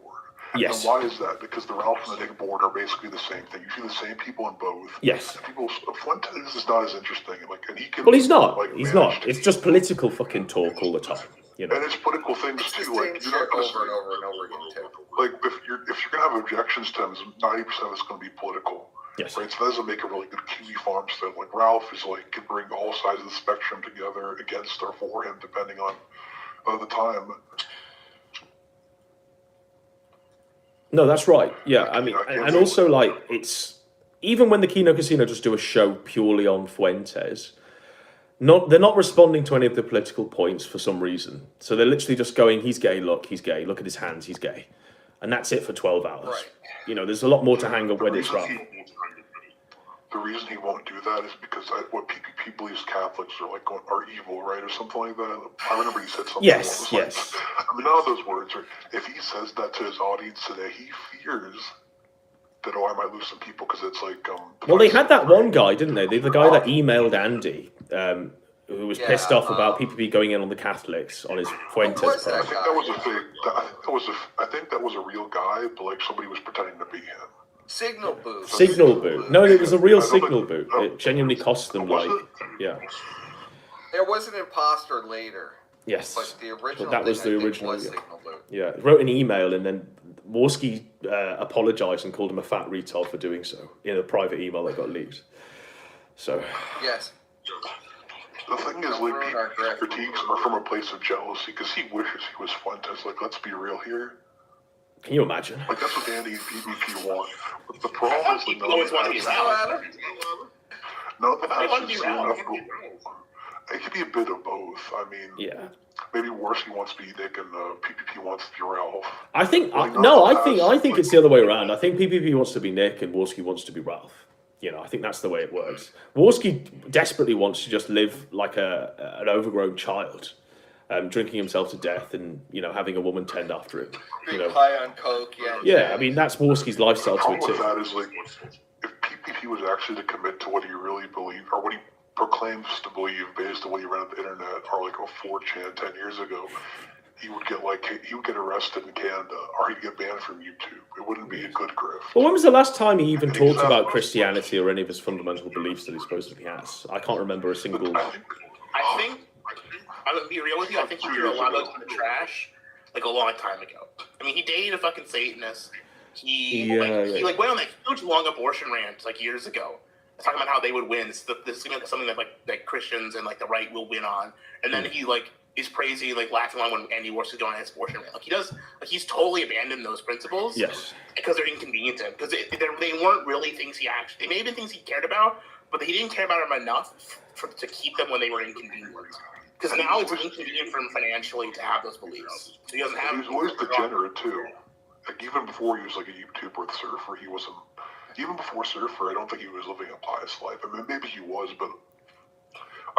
Definitely. So Stream.me, what are you doing during the stream, like New Year's on Stream.me? Was this guy really like the most pious man? Was he his grandfather? Okay, fine, but like he was like drinking himself to death. Shoving thumbtacks into his head, spreading his anus. Who hasn't drunk himself to death and streamed it online? Okay. Afterwards, he wanted to stream with a guy who had an avatar of like an old image of a king, like a historical image. And then he said he wanted everybody's congregation to die because they were old and they didn't get it was based what he did. Yes. I don't know, man. It doesn't seem like. Yes. Doesn't seem like the. That was you asking it, right? Oh well, they were my capos. It was that clip you've seen is from the end of like a 4-hour stream. Yeah. Okay. Yeah. It's where he said in that clip, I remember vividly, they asked him like about Martin Luther King or something, and he said if Martin Luther King was alive today, he'd be spreading his asshole to spread his message. Yes. Yes. So. He did say that. Yes. But for real, like the reason why I came aboard the PPP shit and joined all the Ralph stuff is simply because PPP was saying, and this didn't come to light until last year, he was saying the whole time that Ralph had doxed his church, had done stuff to his grandfather, all of this shit. So he had like a coherent origin story, and you were like, why? All he did was spread his asshole on stream. Why does he warrant the wrath of Ralph? And then it all came out to be lies. You know. Okay, but even if that was true, right? He did that on stream, and people said it like he's playing IBS. He knows his rules. If you do that, people are obviously going to send that. Like, well, yeah, there's that, but then obviously, you know, apparently they were sending images of it to his grandfather or something. I mean, he definitely. I've never seen an email for his grandfather too. Like people sent this. Where's his email address? No, and it all turned out to be lies. His grandfather didn't have an email. I mean, he admitted in a call with me that he just made it up. He just made it up so he could just go against. Never came clean to me, Adam. Well, never. Even when I'd like feel like I'd press him on it and I go, oh, it has to be true. It has to be true. And he would just like be really quiet. I never ever got him to admit that he made that whole thing up. I figured it out after when I started talking to you guys. I figured it out. Well, he just made it up. You know. You three new PPP, so I have a real question for you. Go ahead. My theory is that his like preacher LARP or whatever, he was pretty good at it. He had like the fire and brimstone. I think because his father didn't love him for some reason, he went after his like grandfather, and he was sitting in the church and listening to talk, and so that he's like mimicking his. But I mean, Deep Throat. I mean, confession. Like I went to that church 3 times with PPP and Surfer. What are you imagining this church is? I know it's Canadian. I'm imagining it's like the Canadian equivalent of Southern Baptist. I mean, are you imagining like stained glass windows, fucking cathedral style? We're all I'm imagining like a smallish thing, maybe like This literally, no word of a lie. We're in the car. We're literally driving onto like an industrial estate. We literally drive round the back of an Arby's, and it's a little fucking room at the back of an Arby's with Church of Christ on a plaque on it, and it's a room no bigger than like the living room that Surfer's room was, right? And it's literally three, four people Three of them are me, Surfer, and PPP. One was like a Chinese woman and the Chinese son. And two were old people, a guy with a beard and some old woman called Leslie. That was the church, and it was literally like a Bible reading group. That was it. You know, that is it. I don't mean that one, I mean the one his grandfather. I mean, from what I understand, yeah, the grandfather built this church, as in founded it behind the back of an Arby's. But, Church of Christ. You know, this is far been exaggerated from what it actually truly was. Well, I mean, I could imagine his grandfather back in the day when he's like, 10 years ago, giving some pretty impassioned speeches. Like, the building doesn't really matter. I'm talking about more the demeanor. Because at least, he must have gotten that from somewhere. Because, it's a very sort of southernish U.S. thing. Or, like the sort of passion, like the way he talks. So maybe it's from movies. Yes, but my point is he wasn't doing any of this in the group. Brother Devon in the WWE. Yeah, he wasn't. Yeah, literally. But he wasn't doing any of this in the group. Like, he wasn't standing in front of these 5 people going, He was literally just sat there. You know, there was no fire and brimstone. It was like he was fantasizing about doing that, but that actually wasn't the thing he was doing. Well, see, so did he live with his mother or father? Because this is confusing. He lived, like his father. I think his parents divorced and he lived with his father and his stepmom. And the stepmom hated him because he wouldn't clean up after himself. She'd make him switch off the lights and stuff and all this. I do know from what I've heard that there's a lot of resentment from his dad. And even though he lived with him, he kind of hated his dad. Well, his dad's an alcoholic. His dad's like a belligerent alcoholic. Isn't his dad like some sort of fed or whatever? No, he's just a security guard. Just runs a security ganger agency. Yeah. Okay, well, I mean that's kind of. I mean, they work with the police, though, security companies. Do these work with? I mean, they literally run security for like an oatmeal factory, so I can't see many fucking cases being. You know. Okay, I thought they. Some security does government buildings too. I think Allied does a lot of courthouses in the U.S. Yeah, I mean, we're talking. I mean, this was like a cereal factory or something. Well, but the thing that's always confused me is he was extensively doxxed. I mean, they doxxed everything. He was completely. All he did was spread his asshole. I remember on Cal. So that's why I thought that Ralph had to do it, because who would dedicate all this time?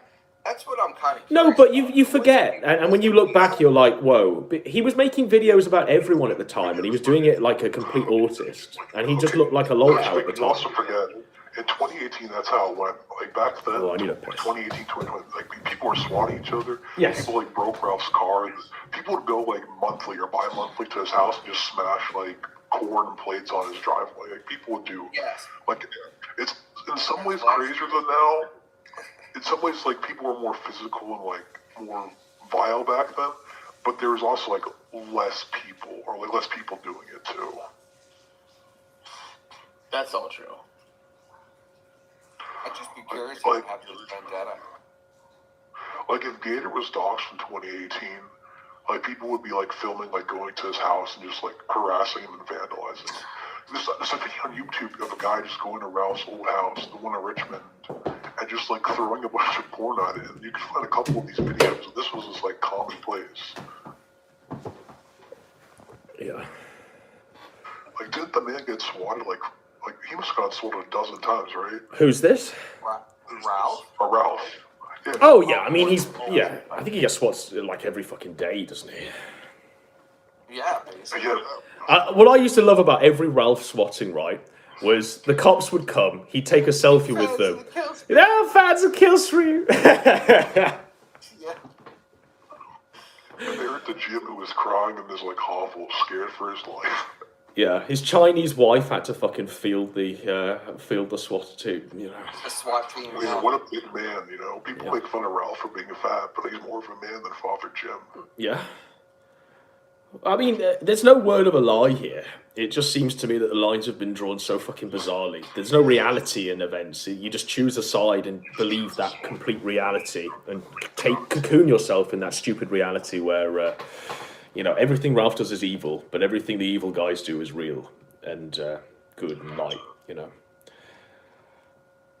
Bizarre. It doesn't make any sense, does it? I mean, the absolute state of the sector, and I blame Josh Moon 100% for this. It's all the feet of Josh Moon. say what you want about like Gator and Jim and all these people. If there was not a forum that was like 24/7 dedicated to like recycling fake stuff or like, you know, pushing the narrative in like a singular direction, we wouldn't be where we were now.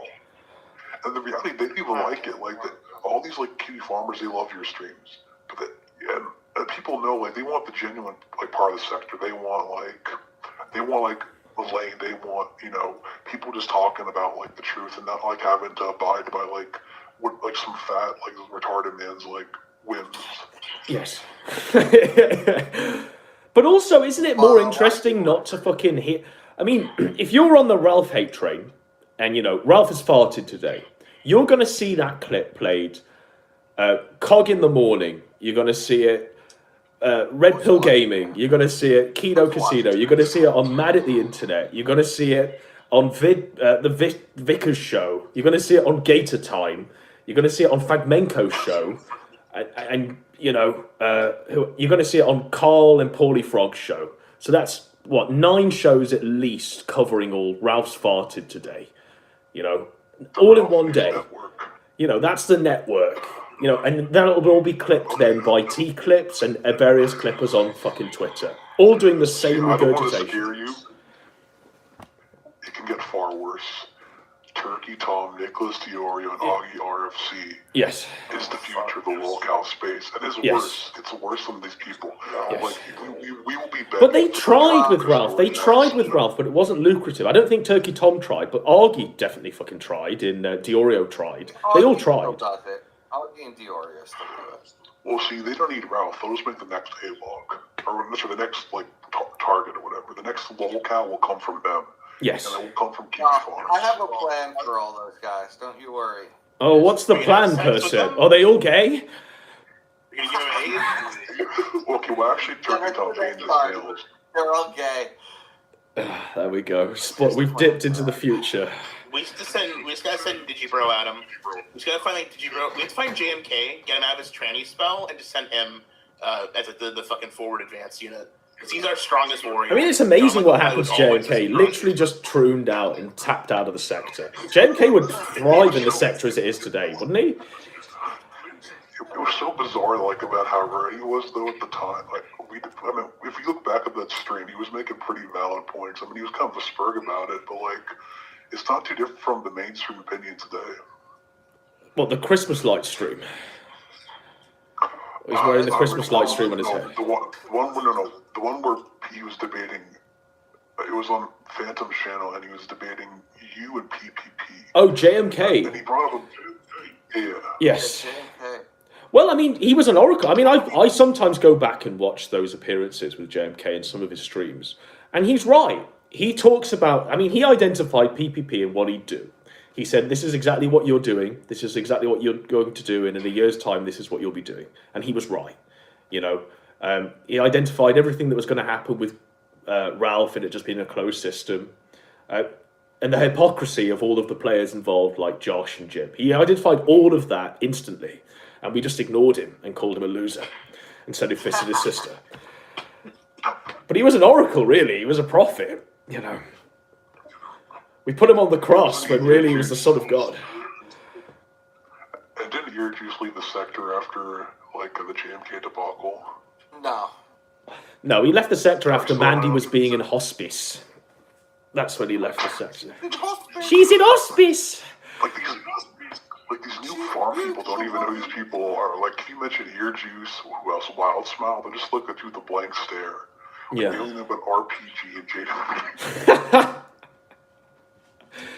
But it's like to these people though that follow them and want to watch like Fuentes hate content or Ralph hate content, none of them address the fact that like Warski was a paid up Ralph capo for like 6 years, was lifted out of the gutter twice by Ralph. None of them mention that Jamie McNeil was literally Fuentes' right hand man when they were going on road trips. It's like it's all forgotten. You see, I just can't believe like that happens. Like you're the guy who's number one A-log and like used to be his best friend, like literally living with the guy. Yes. And you were fine then with like you. Well, don't forget that Fuentes was paying his. I mean, the way it worked was Fuentes like bought him a flat, didn't he, in like a different building that he was allowed to live in, rent free, No, it was downstairs in the basement of his house. No, it wasn't. It was a different building. Well, it's a nice house. It's a nice downtown house. And it was a house that Fuentes didn't live in, by the way. It's like it was Victorian. Yes. It looked like the Victorian sort of era house. Oh, you're talking about when the bird converted James. Yes. This guy's supposed to be like the worst guy ever, but like his number one A-log was getting like months of rent, like free rent from him. And like you can't ask this question because like autistic right will ban you. Yes. Listen, he might be the worst person ever, but like if a guy gives you like months and months of free rent in one of the most expensive U.S. cities in like a nice house, like I assume it's not in the ghetto. It doesn't look like it's in the ghetto, right? I'd assume he'd be at least like great. There were a couple in that house. And let's not forget, like they were So Jaden's stories seem vivid, but also held back. So he told this story about how they'd all sit, him and Fuentes, and they'd sit and they'd watch that tranny program, Transcendence, is it called? Euphoria, right? And so Jane McNeil is completely passive in this. He's just watching this while he's just watching Fuentes. It doesn't make any sense. You know, none of it makes any sense. You wouldn't just watch that for hours, like sitting there like a stone.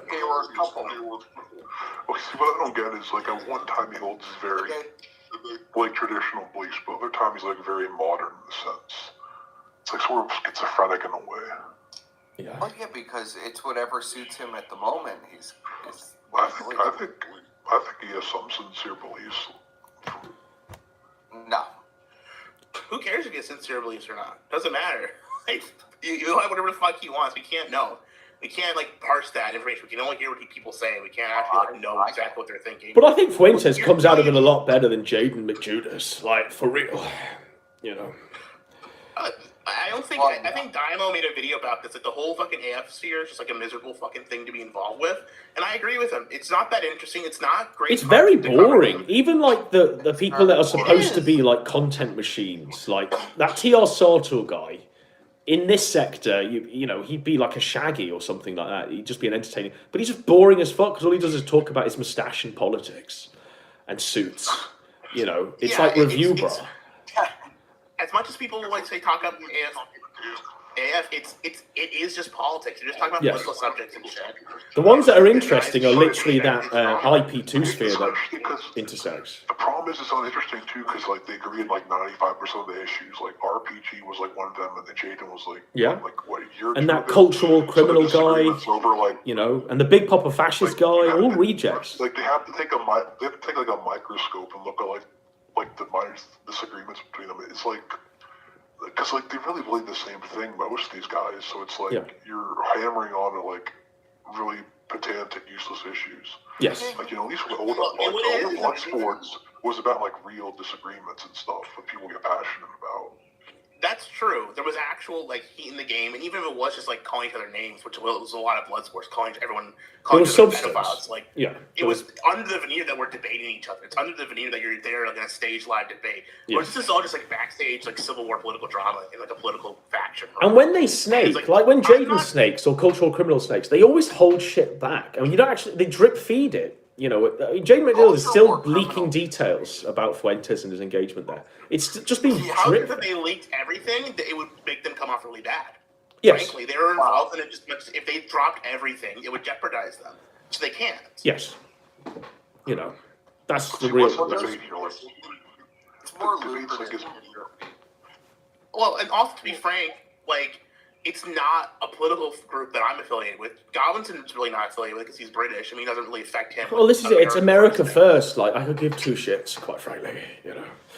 A good chunk of the sector it doesn't give a shit about it. Like, why does it need to be the focus? I didn't get into the sector to care about as much about politics. I'll be frank. See, what I don't get is some of the people who are A-logs, like big A-logs, this aren't American. Like, autistic rights, a Chinese man living in Australia. Canada. Who else is there? I think there's a few others that don't live in the U.S. Josh doesn't live in the U.S. either. No. Although he claims he doesn't, which is debatable, but he doesn't even believe in politics according to him. So, like, why do these people care? But, I mean, we're still laboring under the pretense. Like, when PPP talks about Fuentes and covers America First, he talks about it as though they are literally going to save the West. All they need to do is just get their act together. Like, he talks about it as like a sports team. It's baffling. You know, this is. They're the Dallas Cowboys for him. But come on, it's literally just Nick Fuentes and friends. That's all it is. Doing shows together. That's all it is. It's like politics of the sport. Like in the U.S., a lot of people do this where it's like a sports team for the Democrats or Republicans. Like this, like sort of like cringe, like just like hyper partisan, like boomerisms, like a-log and like being an a-log of the president. Not even for like a policy reason, just because like you hate him because he's like the other party. And for me, it just seems like it's like an online like Zoomer or E-Slub version of it, where it's like instead of like some boomer talking about Beijing Brandon or some like liberal millennial talking about Trump, it's like Nick Fuentes the gay guy and Mike Enoch the Jewish guy and like Vouch the pedophile, Yeah. But it's with Fuentes, there's the genuine pretense behind all of the criticisms that he will be president one day. It won't happen. It's Nick Fuentes. Like, come on.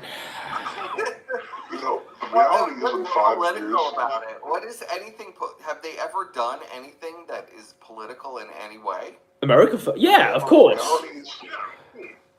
Well, have they fielded any candidates?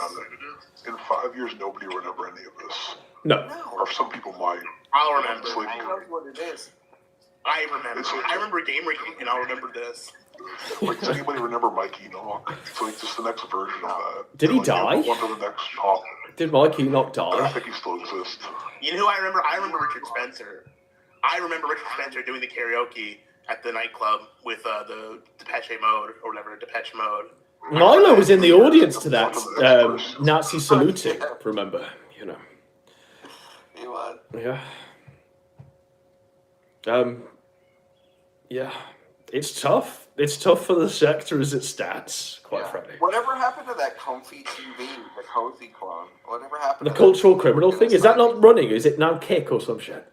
No, it's gone. Oh, right. Well, there you go. There you go. I remember they were trying to get Vouch to come on to be their Destiny. Remember that was like part of the discussions. Yeah, I remember the whole Vouch. That's not happening. They wanted. Well, that's what they wanted. That was the thing at the time. That's what they had in their game. Yeah, because they thought, oh, we'll attack Fuentes and stuff like this, and it might bring Vouch aboard, but Vouch will toe like a Destiny line on Comfy. Where's the fun in political IBS when like everybody's on different platforms and like the people on the right are banned? Like it's like Nick Fuentes and PvP are never going to talk on a stream together. No. So it just seems kind of futile. Like at least they like Worski and Ralph have talked before, and I think they talked like recently too. It's like he's never going to acknowledge them in like a direct way.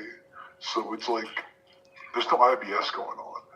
It's because on a base level, like the people, Cultural Criminal. I mean, we had interactions with Cultural Criminal. He treated PPP like a fat fool, a complete insect behind the scenes. And so would Fuentes, so would Jaden, so would all of them, because in humanity's eyes and in their eyes, they've already won because the guy that's opposing them is 500 pounds. So... Do you know what I mean? That's the problem too. Like PPP is a terrible. His image is terrible for himself. Like whatever cause he's attached to, you take a picture of him and that's like an argument in itself. Yeah, case. I rest my case, Your Honor. Yeah, literally. Can I make a claim? I've said a couple of times, and I even said it, that it was better for Surfer and PvP to move out from each other. I think so. But I think potentially it's the case, but the reality is when certain people were living together, they were both doing punt the gun. And TP was actually trying to lose weight, and after he moved out, he stopped, and he's never tried again. So, in the long term, he keeps saying he's trying. I mean, if you believe the man, he's on his 50th diet. Trying. He was trying back when he was with Surfer. He had to weigh himself in every week. Yes. We had measurable proof that he was trying to lose weight, and now he has no accountability, so he's not trying. It's a lie. I can tell you because I'm a fat man myself.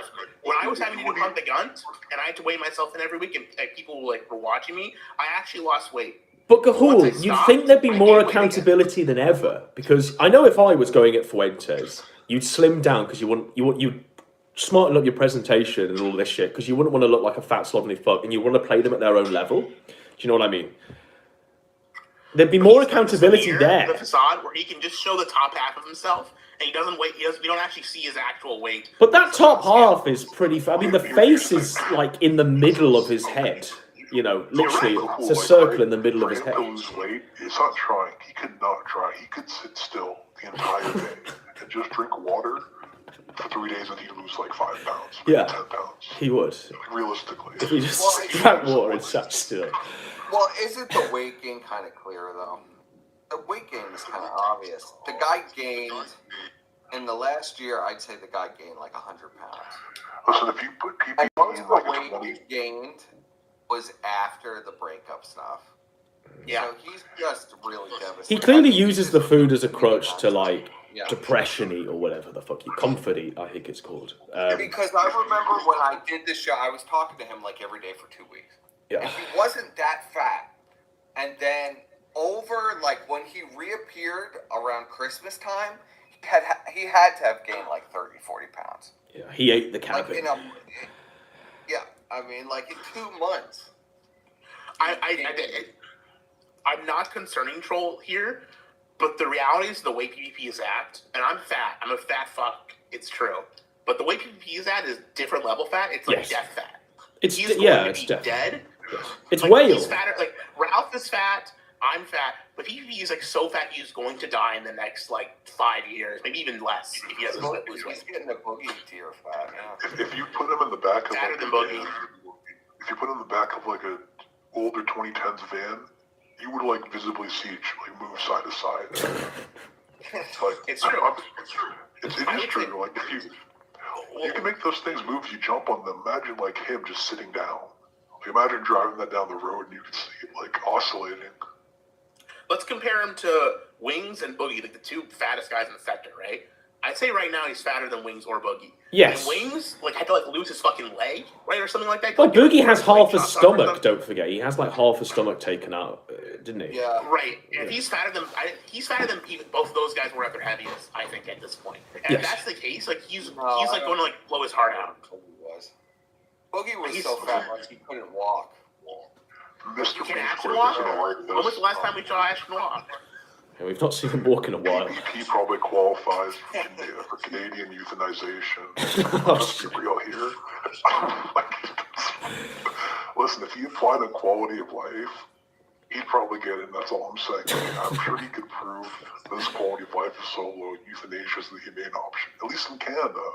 But isn't that the most absurd thing? That man is sitting there talking about how much of a better man he is than Ralph and Fuentes in all of America First, and how much of a better king he is. Hilarious hypocrisy, though. But there was some sort. Walk. Yeah, before he could lie on religion and say, you know, my religious upbringing and my religious values tell me that this is evil and stuff like that. What is there to say now that's different? You know, so this is why it's not working. None of the America Firsters that are disaffected from Fuentes must be looking at Warski especially, but Warski and PPP and going, okay, these are my kin. You know, one is literally eating themselves to death, and the other one can't string a sentence together.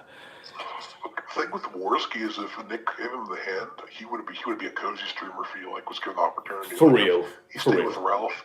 He'd be there. He'd be like his top man. He'd be setting up. And Warski would be making bank on Cozy. I think he'd do well on Cozy, to be honest. If him and Kyle are stuck on Cozy. Warski would be like, Metachromatic is Graper for $100. Yeah. But he'd be that. I mean, on Cozy they have these like side channels, don't they? Where they like Beardson tries to do it, where they just talk about video games or life and stuff like that. And Warski would fill that gap with Kyler as like dressed as Picard or some shit. That was how they could do it. You know, I can see that happening right now. That would have been a better timeline if PvP and Surfers just stayed together and kept doing their shit, and Warski was on Cozy with Kyler. We would be in a much better timeline right now. Well, I think we'd improve. You know, Cowboys asking what happened to Kyler. Does anybody know? Kyler's on heroin, isn't he now? He did the IP2 RV, and he's on heroin. No, he is legit on heroin, isn't he? I know he got addicted to heroin. Warski's like former like people he's betrayed. Yes. I even can't remember it. You got Cthulhu, you got Failure, Anal Vape. Anal Vape, classic. Yeah. Anal Vape. You got Alex, Amy, Alex. Chris Worski, the Ian guy, Eels Mice Chong. All of the guys at Kilroy, so like Bass Mama, Dave Cullen, all of them. Sargon. Jarbo. Ralph. Jesse from Pod Awful. Yeah. I think Flamenco, technically. Flamenco 100%. You know, they were cutting deals on Ralph content, you know, behind the scenes. You'll get 50, I'll get 60 or something. That still blows my mind. We've said Kyler, of course, but there was someone before Geek Thulu. Tonkasaw. Tonkasaw, yeah. Shit. Tonkasaw in the poop tooth. What was her name? The vampire woman. Vamp Candy. Yeah, Vamp Candy. Vamp Candy. Yeah. Oh, fuck. Those are the good old days back in the anime mafia. T-Clips as well. Don't forget T-Clips. You know, Yeah. So. Meth Holiday. Yeah, Meth Holiday. Meth Holiday, yeah. Rand. Was Sharat part of that too? And V? Oh, no. Shit Rat was always ostracized. You know, Shit Rat was like, yeah. Even amongst the skeptics, he was just like... Yeah, Shit Rat was kind of... I think it was only Kraut that took in Shit Rat. And that was after Kraut was ostracized. That was when Kraut was in exile. I needed someone on his fucking... But yeah, about the Kraut things, the like, controversy... Close with Worski too, though, at one point. Yes, yeah. I mean, they were all skeptics, weren't they? So they were all going to like VidCon or something. Yeah. And did they become close again in the period when Worski turned and before you came out with the Carolina Age video? Well, no. Kraut made an appearance on their inaugural stream on the Kino Casino, but I mean, Kraut's really not on board with what's been happening. You know. By the way, like, on their first stream, they got everybody. Yes. Like Medicare, Brigada. You know, like what deals are going on behind the scenes here? Like, what are the DMs? Yeah. But don't forget that Ashton sold it to me that he was going to go into business with Worski and all of this because Worski had a Rolodex that he could call upon and they could get guests on every show so they wouldn't be struggling. It wouldn't just be them two. I think he even phrased it, I wouldn't just be talking to that stuttering retard every night. They'd be like Rakata or Josh or whoever Worski had on his Rolodex would come on for like guest interviews. Yeah. But that lasted for all of 2 shows. Whatever happened to that? I don't think they can get anyone to come on their show. The last person they had on their show was Millennial Woes. That was literally the last person. They don't like having guests. But why? Why? I don't know. I could never figure that out. No, it was before. PPP doesn't like doing guests, period. I mean, ever. Andy Worski, if it was down to him, he'd absolutely have Jesse on every night, along as the third chair. Jesse's a better second chair than PPP is at this point. You're crazy, bro. He's better with Worski. He's a lot better with Worski. They're more watchable together because they both do that fake laughing shit and they bounce off each other's retardation. I think it's completely unwatchable. It's unwatchable, but they have better chemistry together. From Pod Awful because you want to have gay sex in the pickle soup. What? Listen, okay, I'll say Jesse pulled an impressive op with the pickle thing. Like, he was a double triple agent. Yeah. Like, that was his night. Like, that was like some real like clever stuff he pulled. Did people genuinely believe that was kayfabe at the time? I wasn't around for this. I only heard about it later. Oh, that was my... But people really saying that was kayfabe? Was that genuine? I mean, that just seems astroturfed. If people thought what they saw with their own eyes there, he's literally seething and molding as Jesse's on the on that. I literally told him on that after he had the freak out because we talked about this for a long time, and it was bad optics, right? So is this after the show? Yeah, after the show. Right. Well, you remember the daily raps. I wasn't around for this part, to be honest. This was just before I came back. Were. I wasn't around for Pickle Suit, the happening of the Pickle Suit stuff. You know. No, you weren't around for Pickle Suit. So I was like, this looks really bad, Ash. So what you need to do is you need to just say it was fake. It was a work for the audience to be entertained. And they'll believe it 100% because it's worked every single time with you and Adam. So I know it'll work again. And everybody believed it. Mastermind. Hook, line, the person that controls the sector. Well, I understand the whole point of everything that they're doing because I literally wrote the script for it. I know all the angles of You're the writing the script. It's on my script. Yeah. I left the show, but they're still using the old script. If you and Squire, like, you write great scripts, right? Why don't you just, like, make them on your own? Or, like, Well, they do that show, and the show is. I mean, it has great writing. Scope the press, yeah. But I mean, you could find some, like, I'm sure you could find some empty suit or whatever. Yeah, but God, get Shaggy to do it. Shaggy would do it. Control Shaggy. Do it myself and shit. Shaggy is not a script reader. If you put a script in front of Shaggy, it doesn't work. He's a natural. A lot of people gotta let him go. Good script. Go to Fiverr and find somebody. Use the Jesus guy. Get Jesus to read the scripts. Use AI. Use like making clone Ralph's. Or This make guy's saying Ralph I'm read it. so bad. I just need to get an AI person to read No, the script for us. make a Get a Ralph. bucket of paint to do it, That'd be Kino. Like, the What do Ralph you think? videos. Ralph hasn't read my script? No, make him like make him do scripted videos. You know, the Ethan Ralph comeback. Yeah, well, it's gonna happen. I'm working on it. Yeah, but in the moment, I mean, it's Gator writing the Kino Casino scripts. Yeah, it's pretty tough. Well, they literally never dropped the old script. So what we were doing, I want to say June of last year, is the exact same line-for-line thing that they're doing now. It never changed. He's gay. Yeah, Ralph. It's just he's gay. Mexican child leader of the white race. Right.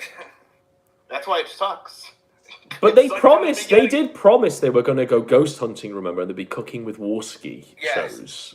Have they materialized? Can you imagine being so fucking bitter about surf that you make a goddamn Cooking with Warski show? Well, it has yet to materialize. I don't know why it hasn't. You know, are they building the kitchen, or what's going on? As fuck. It's because they gotta clean the kitchen, they gotta clean the dishes, and they don't want it. Neither of them are gonna do it. That's what it is, isn't Neither it? of them are, Yeah. Yes, that's exactly what it is. What about, Uber Eats with Ashton, where he scrolls through his mobile phone, filling the basket, Now that would be a show to show how much he ate a day. Yeah. Because I know, like, I personally know how much he eats a day because, we of course you do. Feeder fetish man. Well, no, we used to sit on calls with him where he'd order 50 Big We used Macs. to sit on calls and you could just hear him eating, like, the whole time.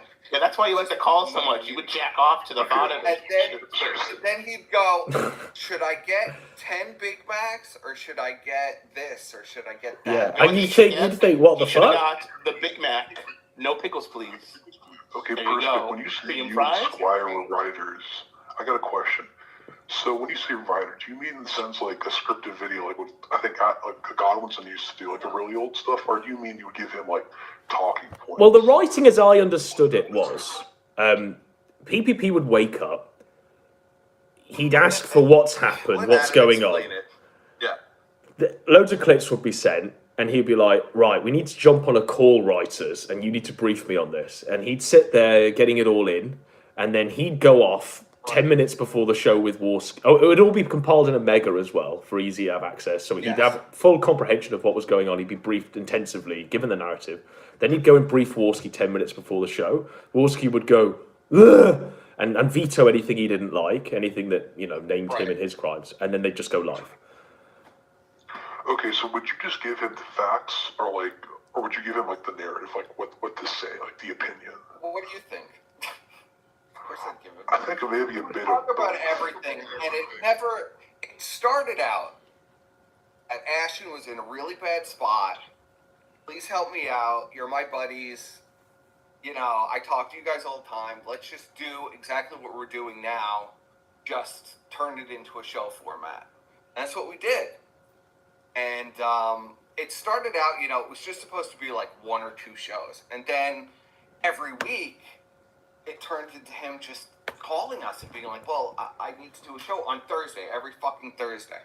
So, and then, it got really bizarre. We started getting really pissed off because I hated Andy.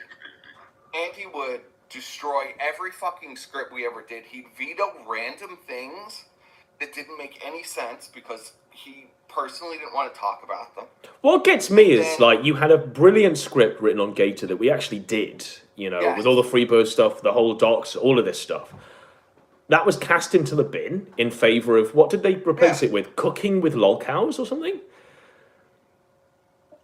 I don't remember exactly what we did. It was literally just thrown in the bin. But they wouldn't let us do the Gator stuff. Yeah, I was just told. Well, Gator is like going to be on our side now, so we can't talk about Gator. They tried to do it with the flamenco stuff, but I told Ashton, Andy isn't here, and we're doing the flamenco show. Period. And we're going to bait him to get him on. And we did that at least successfully. But it turned into a weird thing where it was every week Andy was going to be fired and he was miserable. Yes. As you remember. And that was where I came aboard, where he was literally firing Andy every day. Yeah. And then as you know, the power chat stuff was like, that was the fun. Well, go ahead, Deep Throat. What's the one thing you don't get? Okay, so King of Casino, that's a business. That's their job, right? And I know they're just live streamers, but like, there's very little actual work put in. Like the thumbnails are atrocious. Well, the thumbnails are literally Warski's contribution. That's what Warski does on the show prep. He does the thumbnails. And isn't it the same thumbnail every time, except he goes to the layers and he just replaces the faces and changes it. Yes. It's like, because if you look at it, you have no idea what's going on. You have all these especially if you're on a computer, you have all these small faces in the corner. Yes. It's just a bad thumbnail, I think. And then they can at least make some skits or maybe make some edited stuff. They did do the one about what's it called, the swamp documentary thing, which even then it was kind of lazily done, but they should be doing more of that if they're going to make this their living. Yeah. I mean, I was always, at the start of this, when he was like, I'm going into business with Warski, I said, right, what's the life goal? What's the end goal? And he told me that it was so he could get a car, because he was living in some weird place. He could get a car and he could continue working, and this was just going to be a quick cash grab. And that was literally what I was told. That's how I understood it as well. Yes. Okay, but both you and PPP started making, you started, not with scripted videos, but you did do live streams, right? Because he started out making 10, 20-minute videos, right, talking to the camera. Yes. Right, and then you had the documentaries. Well, no, I mean, my original content was just this anyway. Yes, but it was spliced in with the edited stuff. Yeah. Yeah, so not live. So why do you think the live stuff is so popular now? Because there's no edited stuff anymore. Jim is even Jim does streams. Lives get better viewership. They make more money. You can get super chats. It's just people watch it. It's what people prefer. For me as well, they're easier. There's less work, and they get more viewership. For me as well, so the stuff we've done today, like Ralph's win, Vickers L, Esoteric Shaggyism, all of this stuff. If you took a week to edit that video, it would be old news, and something else would have happened. So that's why it's live. I was going to make a video, and then a day later, it's old news at this point. Yes. But That's why I like it. Is in the earlier days, they got a lot of guys making these edited sort of videos where they use cartoons or they make songs and all this stuff. Yes. And you don't really have that anymore. It's all lazy these days. That video where it's what game is it?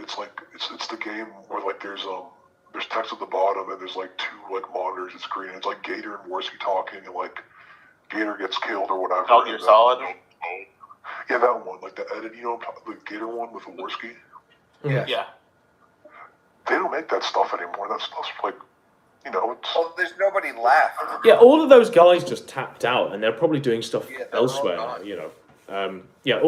Where's Simp Show? Where are all these? I mean, Simp Show used to pretend to be the ghost of Sean Connery and haunted T-clips, in videos. Yeah. All of that's gone. A lot of those guys just grew up. I remember a lot of those editors, they just grew up. They grew out of the sector and they don't care anymore. And then the new guys do this stuff.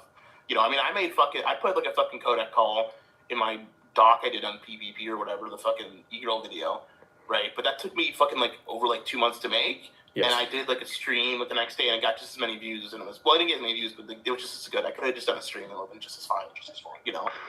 I think your Medicare, the Nostalgic Critic Medicare thing was really good. That was really good. Yeah. I'm making a new one of those this week. I found a new cow to go after. See, the problem is people don't appreciate as much the live stuff because, people say like the Kino Casino's dying, and I agree it's going to die soon and dead, but it's not as dead as some Baylogs like to think. I think it's like the Ralph mentality, like in 2 more weeks, Ethan Ralph will die, and then Matthew Vickers will like claim his corpse, and like 3 years Harry Morris will take Amanda back or whatever, and then Cozy TV will implode, and then Nick will go to jail, like the Haru stuff. I don't think like there's not going to be a dramatic ending where like PPP like kills Worski in some fight. They're going to gradually decline, get into a fight, move out, and they're still going to stream.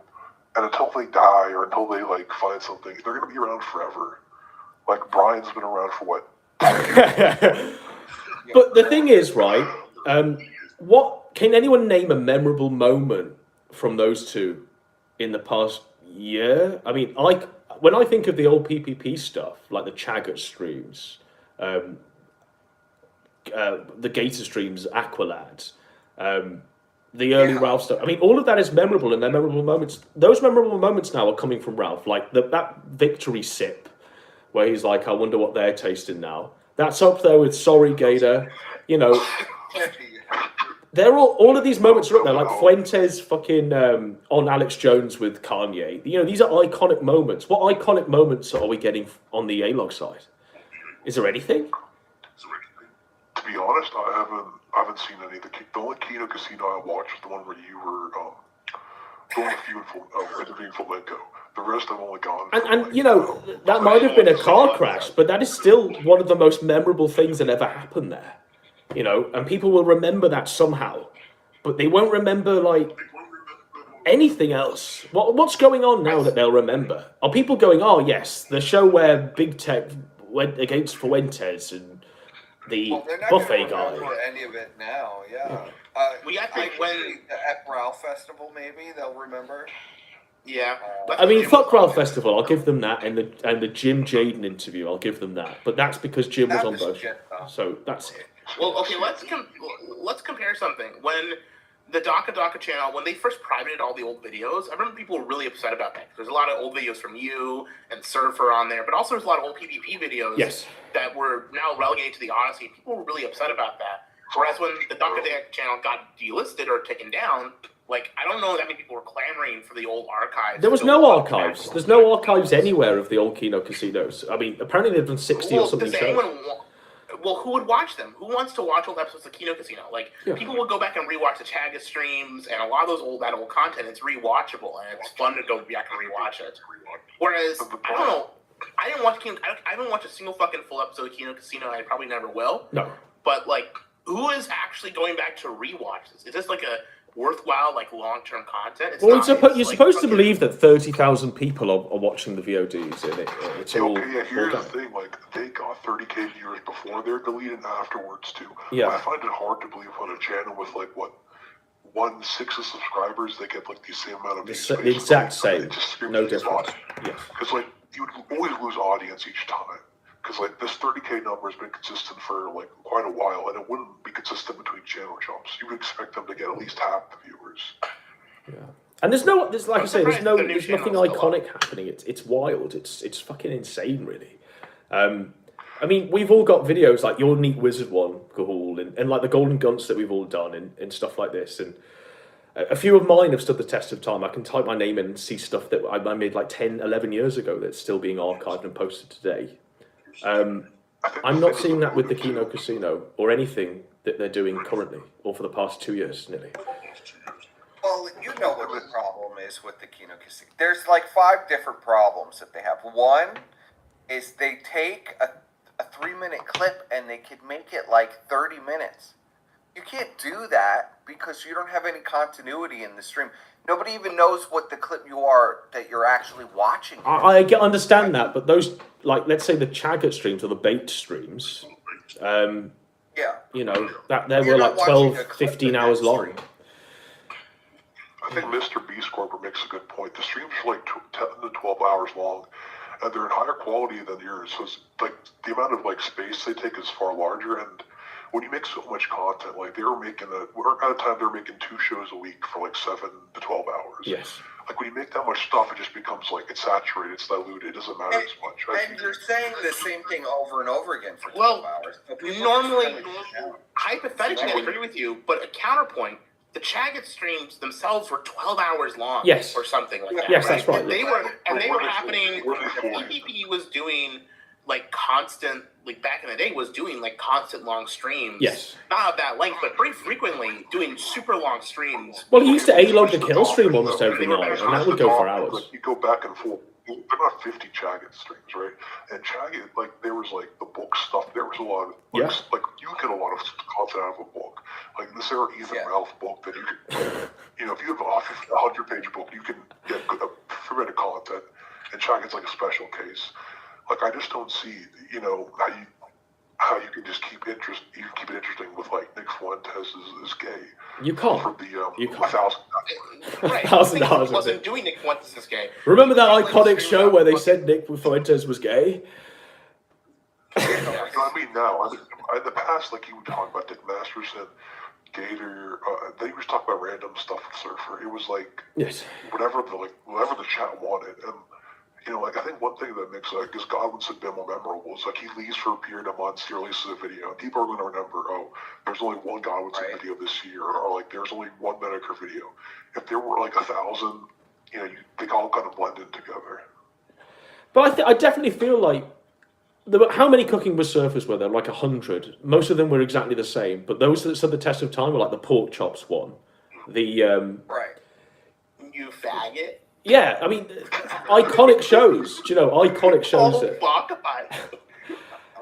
Oh, yeah. And none of that is here now. None of it's here. So, I mean, it doesn't matter about how long you go for, I don't think. You can have hundreds of shows, but it's about the ones that are iconic, do you know? I think what makes it iconic is like it's not like a job. It's not like he's checking off a list. Oh, we have to do this and that. Yes. It's like it's long because it's organically long. Like that's how much it needs to be. Well, but a couple of dudes is organically long. It's not just noise, though, Adam. It's just what they're doing now is just noise. It's not actually. They're not actually saying anything. No. Well, there was noise back then. You could spend an hour on a clip that's 3 minutes long, but you have to say something that's compelling. You just can't have Andy screaming in the background, then saying Medicare masochist, and then render unto Caesar. Right, then plugging the gum road, and then action goes, you know, oh, Nick is gay. You know what? He's clearly gay. He says it 10 different ways, and it's like I have a fucking bone to pick with their goddamn Gumroad, okay? Because I looked at some of the leaks from that when they were uploading on there. Yes. Like, they're literally uploading, and I complain about this, and I don't know what the fuck, why it's okay, but eventually it's going to catch up to them, I hope. They're just literally uploading entire full-length episodes of 90 Day Fiancé with them talking over it. And the fact is they've done like 11 seasons of 27 episodes each, so, I mean, they've done a lot of... Survivor. They're lucky they don't have like their alpha attention on them because like if they had like a CX type A-Law, he would have just like notified the copyright holder and got them fucked. But you'd think amongst 30,000 people, there'd be someone that wants to drink their blood to such a degree, wouldn't you? 30,000 people. Pretty lax on shit, I think, probably, but actually, like they're just uploading episodes of a TV show and charging people for it. Yes. Right, with like a light commentary. That's actual, like, fucking... I mean, light commentary is very generous. It's literally just them watching it in the daytime and eating. Right, yeah. It's just them... If I want to watch 90 Day Fiancé, I just watch 90 Day Fiancé. I don't need to... Like, why would... It just will actually be a great way to watch 90 Day Fiancé, because it probably costs less, like a Discovery Plus subscription or whatever, to pay for their Gumroad. That must be why... That literally must be why they're getting... Yeah. It's cheaper than a Discovery Plus subscription. Do you think anybody actually watches that, though? I'll tell you what, the reason why they're doing 90 Day Fiancé and shows like that is probably because either Andy or PB has a girlfriend, because 90 Day Fiancé is 100% a woman show, show that absolutely women, like... Well, the reason they chose it was because... Women watch. The reason they chose it because Worski wouldn't watch movies or anything like this because they're boring. No. All he would watch is like reality TV because people in his Discord were saying, oh, watch this. It'll be crazy to watch you watch like 90 Day Fiancé, Worski, and have your take. And that's why they do it, because it's inoffensive. How many of these fucking, like, middle-aged Discord hens, like Shaylin or fucking Hypa, whoever the fuck this new whore of the week is, who comes in and is like, oh, you gotta watch 90 Day Fiancé because I watch it all the time, and But for real, Gahul, I didn't have a chance to say this to you, but we speculated back in the day, Gahul, when he was, remember he was covering that every day is Saturday guy. He was the guy who used to feed his family at buffets. Yeah. That's Snacks. Snacks was showing PPP that, you know. Oh, that's definitely Snacks. 100%, yeah. Because that is woman content. Oh, look at them taking their families to a buffet. Look at them eat. You know, that's like woman content. Like, how would you even find that? Yeah. Like, what? So, that was... Is that still around? Because I haven't heard people talk about her in quite a while. I think there's clearly some kind of split, I think. I don't know what caused it, but I actually don't know. You have to ask Ashton. I think she's still around, to be honest. She's still around. He's still dating the pedophile Satanist. Yeah. It would explain a lot, to be honest. Yeah. His hormones are so messed up, he basically is a woman. Yeah. Basically, let's be real. PPP is like basically a woman at this point. Like, come on, guys. Well, there is some kind of womanly behavior going on. I was taken aback by the level of like weird mind games with the Warski. I mean, Adam, you know. I mean, it was just weird. Like, why would you lie to these guys that are helping you make this money? Like, what is this all about? What are you making up all of these crazy stories for? Well, I mean, let's take it back here, okay? Yeah. What's the real like actual cause behind the Surfer breakup, right? I mean, there was the whole issues with them talking back and forth, but a lot of the root cause from that came from the fucking like New Year's shit, where Ashton got mad at Surfer for exposing the Irish tranny like, having two e-girls. That's right. The Irish tranny. Yeah. That was that pissed Ashton off. I'm sure he was fucking pissed. Wow. Really upset about that. I mean, I knew about the Irish tranny, and I said, "What are you doing?" And he was like, "Look," and he sent me videos of her topless, where she's saying, "Hi, I'm verified. This is hi PPP and shit like this," and sent me another video of where she was like surrounded by plushies and shit in like in a house, and she lived in like Manchester, and she was Irish. PPP Christian preacher. I don't know anything about any of this. Right. Whoa. So, all right. Well, there was that. And I was like, all right, whatever you do, we'll keep it as like a Penn and Teller thing. I don't give a shit what you're doing. Just keep it away from me. That's fine. Well, and then I told Ashton immediately. I don't want to know anything about it. And then we do like up to that. Around the same time, there was a schizophrenic guy who'd written like a musical for us to all star in.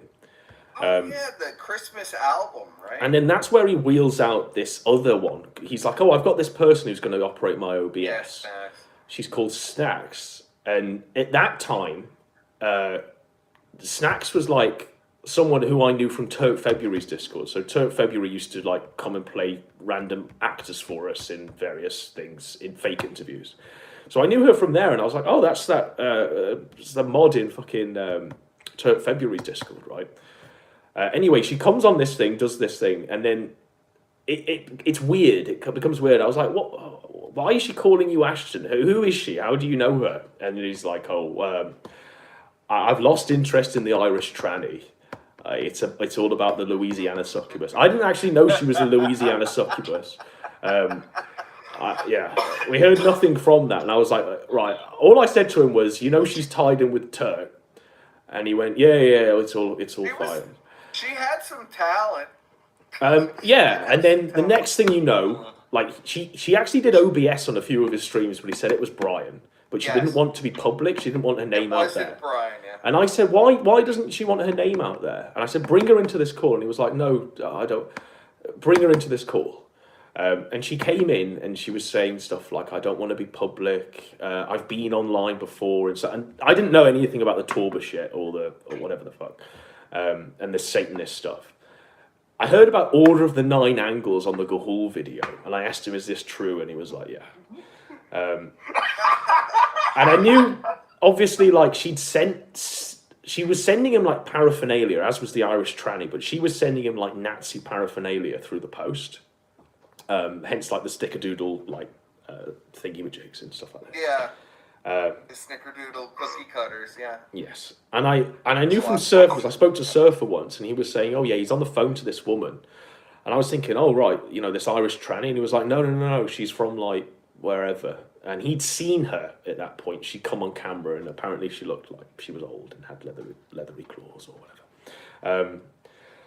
But yeah, I do know that the official party line was from that video that you made, Gahul. It was supposed to be official that they'd parted ways and all of this, but they hadn't. She actually was drawing the Joker cards on the initial shows for the Kino Casino. Oh my god! Yes, she was drawing pictures of him. Well, no. She was drawing. She used to draw lots. She was drawing pictures of them. Yeah, I know that. Yeah, but yeah, both snacks. From what I have done in my extensive research for that fucking video, which took fucking forever, both Snacks and Irish Tranny were doing doing art for like a lot of the thumbnails. Like I think it was. Well, I think Irish Tranny. Snacks drew him like holding a Cyndaquil's hand. I think. Yeah, the heart. I thought that the cutout heart. Yeah. Yeah, and I used to ask him what's the Cyndaquil about. He got really triggered about it. Made me laugh. But yeah, she was doing like loads of artwork. I mean, she drew like artwork of him for these like ASMR videos. Yeah. Did you? Yes. Did you draw the Medicare one, the one where he has like a chicken nugget? Yes. To his head. Yes. Yeah. Okay. Yes. So she was drawing all that. I didn't know anything about the flushing head down the toilet. I think that all came from Surfer. That all came from Surfer. Yeah. But it all lines up. But I know. So this is what happened, right? I knew she was in his ear, and I was very intermittent at that time. I was maybe popping up once every month and stuff like that. And everyone was talking to him. He was like, "Oh, I've just got off this call with her. This, and this. I'm going to move out. I'm moving out with Surfer and all this. Surfer's gone really crazy, and he keeps trying to control my life." He kept saying that, and I was like, "You do you, brother. You do you."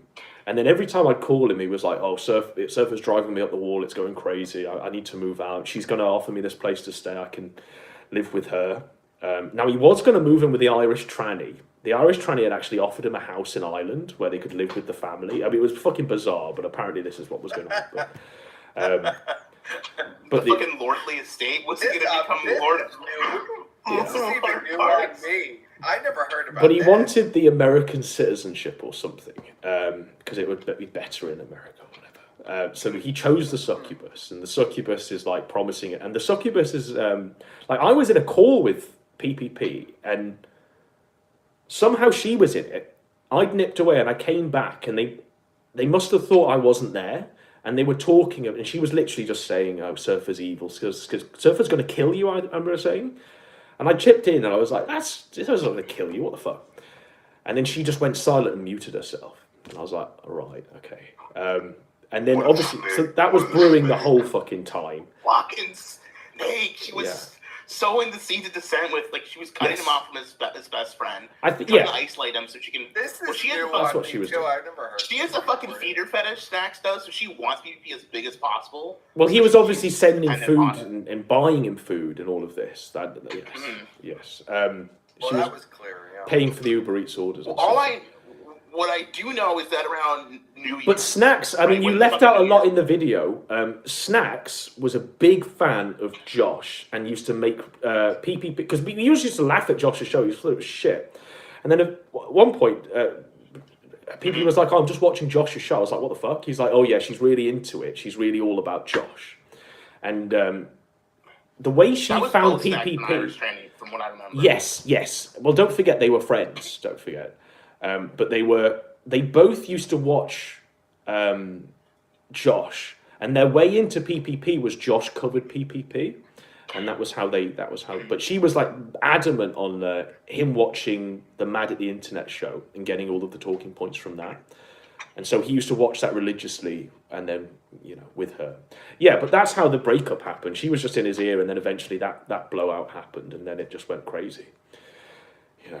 And she was saying, "Oh, move across with me, live with me," and stuff like this. And I don't know why that didn't happen. Something weird went on there, but I never got the answer to that. Probably COVID. I mean, you still can't come into the U.S. if you don't have a vaccine. I don't know if he has the vaccine. I mean, he got the jab pretty much as soon as he moved out from Surfer. Like he was, a month, 2 months person. Yeah. Because he was flying out to Vegas as soon as he was making money. He was like flying out to Vegas and stuff and watching WrestleMania. Yeah, so he must have had. He had to get it then. There's no way he couldn't.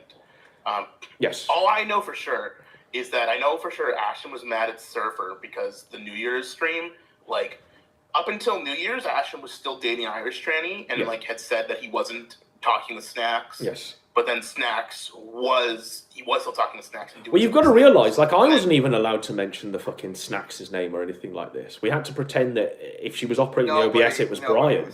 So she was really secretive about her online presence, probably because of all of the stuff that's come out since the Order of the Nine Angles. And he was very secretive. And he was very protective of it. Even if you asked him direct what was going on, it would just be shut up. Yeah, it would literally just be like. Well, the problem with Ashton is that he was secretive. He wanted to be secretive, but he couldn't help himself. Yes. Right? He was so desperate to brag about the fact that he had these multiple girlfriends, or at least one girlfriend, that he fucking on Valentine's Day, like, he had her call me. She was Mama Fuentes. She did all this shit with the show and helped produce the show. You know, for attention, to like kind of like to humble brag, but like without ever actually admitting who she was, and then like kind of shove it in her face, and then all the fucking gay ops. I don't know. But I say the moment Surfer revealed that, then it suddenly was out of the bag, and then there she was like, he's just doing that. I mean, I remember her saying like he's just talking about this so he can control you, and you can always be with him and all this shit. So. But yeah, we talked about the 5 pounds of gun show you did, where you and PvP had that fight over it, where he was talking about being a PPP pimp. Yeah, all this shit. That was after. That was after the breakup, and that was after the breakup. I was still trying to maintain friendship with both of them because I didn't want to like burn either bridge. Because I was being a fucking bitch about it. Actually, I should just turn on Ashton as soon as he did that stuff with Surfer. But I didn't really know what the fuck was going on, so I didn't really want to judge too much. But no, the guy just. I mean, I knew about it. Remember after I made the video on you, Godwinson, with the fucking fire and the cigarette, which, ironically enough, is the exact video Gator wanted to make on you. Yeah, exactly. I mean, yes, you did it you did it like 3 years ago. Gator wanted to make my exact videos I made on you, which is retarded because mine didn't work. You and me and Ashton all got on a call, and we kind of squashed the beef, and I said, hey, this snack stuff is bad. I'm gonna go after her because she's being a fucking eager-old bitch. Yes. It's not good for the fucking show, and not good for anyone. Yes. And I told him about it, so he knew about it. But if you remember, he was just very against the whole idea. He didn't say a word. He didn't say a fucking thing about it. He was just quiet. He wasn't paying attention, but he was clearly just fucking distressed about it. When you left, it was all about,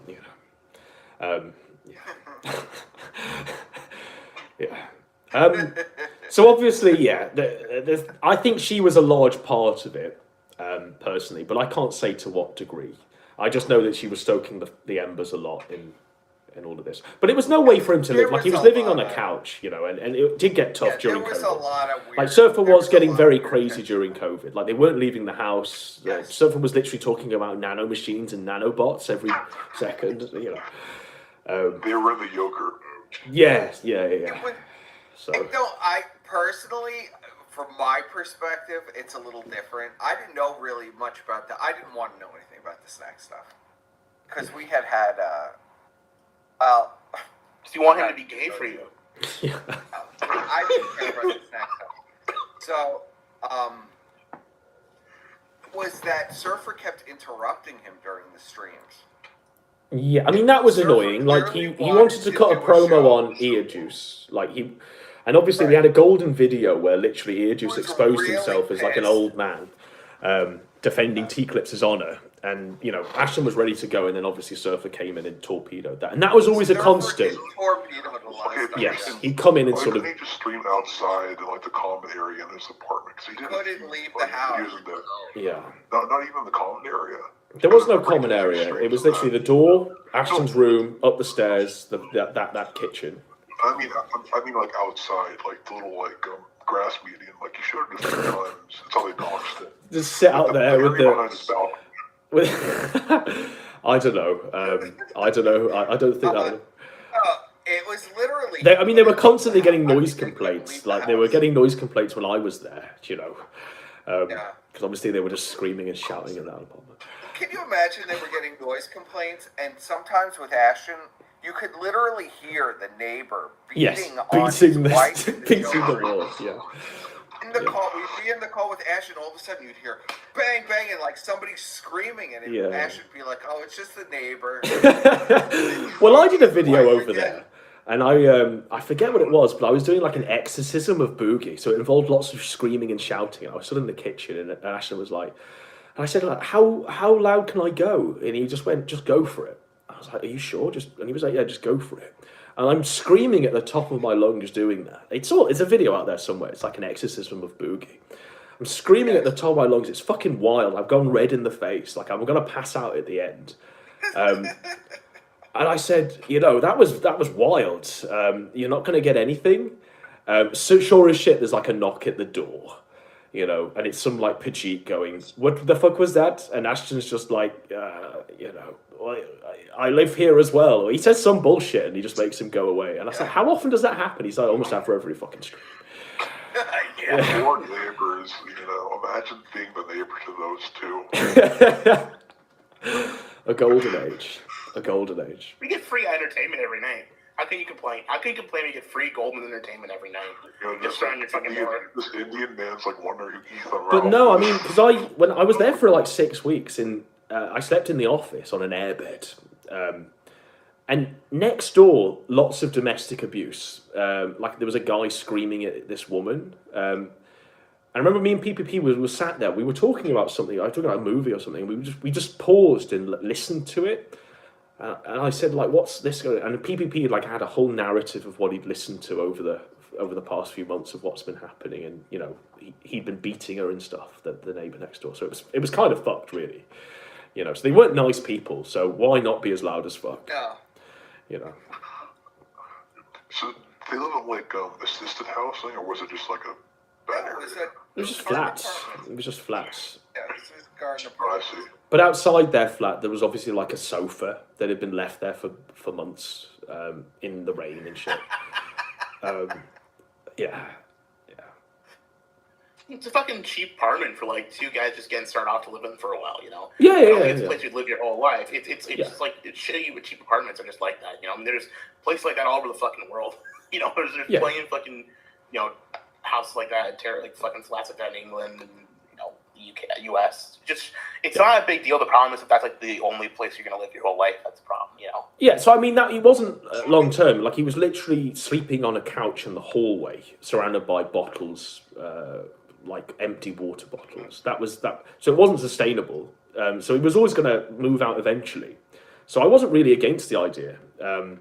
His whole thing was, like, he called me that night not that night, I think it was a day after, because I had left like an emergency bat signal number that he could call, and if ever things went dire, he could contact me and get stuff going and stuff like that. And he said, yeah, it's tough. I just paid the guy all this money up front for rent. Okay, yeah. So he was saying, I'm out of pocket, I've got nothing.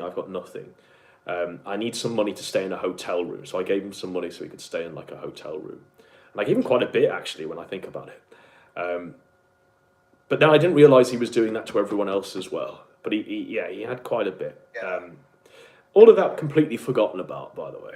You know. Oh, that's all private stuff, I guess, Adam.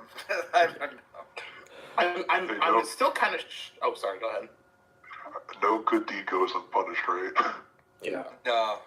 That's true. I was saying, I'm still kind of shocked that you guys had to break up to begin with, Godwinson. Like, I kind of figured you guys were, like, ride or die, like, till the end.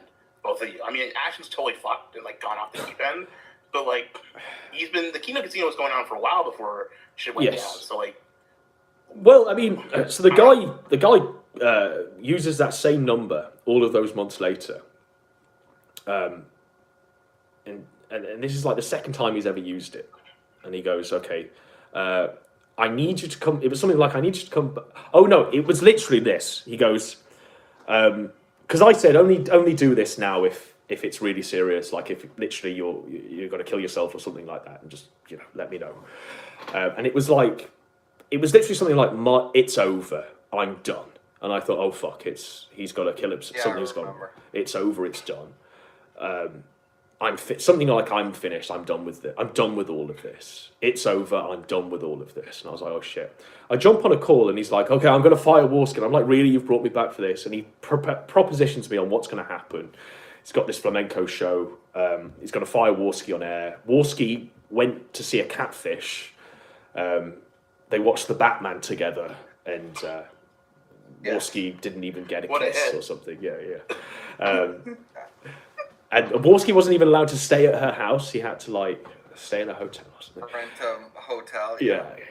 But it's tough. But Ashton was like, I've just been sick for 2 weeks. I've just had COVID or something. I've been really sick. And Warski hasn't done jack shit. He's not carried the show. There's been nothing, And I put on shows when he's done this. I did a show on flamenco when he went to this catfish, all of this stuff.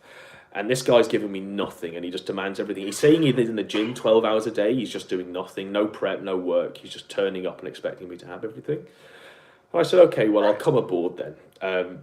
This is how I'll do it. Warski needs to be out of the equation. We can still make money if you want. We can do it this way. Yeah. I'm going to fire Warski. It's right. And I said, right, okay. So the only way you can prove to me that this is going to happen is if you give me this 500 as a deposit, and I need the money up front. And then if you go back on it, there's the 500 there. And then he came back to me the next. Well, we did the show with Warski. He came back. We stayed up. In fact, no, this was just before the show. No, because we had a big conversation where he laid out a business plan and he told me the projections of the numbers, and he said, yeah, I'll take a hit because I'll lose the Warski Paypigs, but I think I'll have enough to survive. I said, okay, that's fine. But he laid out a full business plan of what we were going to do. And obviously there was going to be... He wanted to keep the Kino Casino, even though I was like, this is a shit show. But I wanted to do an IBS show and bring back some sector stuff. Bring back some edited stuff, do some solo things, bring back this weekend, just do it properly. And then obviously, he didn't fire Warski because he couldn't. And it was all a scam so he could get me on the show as a special guest because they hadn't have anything on the thing. And then he was begging me for that 500 back because he couldn't afford to live. I remember that. And I said, you'll get it back when you fire Warski, and I'm still true to that. He can get it back when Warski's gone, That's all it is. I think he actually... So, yeah, we were going to bring back the Kinodrome. I think he was serious, and then he got cold feet. Yeah, he got cold feet. Personally. Yeah, he got cold feet. I personally want to see the return of the prosecutor. Either that or he was lying. He brought you back to convince me and Squire to stay. I mean, there was something going on because, like I said, that was a number that you told him not to call unless something would think. And the way he worded it was literally like he's dying or something's happened where he's going to kill himself. He was having a mental break. He was having a complete mental breakdown. Yeah, so that was how that went down, So that happens. He doesn't fire Warski. I sit then for a month listening to him every day beg Persip on bended knee to write his show for him. I'm saying to him in private, what happened? You used to just write the show yourself. What the fuck's going on? He's like, oh, well, I need to do it. Warski's in the gym training for this fight. Okay. And I said to him, what you need, bro, is a break. Just let Warski carry the show for, I said, a week, 2 weeks. Come over to England. And what I'll do is that 500 that you gave, we'll put that and you can come to we were going to go to Cambridge and I was going to show him the uni and stuff like this. And I said, this will be a great break for you. You can reassess, and it would probably be better if we're in the same country. We can talk about getting rid of Warski proper and all of this. And he was really on board with that, to the point where he planned out what he was going to do, and he was sending me the flights and stuff like this. And then he's like, all right, I'm going to tell Warski this is what's going to happen.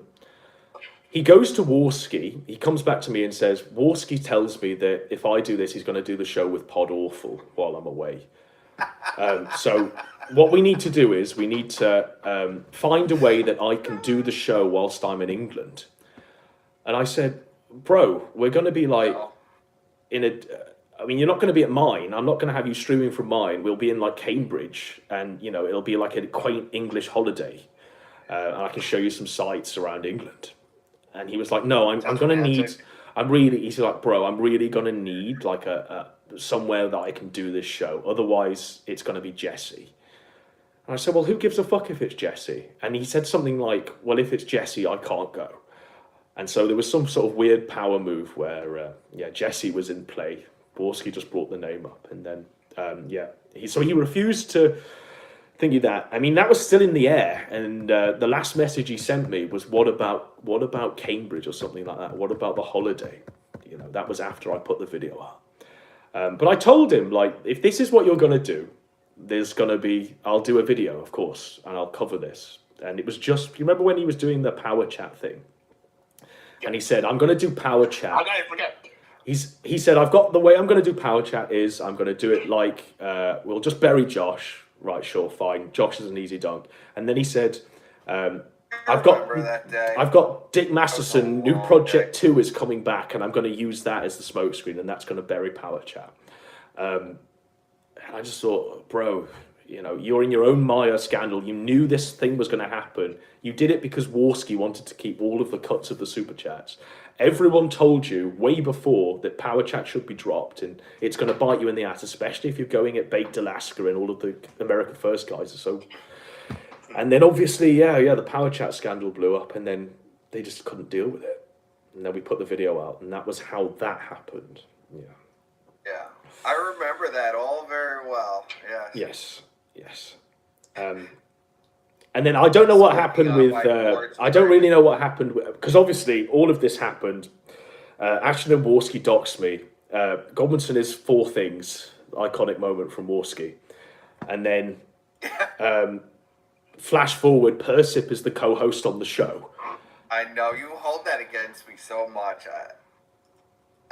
I don't know. I didn't see it, Adam, as being, you know, I know you saw it as a betrayal. At the time, no, I didn't see it as a betrayal. I just saw it as like, first of all, does he not have anyone on the Rolodex where Persip has to come on the show and be the co-host? He doesn't have anybody on the. There's no Rolodex. Yeah. Well, and tough. You know. And obviously, he begged me to do the show with him. Yeah. I was in that was a real rock and hard place. Yeah. And I know he cried and shit like this, but even so. I know. Well, what do you expect, Godwinson? If a snake's going to do what the snake's going to do, which is how Persip is. It's part of his personality. It's okay. You got to know going in. I was still talking to Adam the whole time. Right. But I know he saw it as a betrayal. I do feel bad about that. I thought I was helping PPP. I could see where everything was going. And I sort of wanted to bail him out before this happened. But it never worked out. Oh, maybe you should have venerated Caesar more and donated more to him. Render unto Apollo. That's what you should have done, Percy. Render unto Apollo. Well, I was only paid. I never gave any money up, so... but obviously, you didn't give up your valuable time. I mean, I know that he was DMing you and sending you emails. You know, anytime there was an interaction with me, Persip, you were getting the wrath of Ashton, where he was like unblocking you on Twitter, sending you a screen of DMs, and then blocking you again, and then doing the same thing over and over again, and writing emails. He was really angry. I think he was more hurt at your betrayal than he was at mine, for real. I think that's probably true. Yeah. I mean, because with me, he knew that most of it was just content and business and shit, colleagues. With you, there was some extra. I don't know. He lost his gator. He lost his gator. Yeah. Fuck you, Adam. Well, he lost something. He lost something where I think with PPP he lost his writer, and that was what pissed him off. And when he thought you were writing for me, he thought, okay, that's it. You know, and I think that tipped him over the edge, which is why he was sending all the screeds and blocking you and stuff like that. He lost his brother, and he also lost his lover. Yeah. That's the truth. But I will say that he did wish me a happy Christmas and sent me a good message over Christmas. Bastard. I think Persip got shit in the mail for Christmas from people. Yeah, he saw so just mad a at lorry me. load of You know, of shit. So that week was such a shit show. We were trying to do that show. He knew my car got totaled like 2 days before. I was literally at a stop sign. I got rear-ended, and my car was completely totaled. My whole life was upside down, and he didn't put an ounce of effort into that show. Not even a drop. Well, that was, I should have expected that. That show was a Catboy's asking a question. He's asking, will a PPP redemption arc ever happen? Well, do you think a PPP redemption arc will ever happen, Deep Throat? No. No hesitance. Well, for you, there was never he was always a piece of shit scumbag. So, yeah. I mean, that's true. I mean, I remember actually in the really early days. T-Clips clipped this actually years ago. His first appearance when he was like wearing the black suit and he had like the African mask and all that on his wall. Yes. Where he was talking about Sargon and whatnot. Yes. Sargon's Kitchen was a great video from back in the day. He was like he was unpacking items in his kitchen and going, "This is me salt," and he was doing like Sargon's voice. This is me pasta.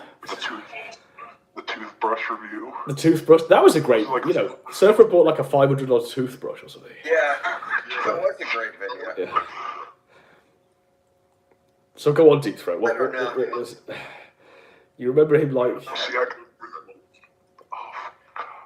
trying to think. It was such a long time ago. But his bit on V was pretty funny when he talked about V. Like, he had a certain like a really weird edge, but like not a Ralph way. He would just like in a monotone way just say like the most like hard stuff about people. Yes. And it was like the contrast between this guy in his suit and like his house with all these weird like decorations, just talking about me and like how he wants to put him in the grave. Yeah, it was good. It was good stuff, But I don't think there's a redemption arc in this. I think he's a completely different person to that person we remember. I mean, he says himself. I mean, he said to Jim in his confession to Jim. Remember that bizarre interview where he says, "I was freezing in the cabin" and all this. He says, "I've changed. I have changed as a person. I'm no longer what I used to be," and I believe him. I believe he's changed. Yeah. I can't believe Jim just let that slide. Like, even for me, I don't like him, but like, I at least expected him to say something. Yeah. Yeah. No, Jim was going to sweep it up because it was convenient. I don't know. I'm going back now in my mind. Going back in time here. And the power chat shit was really... Remember that night? I mean, that was that was where he called you like an insect. He said you were a Kiwi Farms insect. Yeah, I was screaming at him on my porch. I mean, I was really just screaming at him on my porch. People don't know this. Because we were fighting a lot. I think why he called Adam is because behind the scenes, he and Ashton were just fighting constantly about, like, you can't keep doing this. This is shit. Like, you have to, like, use your brain. You can't be using power chat. You can't be doing any of this stuff. If you want to approach it at least like a business, all of a sudden now it's going to be a business. You want to do this permanently. You have to, like, use your brain a little bit. That power chat shit was just ridiculous. Andy, we had written up, like, we had compiled, do you remember? We had spent the entire I remember you had a day, fucking like, script. You had a script everything. prepared to deal with the power chat shit. This was like, yeah. So you, Squire, and completely Brian had worked on this amazing script, and it convinced me. So it convinced, right? It was really good. So he either could have used the script or they could have literally went for 5 seconds, addressed it, said they were dropping it. That was it. Because the whole thing in the background, we would always fight about fucking power chat. And what Ashton kept telling me was, our chat was owned by a guy who was no longer a groiper. Yes. It was a completely neutral guy. Yeah. And then obviously it came out that Baked Alaska had a 50% share, and that was like that night. And Nick actually had a share of it. Like, that came out later. I didn't even know that part. Yes. So it was like so he comes back to us, hat in hand, and he says, "Yeah, Andy doesn't like your script. And Andy wants to talk about it." Well, don't forget that they'd actually... So before they did that show, they did like a rehearsal, the first time they ever rehearsed it. And they rehearsed what they were going to say about the Power Chat thing. They did like a rehearsal for it. Yeah. And they were literally just going to... Shit. Yeah. They're just... Yeah. When I heard the rehearsal, what was in the rehearsal, I lost my shit. And I was like screaming at the top of my lungs at him. He was like, I don't know what you're talking about. When did we ever have these problems and all this stuff? Just like, have you you've completely lost your mind, bro. I said like, what this will do is this will lose the audience, because this is exactly what happened during like Dick Masterson, Josh Moon, New Project 2, Compromise. Like, you know, it's a compromise. How can they trust what you're saying if you're literally being paid by them, right? And he said, literally like, I don't care about what they think. I was like, okay. Yeah, right. And he said, then he was basically like, I don't give a fuck what you think or what Adam thinks or anything. You're just like sucking Adam's cock. Yes. And you're all turning against me, and I didn't realize there were any problems between us and all this stuff. And I said, Ashton, like, literally carrying the show for you for free, bro.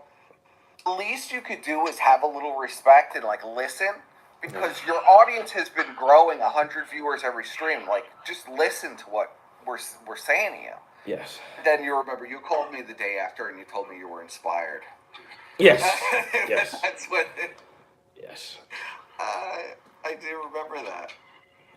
I mean, yeah, that Power Chat thing was wild. I don't know what the fuck they were thinking. And then after that, they did that Russian pay site or whatever. Yeah. Like what did they expect? Dono alert. That was the follow up. Yeah. Yeah, Dono alert or some shit. That was the follow up with an even worse, more sketchy one. Yeah. Right. Like, Josh used that too. Yeah.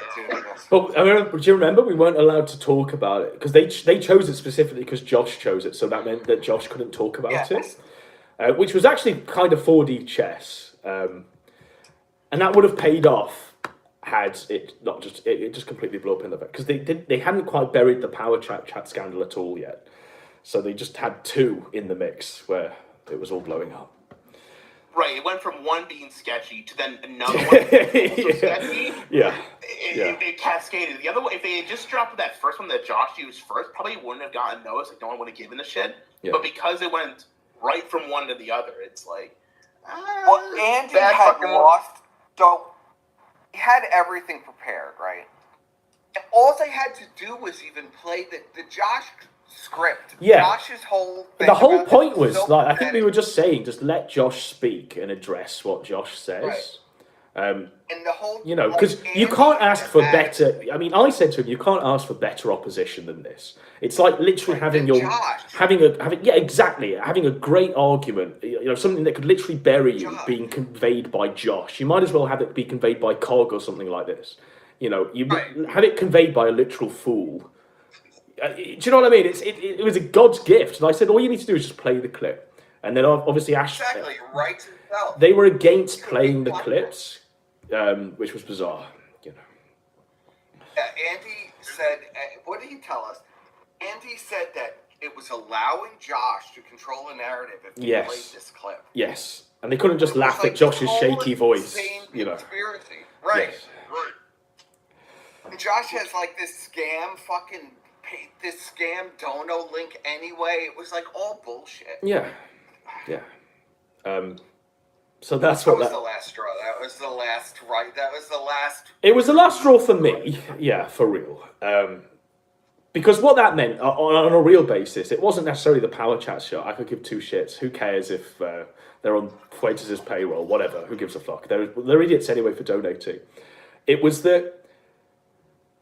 We all watched it live. Me, you, Bri, Squire, I think Blackface Kermit. We were watching it live, and we were literally going, "Oh no!" in certain moments where it was so bad. They were stuttering over themselves, and they were repeating themselves. And one of them was like rocking back and forth. And Andy had literally stepped forward, and he goes, "Ashton, let me explain." And he puts a serious face on and fucks it up as well. And we all screamed no. Yeah. In the caller. And what got me is that he just rolled over and let Wolski do it. And I said to him at the whole time, this is Warski's mess. Warski had power chat way before you joined the Kino Casino. This is Warski's mess. All you've got to do is do what he did with you and Flamenco. Sit back, go to Andy. What happened, Warski? Explain yourself. You know? Exactly. That's all he had to do. Explain yourself and let Warski fumble the ball. People would have gone, oh, it's a retard. Let's laugh at Josh's shaky voice and move on. Instead, he didn't have the balls to go, Warski, explain yourself. And that's why. Yeah. So, the guy in chat, Jay Ulysses, he's asking, what do you think Jim was telling Andy what to do with the payment methods? And I also asked, do you think PPP was getting advice from Jim? No. Because I'm not sure if you mentioned that. No. Okay, so they're never in contact? They were in contact in Twitter DMs, and I'm pretty sure they must have paid Jim to sweep it up for them. Well, I mean, they were paying me. It's gotta be right. I mean, they were paying me, so they paid Jim, and the evidence that bears that out, it became apparent that Jim was reading from a script. Can you remember this? He was reading talking points from a script. And I've actually mentioned that. He mentions a post, and PPP knows the post is he's mentioning, even though the thread's like hundreds of pages long. Yes. But even Jim knows where he is on certain talking points. You know what I mean? It's they're reading from something, and I imagine they just paid Jim to do it, to sweep it up. You know. How much you think they paid him? Probably if they paid Godwinson $500, they probably paid Jim. Oh, for real? You know. For real. I don't know. I don't know. I don't think Ashton anticipated that Jim was going to sweep it as hard as he did. I don't think he anticipated that. Well, it depends on what Jim got. I imagine Jim got a fee up front and a cut of the super chats. You know. Yeah, Jim was also involved, personally at that time. He was doing. I think he was still doing Year of the Chud then. Maybe he was doing his monthly streams, right, which were almost entirely based around Ralph towards that point. And a huge chunk of that was if PB and Warski were a huge part of leading the charge against Ralph, and if they fell, that would be a huge blow to Jim's side in it. So he had he probably was financially compensated, but he also had a future financial interest in ensuring that they succeeded, so he could do coverage for his streams. You know, it was all entangled. He probably got cascading benefits from helping them in doing it. Yeah, but the reality is, I mean, we did a video, we did some streams, they got a live viewership of 300. Anyone normal would have just ignored that. You know, even Jim would have ignored that. So something went on. It was affecting their... Yeah. It infected their chat. Their chat was being really pissed at them for a long time over. They really need to clear the air. Yes. And they needed someone with authority to come in and stop it. Yes. You know? And I think Jim did sweep it up in this. Yeah. He did sweep it. He did a masterful job, masterful sweeping. Yes. But, you know, 100% he must have been paid for something. But, you know, it would be amazing to me. I mean, that's after it came out that they paid me. So you think Jim's just going to turn up for free? I mean, that would be interesting if they gave him a cut if he sweeped it up. They did make a lot of money that day. Yeah, I mean, there would have been some money to exchange. Why did you never do a stream with a Jim? Because I think a lot of people complain about the Leo Pirate. I did. Back in the day, I did 3 streams with Jim. One was with Count Dankula. One was with Warski on the Morning Kumite. And I think one was on... there was another thingy at the time that everyone was on. I think, who else was on it? Working Class Liberalist was on one, if you remember that guy. Jim was in those. Oh, was this during the Sargon arc? Yeah. And I also was on Jim's stream, because obviously Jim premiered the Liberalist Beer Hall Push video. So I already had my run-ins with Jim. But I would have been on that one for real, because we had a whole plan for the one, that Leo Pirate 911, the internet one. The whole plan of the new Project 2 stuff was literally to get Jim on a stream. We knew it was bullshit. It was all bullshit. It was literally just to get Jim on a stream where we could read aloud the fucking DUIs and the Kiwi Farms docs and all this and ask him if it was true. And scroll through the images of Jim and say, is this you, is this you? And we had that plan for months. That was the whole point of it. And then bizarrely, he streams while I'm at work. He does it with Leo Pirate. And it becomes about New Project 2 being a real thing that Jim needs to address. And I was like, what? Is this a real thing? And then he does a show with Josh where he does the same thing, where it's like a thing that it's real now and it needs to be addressed and it's not just bullshit to get Jim on a show. Yeah, it was wild. I never understood that. Never understood that. See, I wonder what it'd be like if you two had like a blood sports thing like today. I mean, I wouldn't be against it. I think it would be great. But I think he's too much of a bitch to do it. Oh, he never would do it. He's sick, guys. He can't do it, but he can like be in like Jaden's He shadow. was too genuinely angry at Adam to do it. He's too genuinely angry at him. He knows he'd slip, and I'd catch him slipping, which is tough, you know. How about SO Shaggy versus Jim? SO Shaggy would probably win because I don't think SO Shaggy talks. He just like play like robot clips, you know, and soundboard them. He could be like the old Killstream caller who did like the text to speech where he typed his like comment and then played it. Yeah. Then ESO your voice filter. Then he can actually talk to Jim. There was this guy I used to call into my streams who would just play the guitar and do guitar riffs at him. I think if he did that to Jim, he would win. You know, if Jim would like go off and talk for like 20 minutes about how you're helping your gun guard, how's looking that gun crease, buddy, and then SO Shaggy just like rip the guitar like no, and that would win. That would be all you need. But let's not forget that whenever Jim joins a stream, he tweets it out massively beforehand to the point where his arrived. All his guys are in chat, and then as soon as he joins, he just says anything cringe, anything lame, and anything low tier, and the AstroTurf it and say he's a king and a winner. You know, so. Remember what he said? If he had evidence of like Ralph flagging or anybody flagging, he would disavow. Yes. And then evidence came to hand, he was flagging, and he ignores that. He ignored it for 18 months and then came back and said Ralph was evil. Yes. Yes. Well, anybody who said that Ralph flagged them was an attention whore. Yes. Remember? Yeah. That was how things have changed. The rules on engagement have changed. Flagging's okay now. Why did he protect Ralph is what I don't get at the time. I think New Project 2, but I think there was money being exchanged behind the scenes. I mean, he was friends with Dick Masterson. You know, they were all friends together. I mean, Jim was their friend at one point. You know, Ralph will even say that Jim made me about 50 grand by appearing on my show and, you know, and all this sort of thing.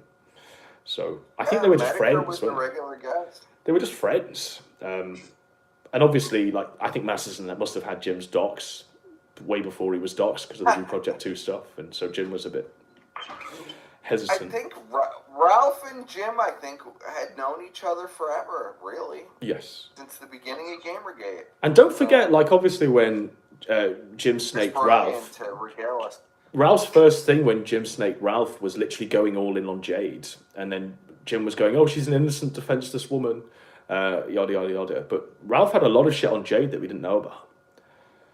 That was just revealed, you know.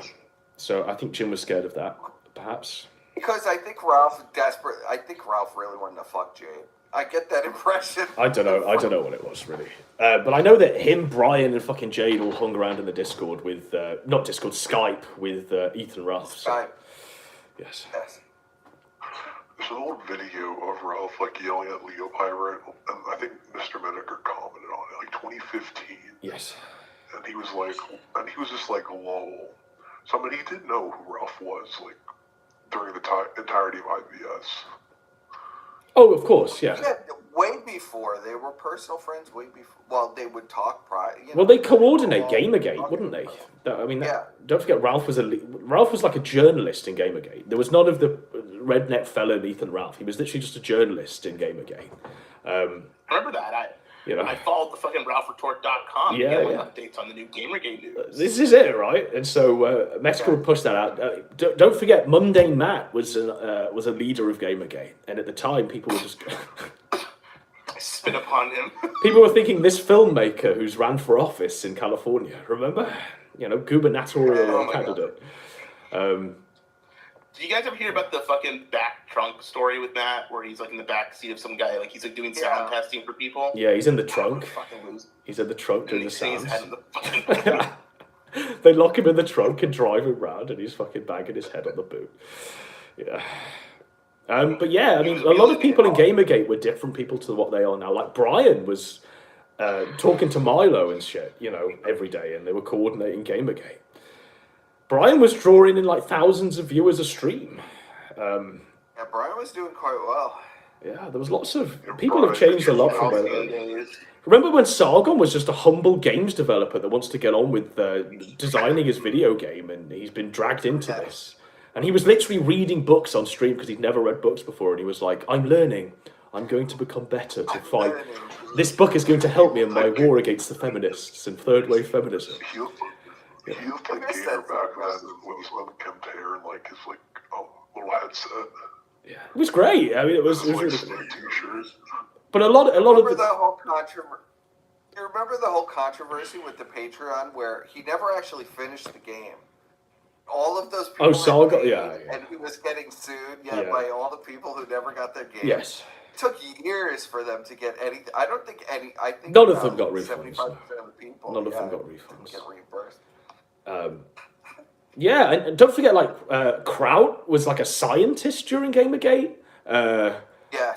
Warski was like a comedian, like a mainstream comedian. There was lots of LARPing during Gamergate. He was a TV actor, right? A TV actor, TV actor, Andy Warski, that's right, yeah. We had those films.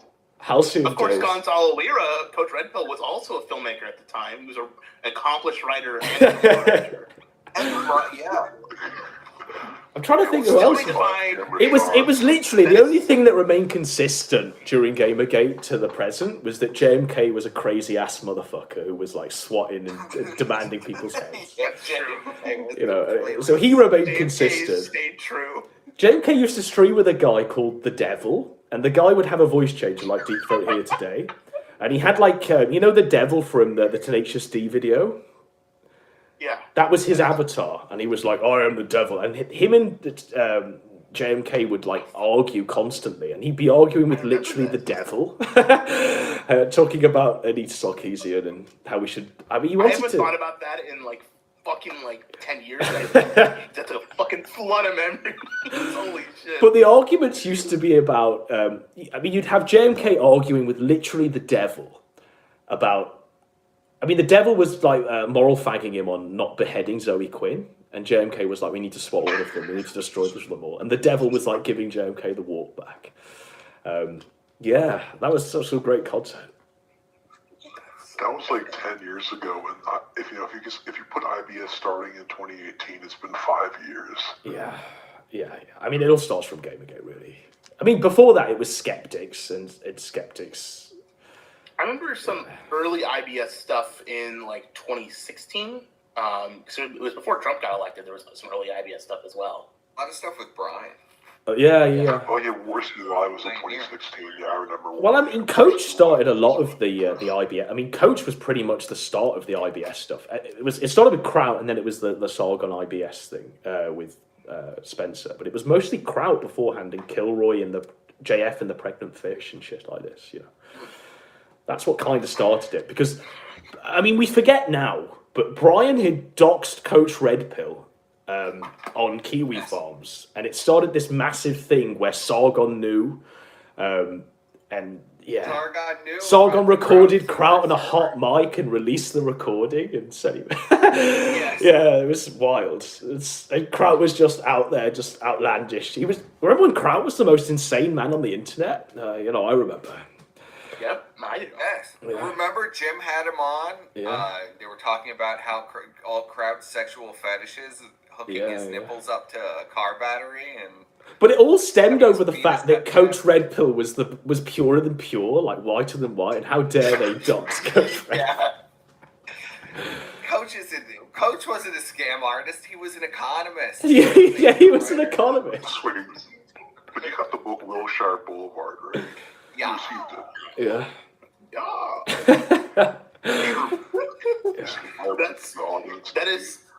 That's still the holy grail, by the way. The Lost Coach Redpill film, whatever it's Sesquiquestria or whatever it's fucking called, because it's the film he directed. I think I found a trailer for it once. Yeah. There's the only known copy I know that exists at all is that there's a copy in the Chilean National Library.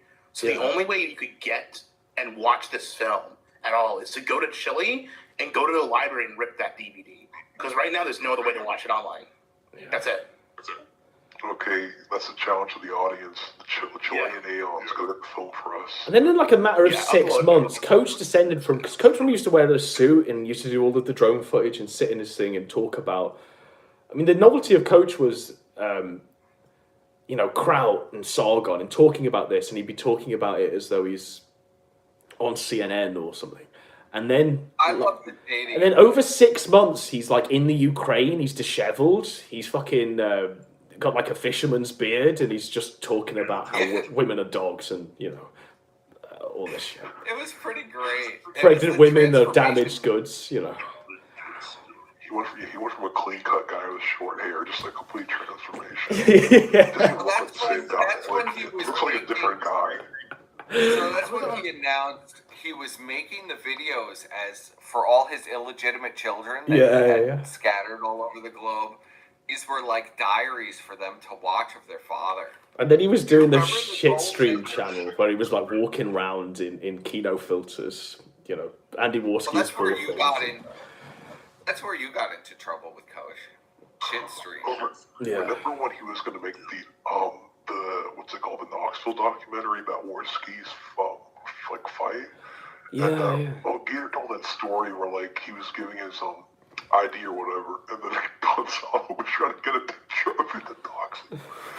Like that's based. I wanted to put a Chad, like Gator in the luchador mask, like trying to get a drink, and like Coach's peering over trying to get his real name. Well, can you remember when Coach put that video out, and it was to own Sargon and it was called Two Sargon and the Liberalists or something, and it was literally a video of Coach had hired this prostitute to do a dance, and he filmed it and said, "Success is the best revenge" or something, and it's this prostitute dancing in a hotel room with him. The Ukrainian prostitute. He's like, "The camera loves you, baby." Yeah, the camera loves you, baby. Yeah. Work it. It was fucking bizarre. Wasn't she dressed like a pirate or something? Yeah, she was dressed like Captain Jack Sparrow or some shit. Yeah. Yeah. He must have been on something. I imagine acid was the inspiration for that one. We're definitely on some fucking drugs. There was something wild going on there. Does that still exist? It was privated, and I think his original Coach Red Pill channel got taken down because he was, after the Russia war started, I think a lot of his shit got taken down. Yeah. But that channel, that actually was maybe on the Gonzalo Lira channel, like the separate one. It might still be up. I know it was unlisted. I remember I had a link to it at one point. But he'd sent that to me and PPP, but like just after publishing it, and he was like, "What do you think?" with a winky face. Obviously, we're watching this and we're like, "Oh, what are we seeing here? Is this like a joke? Is this a troll? What is this supposed to be?" And we were trying to call him and like get some. And since then, we always used to ask about, what was that? And he just refused to address it. He just refused to. He'd go on like a boomer. A lot of the conversations with Coach would literally just be him boomer ranting, and you just have to listen to it. You barely get a word in. But every time you asked about that, it'd be crazy. Him and Weasel once, where he talked about food commodity pricing. That's another thing. He used to just sit in the side tube. He just sit in there all day and fucking hang out in the calls. Yeah. Bizarre. And post on Cow. Yeah. And you always knew it was Coach because he managed. Someone told him how to do the sparkly text, and he'd always do the sparkly text like Coach Kino just dropped. Yeah. Yeah, he must have sat in like hundreds of hours of that side tube, Gahul. Yeah, I think he did. A lot. That was back when that side tube was still fucking active and good. Well, I remember we used to. I used to request them like playing Picard because I didn't have. I don't know what it was streaming on at the time, but they used to play stuff for us all the time. In fact, that side tube was great. It was the best restream for Ralph's show. anyone that was doing any streaming, they'd play. It was pretty good.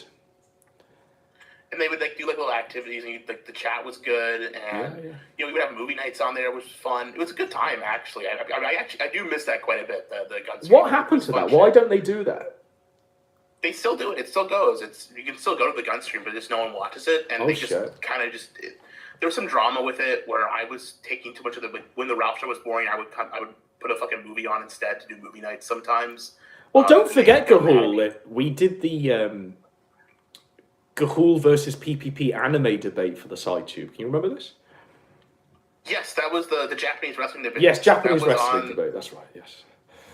That was like on like Royal Rumble or WrestleMania. I forget. It was on like, during like a main WWE show. Yeah. It was that night. It was a pre-show. Yeah. And then I streamed the rest of the show after that, and we just fucking shouted at each other. It was so funny. But that was great. Because I watched that in real time. I was over there at the time, and it was literally just PPP sat at a dining table just screaming into his phone.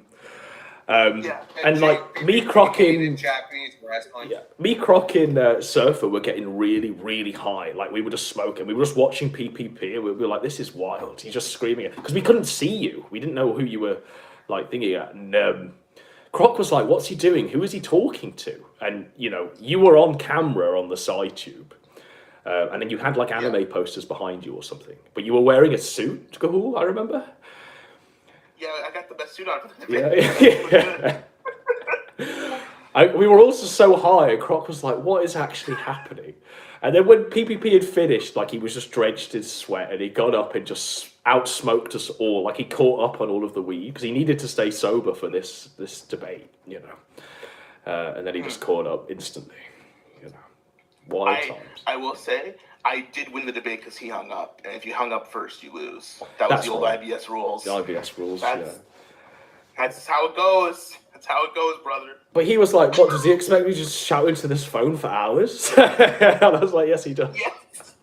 That's how it goes. That's the rules, buddy. Yeah. Oh, funny. That SideTube was pretty good. It used to be alright. How long ago was that? 3 years ago? It would have been January 2020, right? Yeah. It was right before COVID. Yeah. 3 right? years ago. It was either 2020 or 2019. Probably 2020. No, it was not before COVID. It couldn't have been. No, it was before COVID, for real, because I was over there. Because Godwinson was there. Yeah. It couldn't have been after COVID, because you traveled there. I think it was January 2020.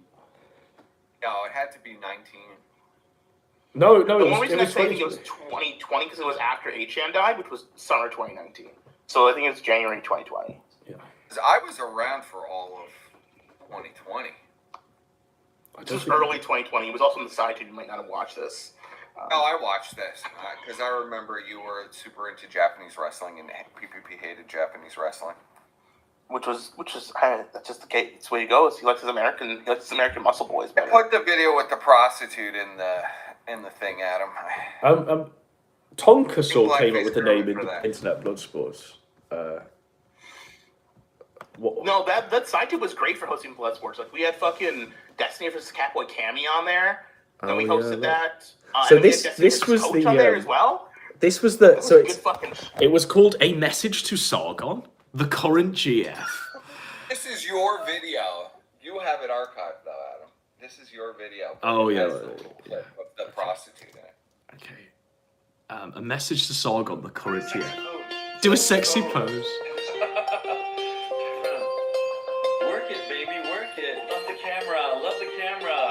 What the fuck?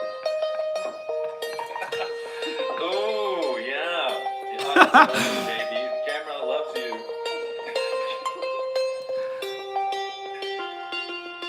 The camera loves you, baby. And then this was the poem he wrote.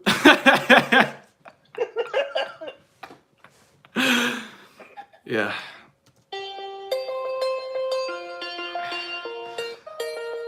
This was truly the golden age. And then, he puts his meme in the video. /smirk.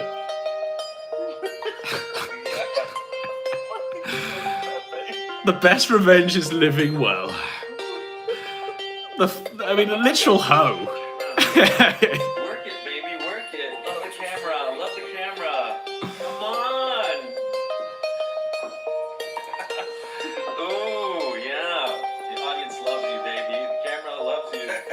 I mean, she's not wearing any like pad, nothing. It's just a bare ass. Like, it's just ridiculous. Yeah. Halcyon days. And that was the golden age, wasn't it? That was the golden age. He did that to own Sargon as well. I don't know if you Sargon even watched it. Do you? Because that was at the time where Sargon was being fed everything from like V or Short Fire Otaku, and he refused to see anything unless it was passed to him by them. I think that's still go. I think that's basically Sargon has adopted that full time now. Yeah. I think Sargon should come back. I think it's time. He needs to come back to the sector. He needs to come back to IBS. He has White Lotus. I think so. I think he should just come back. I mean, because he, at this point, I mean, all of his enemies have really been slain and they're just infighting. He never went anywhere. He's just as the fucking White Lotus shit now. He never really went anywhere. We just kind of forgot he existed. No, but I mean, for real, he's not doing any drama shit. Like, there was literally strings where he was calling everyone white N-words and saying, you know, he'd rape people and stuff like this. You know.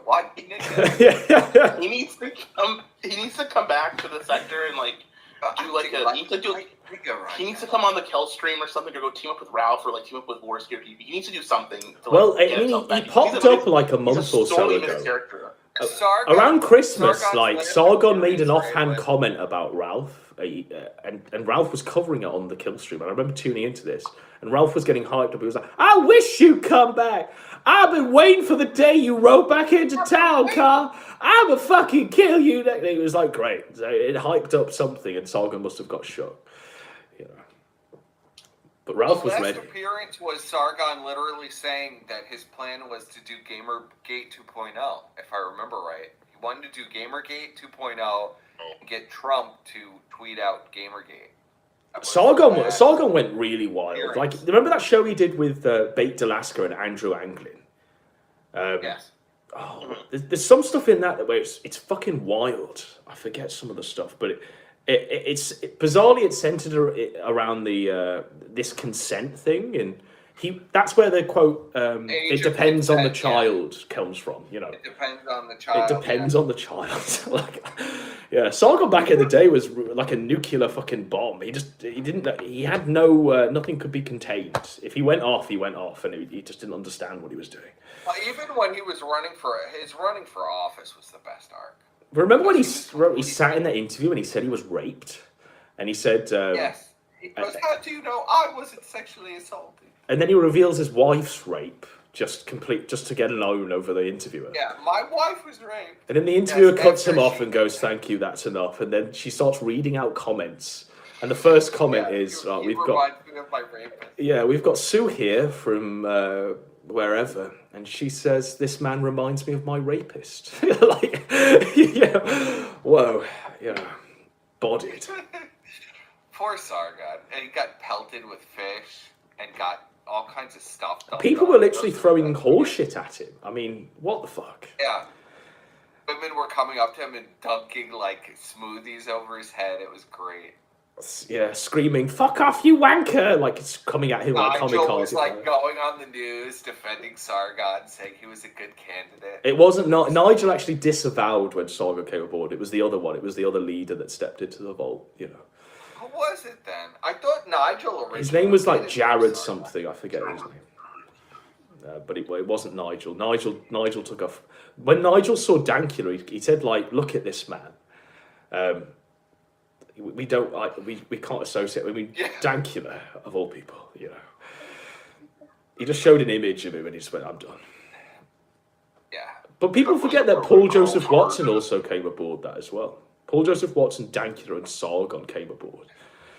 Yes. What a fucking trio! Imagine this is your new parliament. This is your new parliament. And Milo too. Milo was deeply. Well, do you remember, like, Milo and Sargon during the dying days of that political campaign were touring like in a literal white van, and Milo was stood in front of it, dressed like a rent boy in like a leather hat, like he's Freddie Mercury or something. He's like wearing a leather hat and cropped shorts and stuff, and he just stood up against this van as Sargon saying, you know, "It depends on the child," and stuff like this. It was wild times. Well, his whole defense was he was a comedian. Yes, yeah. Right. I just want to be able to say things. I just want to be able to say things that was supposed to be comedy. Yeah. They're just like, what about this woman who says you remind her of a rapist, Sargon? I mean, I'll show you one, because this was on like a front page of a newspaper. And this was like headline news. And I remember walking past this and going, fuck, they're really doing like a bad job on Sargon. So 1 second, let me find it. Yeah, here you go. So this was what they were writing in the English press, and this was on the front page. And I remember this vividly because I was walking to work and I saw it in like the kiosk at the tube station. I was like, holy fuck. So this is what was on the headline news, this Daily Mail. Now UKIP candidate who said he wouldn't even rape a Labour MP says it's okay to sexually abuse boys. Like, whoa. You know. And that was the image they used. Like, oh, Jesus. Fucking hand up. Yeah. It looks Photoshop, isn't it? Yeah. They got the hand up in defense, like, we'll stay back there, buddy. Well, people are pelting him with shit. But the level of scores which the English press fucking wrote him up, you know.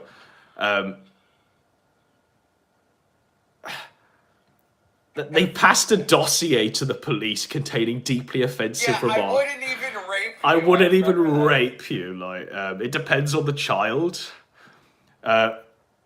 It includes a YouTube broadcast in which Mr. Benjamin says, I can be quoted as saying, you can, I mean, like, and they do it. They literally do quote him as saying that. Yeah. It's actually not as controversial as you think. Depends on the child, doesn't it? The ancient Greeks were pederasts. It was considered normal. It was mentoring. Like every sentence to that, just is. And then it continues. Like they get Sargon saying he needs something to really trigger outrage. Do you have any? I mean, he was asking for this. Delete it fast so no one gets into trouble. You know, I mean, Sargon was underage child porn. Unnamed recipient responds, dude, what the fuck? Unnamed recipient was, I think, Warski or something. Yeah. And this is great as well. The cache of documents also includes racist pornographic tweets that Benjamin was making of a white woman having sex with 3 black men, under which he wrote, so this is your sister. Now, let's not forget, it's Sargon in his war with the alt-right. What he was doing, he just decided to go off 1 week in May. He just decides to go off and start tweeting interracial porn. Just like a barrage of it. And it culminates in Sargon lying on his sofa, showing his ass, going, eat my ass alt-right. And he's like nude from the waist down. Kiss my ass. Kiss my ass alt-right. You know, and that's where it comes. And he gets banned from Twitter, finally. And then, kiss my ass alt-right. Yeah, I think you're right, Gahul. He should return to the sector. It was hashtag feeling drunk. Hashtag feeling drunk. Kiss my ass alt-right. And there it is. There's the tweet. I've got it here.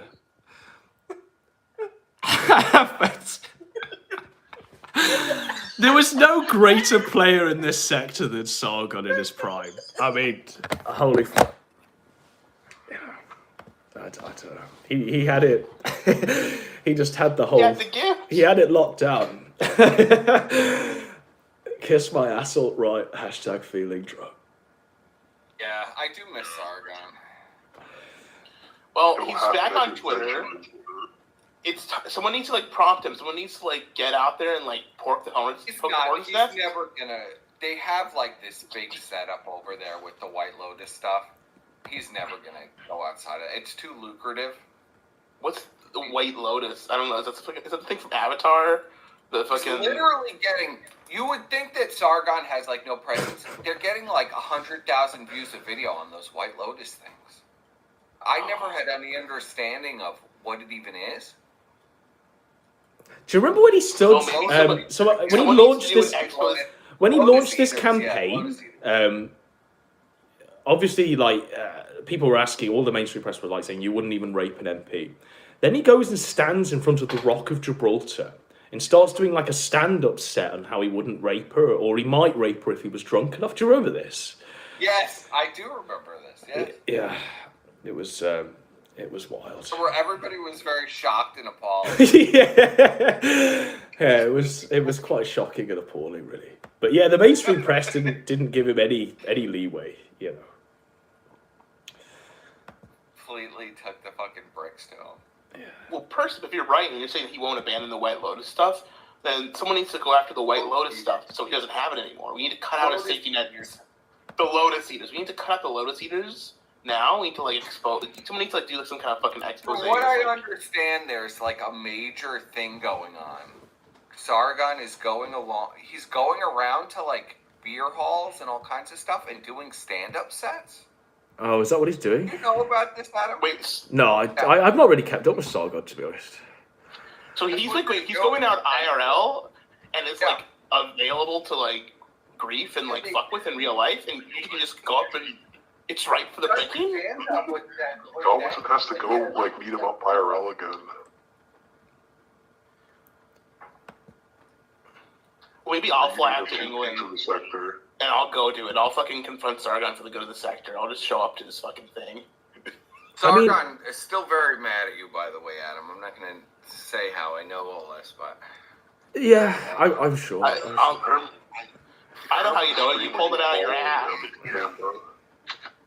And he was like walking around the bar like 2 or 3 times before going in. Yeah, it was pretty wild. I didn't expect. The initial thing was I didn't expect him to be as short as he was. Like he was very small for a. But I won't lie. Like he had an aura. He had like a charisma. You know, you could definitely tell you were in the presence of Sargon. You know. Well, have you seen Sargon now? He's not fat anymore. He's like super muscular and thin. I mean, what got me was he had these weird sort of bulbous eyes, and he looked like.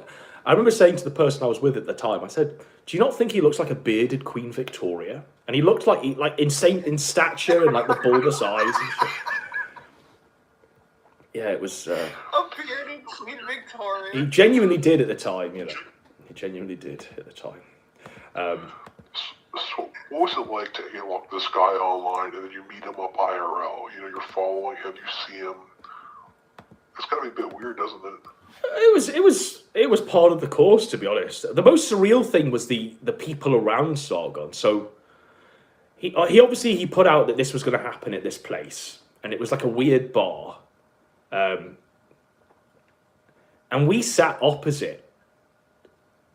You could literally drink outside this bar opposite and literally watch the building. So we were out there for like an hour waiting for people to arrive, and what you saw was like I mean, you could clearly tell these were people from the internet. They were dressed in like Yu-Gi-Oh shirts, and they all looked like Gator. And some of them like started getting out like playing cards in front of them, like Pokemon cards. You know, it was weird. I'm pretty. My memory might cheat, but I'm pretty sure one of them was wearing like a Yu-Gi-Oh card holder thing on their arm. A dual disc? A dual disc. I'm pretty sure one of them was holding a dual disc. Yes. But there was one, like, he had loads of books in his hand, and he was, like, holding books. And we were just watching all of this, and we were like, do you think they're it? And the guy I was with was, like, saying, yeah, they're definitely it. And so we walked over to them, we had, like, an initial chat, and we were like, are you here for the Sargon thing? And they were like, yeah. One guy was, like, saying, I've been to every single one he does. He did something before, and they played, like, Warhammer or Dungeons and Dragons or some shit. And I was just talking to these people, but you could clearly tell they lived on the internet and they were unwashed. And I was saying, well, what do you think about what he's doing? What do you think to this liberalist thing? And all of them were saying, maybe it was like 5 or 6 there at the time at this door. They were like, oh, we don't really care about this. We just care about meeting the other people here. And I was like, oh, right, okay. And then we went back and just started drinking. We were doing like loads and loads of booze. I mean, in that video, I'm really drunk, like heavily drunk. Because, but we're watching it, and then all of these like faggots having this conversation in front, because the security guy wouldn't let them in, because they'd only put the building out for a certain time. So they were all just stood outside. And Sargon, literally walked past me. And I was like, did you see that? And they were like, what? And I said, there, I didn't have my glasses. And someone said, yeah, that's Sargon. And I was like, what, is he just walking past? Have we got the wrong bar? And then he was wearing like a big red backpack, if I remember correctly. And he was dressed like a student. He had like shorts on or something. So he goes back, and then he gets changed, and he must come back. And then he circled about 3 or 4 times, just going round. And I said, if he circles again, you know what he's doing, right? He's just waiting for that crowd to grow bigger so he can be hailed as a king. Right. And I said, if he comes around again, I'll just follow him. And I think on the video, I do follow him. And it's just meant, it's bizarre. But going into that event, so he fucks off and doesn't come back. Going into that event, at the time, they must have known I'd done videos because you were like, oh, you're that guy. And they were asking for people's ID, so people were giving their ID, like driver's license and stuff like that. And they were getting a stamp, like a smiley face on their hand to prove that they'd had been verified and they could be let in. And it was just some autist on the desk that was doing it, gaiter in glasses, just on the desk, stamping people in like with a notebook, driving them down. And they were like looking at the ID to pretend it wasn't fake. And they were... And I went up and they said, oh, you're that guy. And I said, yes. And they said, oh, can I see your ID? And I was like, no, I'm not going to be giving you my ID. And they went, oh, okay. And I said, what are we going to do? And they tried to usher the security to get me out. But the security was just like, I'm not paid enough for this shit. I'm just here to fucking mind the door. I could give 2 shits. And the security guy said, what's the problem?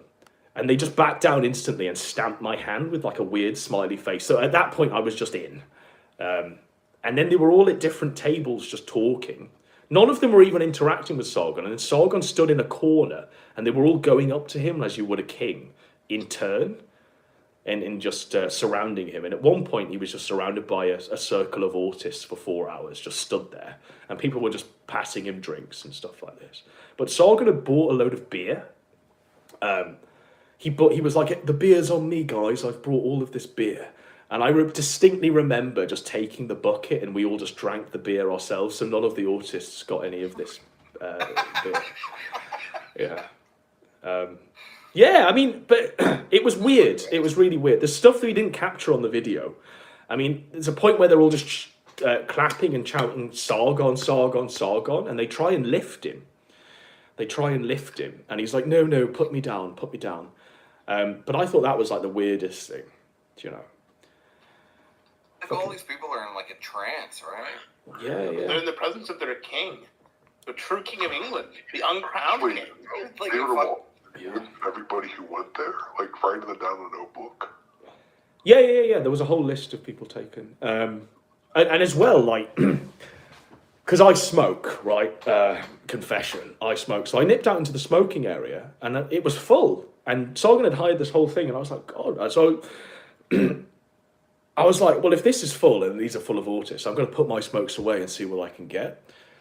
And I was like, have you got a smoke? And this one guy, I shit you not, like he opened up this like cigarette case and in it were multicolored cigarettes. And I was like, whoa, I've never seen that before. Like one was red, one was blue, one was like green, one was yellow. And I was like, whoa, that's wild. And he was like, yeah, have one. So I took 2. And then in the end, I must have just smoked all of them on my own. And I was just talking to him. I was like, so, what brings you? And he was like, oh, we're waiting out here because we know Sargon smokes. We're waiting for him to come out and have a smoke with us. And he had these like multicolored cigarettes so Sargon could have one. Where do you even get multicolored cigarettes? Honestly, I'd never seen anything like it. Anyways, we're all out there. We're all talking. I'm talking to there's one crazy bitch who reminds me a lot of Elaine, actually. It might even be her, let's be real. But she was talking about the whole liberalist thing, and she was really invested. And she was really invested in Paul Joseph Watson. And I was like, oh, right, okay. And I was just tapping out. I was looking to go. And Sargon walks out, and they just start clapping. I was like, oh, right, okay.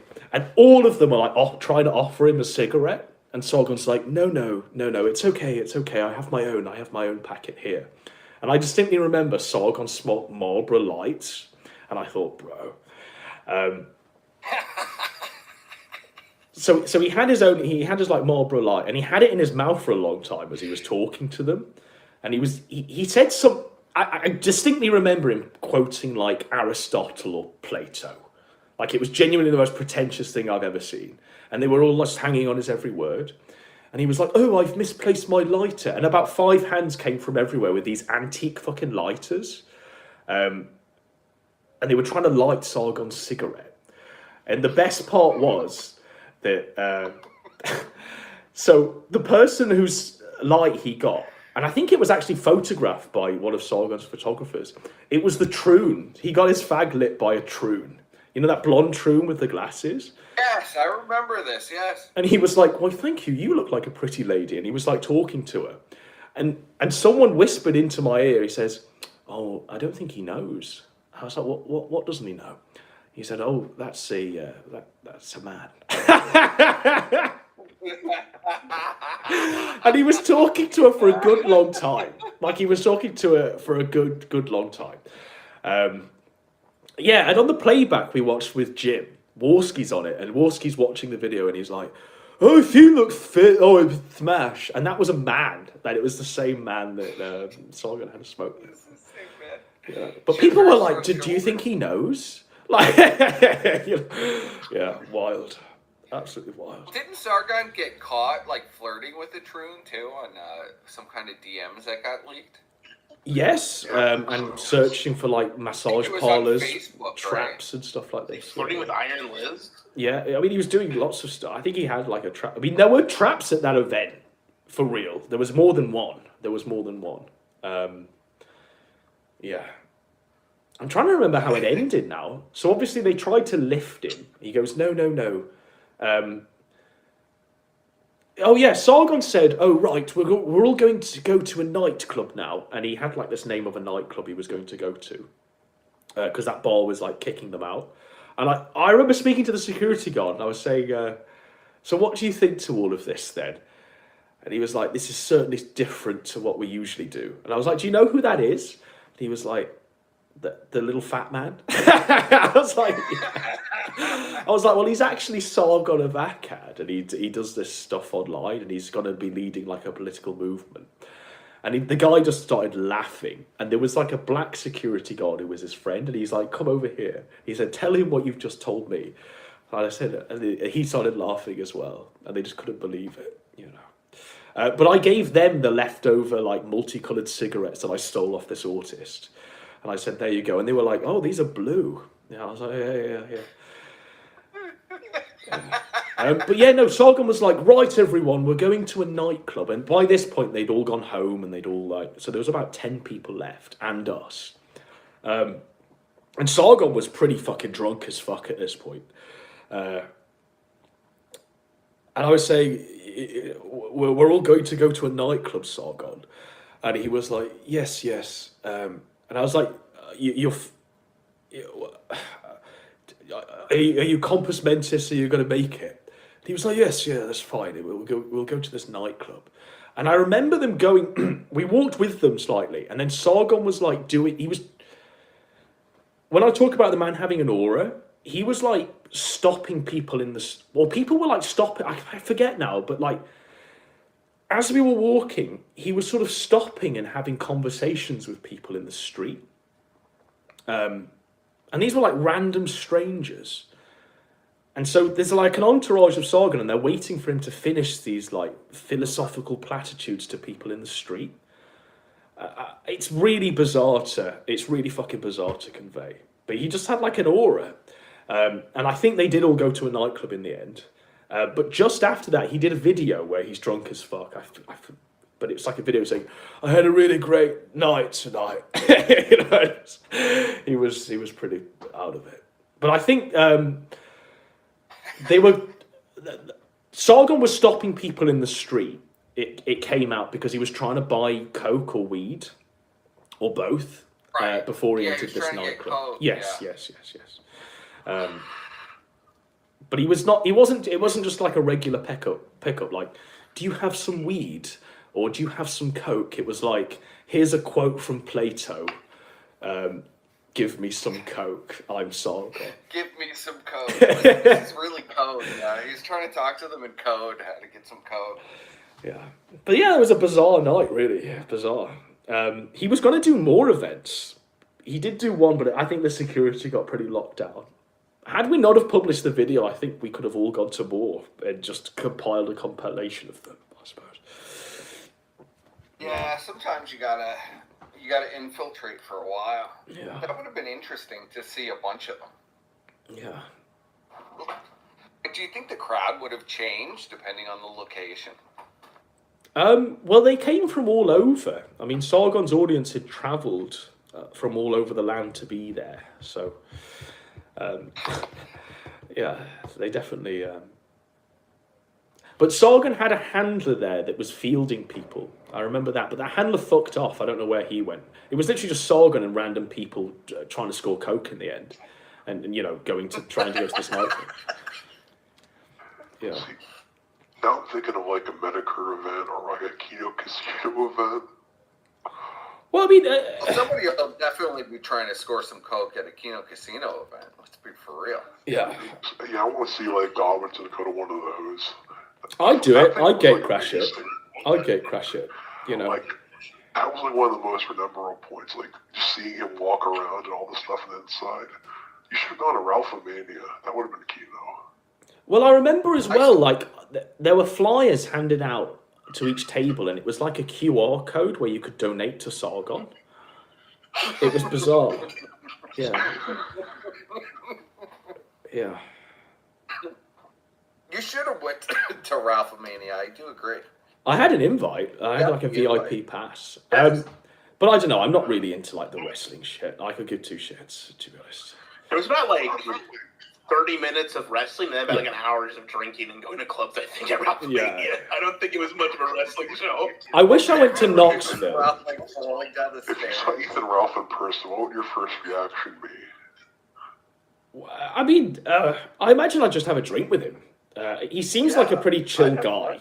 If you're just meeting him to have a drink, that seems like a pretty chill. I don't think he's going to like shoot me or rape my infant daughter or something like this. I don't think that's going to happen. I think a lot of the stuff about Ralph is... Yeah, I think all my interactions with Ralph, he's been very chill. Yeah, Dude. Very chill. It's hard to say how much of a character it is, because I was really expecting him to pull some diva shit. Yeah. I've dealt with before, and he didn't pull any diva shit. Ralph was just ready to go. I mean, behind the scenes, I spoke to Ralph quite a bit behind the scenes. He's strictly like, you'll come to him, you'll say, right, this is what I want to do. We'll do free, but we'll just do this. It'll be great. And he's like, yeah, let's go, let's do it. And he's very chill behind the scenes. It's sort of forgotten in the hyper real bubbles that we live in, but he's very chill. So I imagine if I met him in real life, we'll just have a drink. I imagine there'd be some drugs on the table. I imagine he'd sit down. Yeah, right. You should go to the anime conventions Gator does and just like try to find them. Those anime conventions he goes to are with spooky weeb trash who's like a female pedophile, But you could do a hunting string and you can like look around from the mask. Hey, have you seen this man hold a picture of Shannon? Yeah, that would be interesting. He would probably run from you. He would probably like run from you or either like try to fight you. The problem is you'd show the picture and they'd be like, well, everybody here? Yeah. Well, the truth is, Godwinson can do that, but you know who really needs to do that? People like Elaine, but some like young guy who doesn't have who's known but knows who Gator is. That's who's got to be doing this stuff. Yeah. Because if Godwinson was up, you're gonna recognize him right away. You need someone who isn't like Gator doesn't know, but can still fuck with him. That's the ideal candidate for one of these things. Like you gotta send like an undercover fucking I don't know. Like Elaine will be a good choice, or someone in like a Shaggy maybe. I don't know. Fucking anyone. But can you imagine, you enter those you enter that conference thing or whatever the fuck's happening, they're dressed as somewhat recognizable anime characters like Freezer and Cell or whatever, and then you get one of them dressed in a morph suit, dressed like Jim. Like, come on. You've got Flamenco and Gator doing that. dressing in 4-star hats, morph suits as Daddy Jim.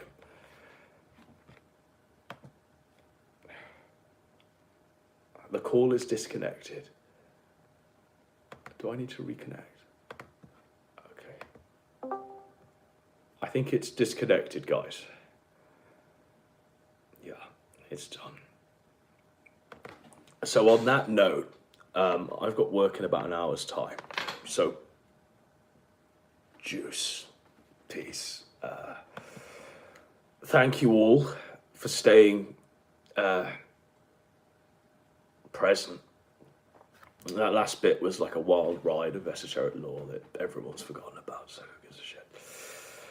Do some lines of well, I'm going to do a percolated coffee, I think. Gonna be a rough day, don't I know it? Don't I fucking know it? Just be like this. Mind you, it's mostly meetings today, so I can just coast, which is nice.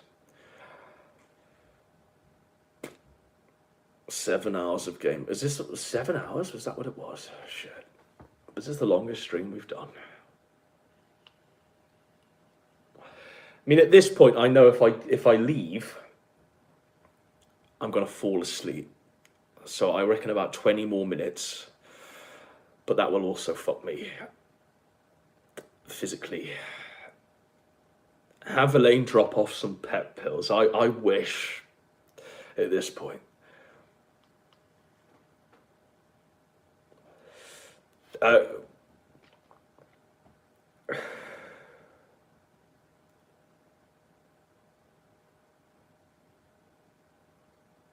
Yeah, and the chat is exactly what I expect from this point. This is like real late hours, really early morning hours.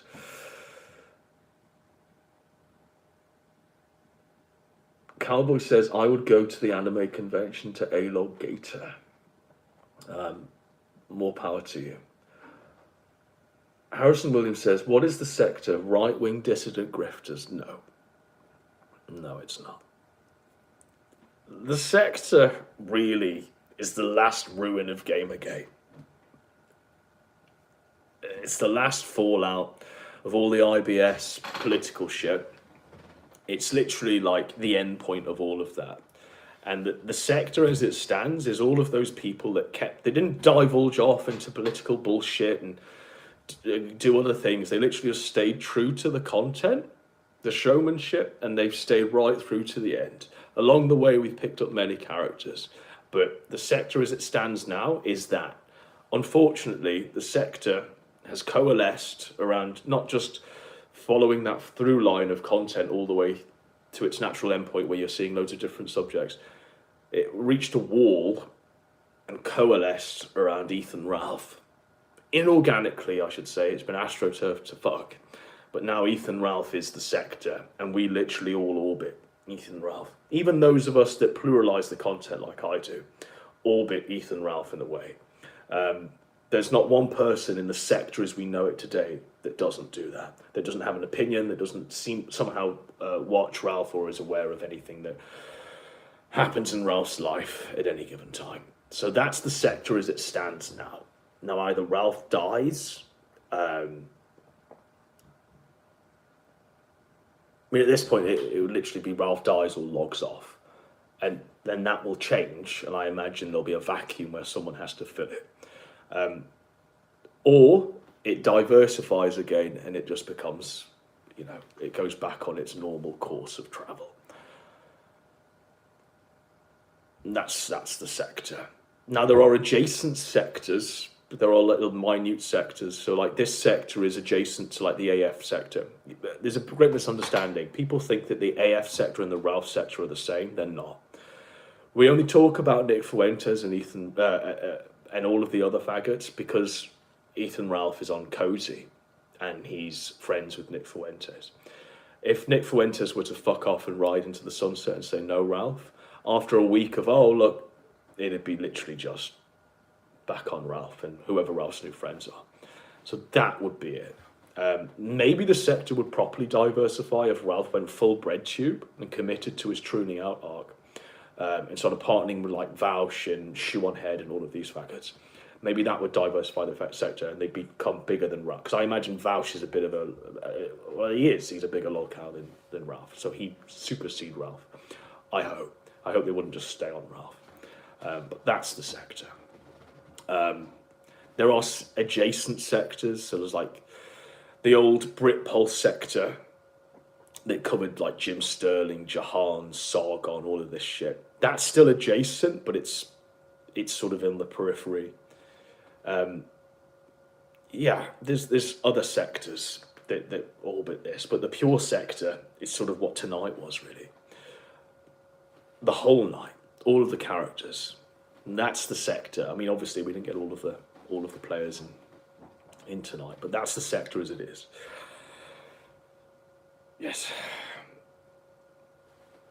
but there are different facets to the sector where one half of the sector hates the other half of the sector. So you have like the A-logs who comprise Traitor and the Tard, Cog, Vickers, Gator with the hard Y, Fagmenko.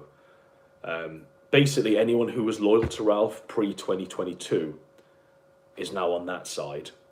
And then anyone who hated Ralph and legitimately made good content is now sort of somewhat lukewarm on that, but ultimately we hate the A-logs more than we hate Ralph because the A-logs are all faggots and aren't entertaining. So that's the other side of the sector. And that middle half of the sector is just Ralph in the middle, you know. So that's it. That's how the sector stands.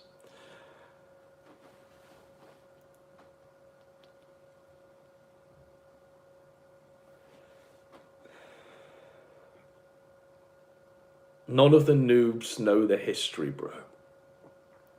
Well, you know, that's how it is.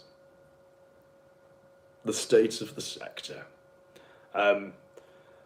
Yeah, and this has all been about the state of the sector, this stream, hasn't it? It's all been about where it's going, what's going to happen, and how it's going to play out. Now, obviously, there were previous sort of lone riders in this sector. That used to do great things, and they've dropped off, or they've changed and transmogrified into completely different things. When we talk about how everything looked during Gamergate and contrast it to now, it's all completely different. I mean, like we were saying, Ralph used to be a journalist. Mundane Matt used to be a king. Andy Warski used to be a TV actor. You know, all of this bullshit. And now I think what we see is a more real side to those people, because when they entered this, they were pretending to be things that they were. And as time has progressed, they have become the irrelevant losers that this sector has brought them down to. Which is tough, you know.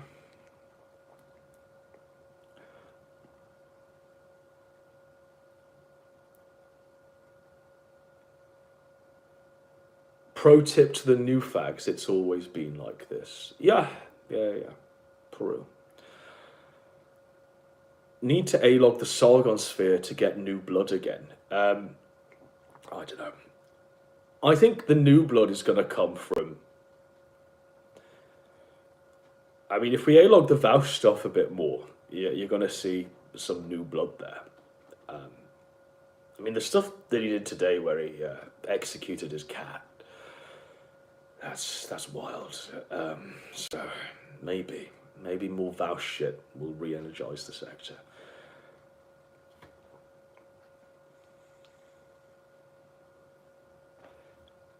Andy Warski pretending to be something else? Whoa. Yeah, who'd have thought it? Who'd have thought it? He what? They're saying. Not really. Whoa.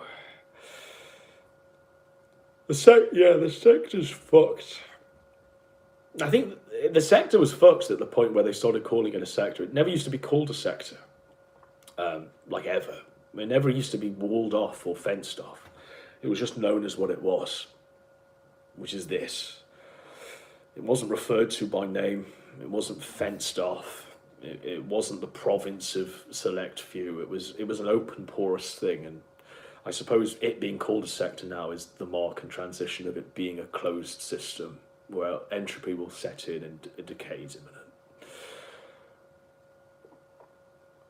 So Warski was an actor entering the sphere, and PPP was a pastor preacher or something. Yeah, I mean, PPP started this as a preacher, leading a congregation. Yeah. Wild. Lots of weird origin stories.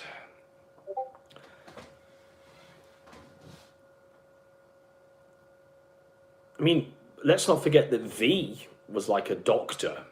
V was a medical doctor who, in between shifts at the hospital, was jumping on streams and talking about the evils of feminism. I mean, that sort of got forgotten. Short Fat Otaku, the middle-aged man who looks like Mundane Matt, he actually entered the sector as a female. For the longest time, he pretended to be a female. And to verify that he was a female, he used to send pictures of himself with his like balls and tackle tucked in between his legs. So it made that little groove there. And he used to send photos of that to people like Warski and stuff. And people were genuinely convinced he was a female. And we had Warski's word to, TV actor Andy Warski verifies that Short Fat Otaku is a female because he's seen the man's tucked in balls. And then obviously it came out that Short Fat Otaku was a Mundane Matt looking man. So yeah.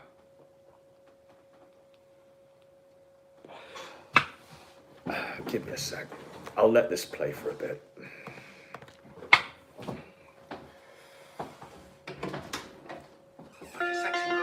Sexy pose.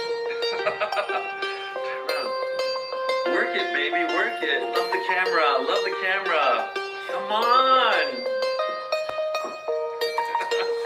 Ooh, yeah. The audience loves you, baby. The camera loves you.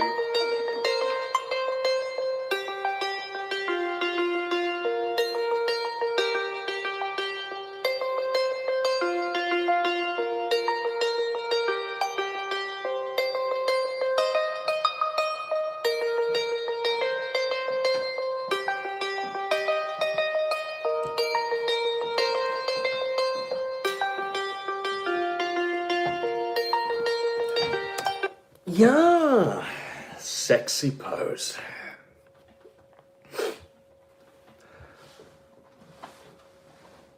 Yeah, that's right. Warski came into the sector saying that he'd just been signed to do an MTV show and that he was going to be on an MTV show in a bit, and he just wanted to talk about, investigate this crazy shit because he might do a show on MTV about Gamergate. None of that's made up. That was genuinely what the man was saying when he entered the sector. So. Everyone was different to what they are now.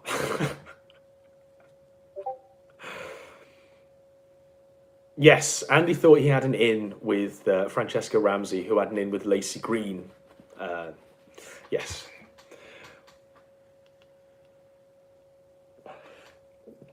There isn't genuine energy in the sector like there was during the IBS moment. Well, the thing is then, there was more people in the sector making content. Like, everyone in the sector made videos or would jump on a stream and do shit. I mean, you'd have people calling themselves Rape. There was a guy calling himself Murderer. And even they did shows that were saw by like 2 people. But the Rape and the Murderer show was like... I mean, it was a daily show, I think. They used to do it every day. Brian used to go on it.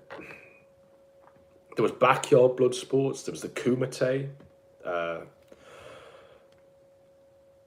There was our show.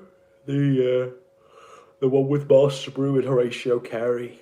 There was Warski Live. I mean, there was loads of shows. Killstream. There was loads of shows popping off. Yeah.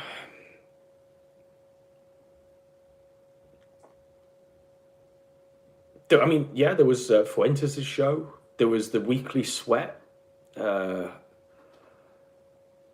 With Beardson, the Prince Hubris guy. At any one time, there was at least a show every hour that you could jump onto and do. There was TRS in Spencer's shows that he was doing. Yeah, there was all sorts going on.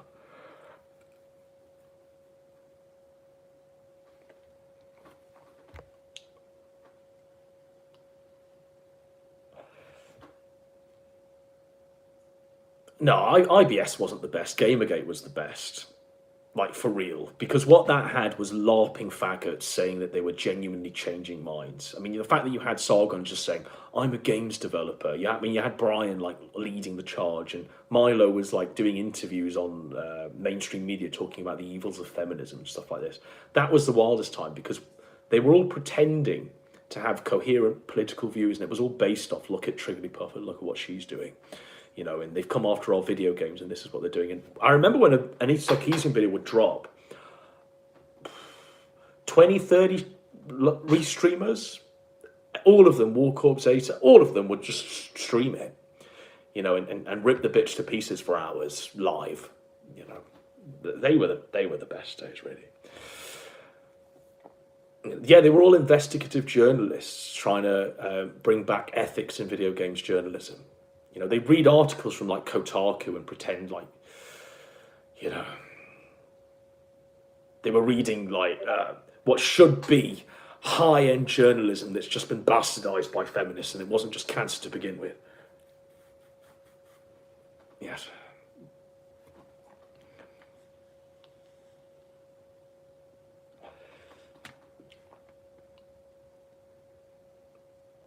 Yes, the scientists, the iconoclasts. I mean, I used to do a show with Harmful Opinions. You'd have Dave Coughlin, whatever his name was. You'd have Dave Cullen. You'd have the Based Mama woman. You'd have all. I mean, there were so many people doing shows, and they were great. The Bear guy, what was his name? Bearing. He would do shows, and War Corps was all. So many people would. Do it. And that wasn't astroturfed shit, by the way. That was literally on the agenda. It wasn't like it was just forced on us because it was pinned or someone in a Discord had constantly DM'd us to cover something. It was literally it was in the ether. Everyone, if they dropped at one point, if Monday Matt dropped a video, everyone was watching it. Certainly if Jim dropped a video, the Internet Aristocrat ones, like the Quinspiracy ones, they were quoted by people in conversations. Like, genuinely, people would watch them in groups and disseminate them and watch them again and watch them like a Netflix series would be watched now. You know. Base Mama scam convention was called Kilroy, Marburg. It was called Kilroy. And Monday Matt was the guest speaker in the end, and he did a speech to an audience of 10 people. And he talked about SEO and marketing and how it would be better doing that. I did a video on it back in the day. Meth Holiday was there. That's right.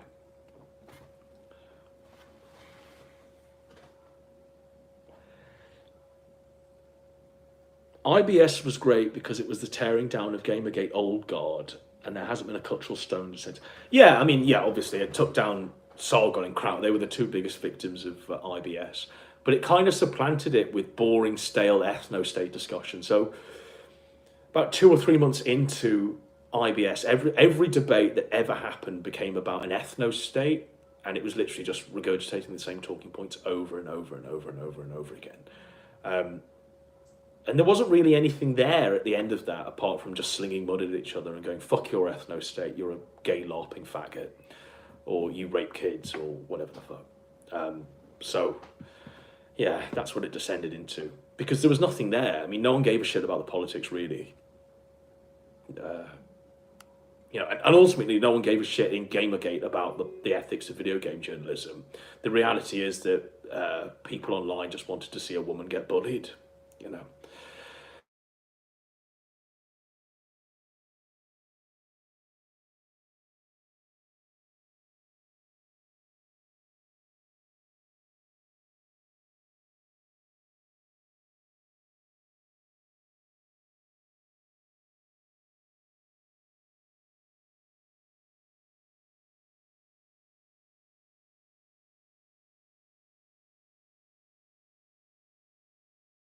My alarm to wake up, you know, just playing through the call.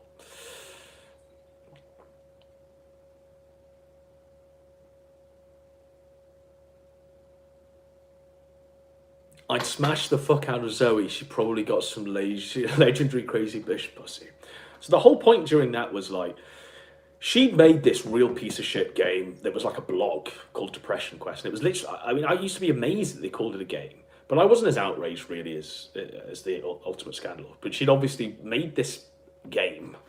It was a blog, literally paragraphs on a blog, and it was called Depression Quest. And this blog was getting like 5-star reviews. It was scoring higher than most like AAA releases from all of these different games journalists. And someone had figured out that actually all of these people that had reviewed this and all of these different media outlets, there were 5 of them, hence the Five Guys meme. She'd fucked all 5 of these people.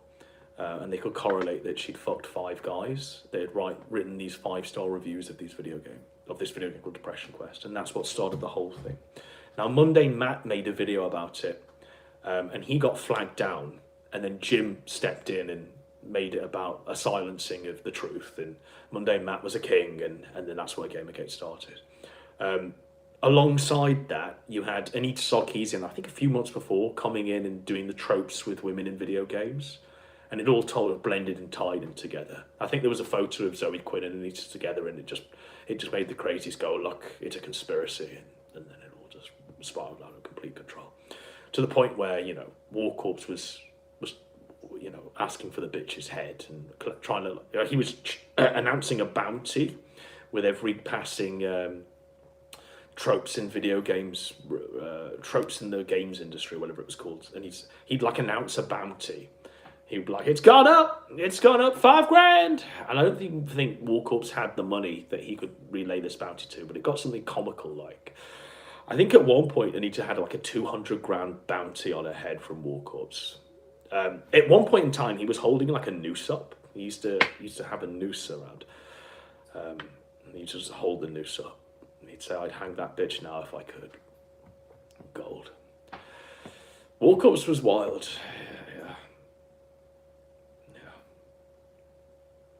And then he sang her like, I'm sorry to you, because she put a complaint in or something. Somehow there was a complaint sent and War Corps got reprimanded for it.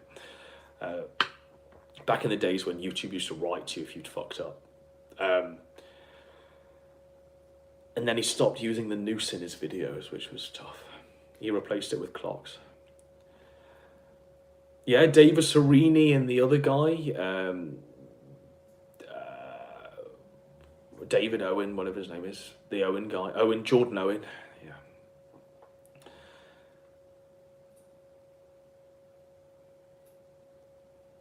The simp effect.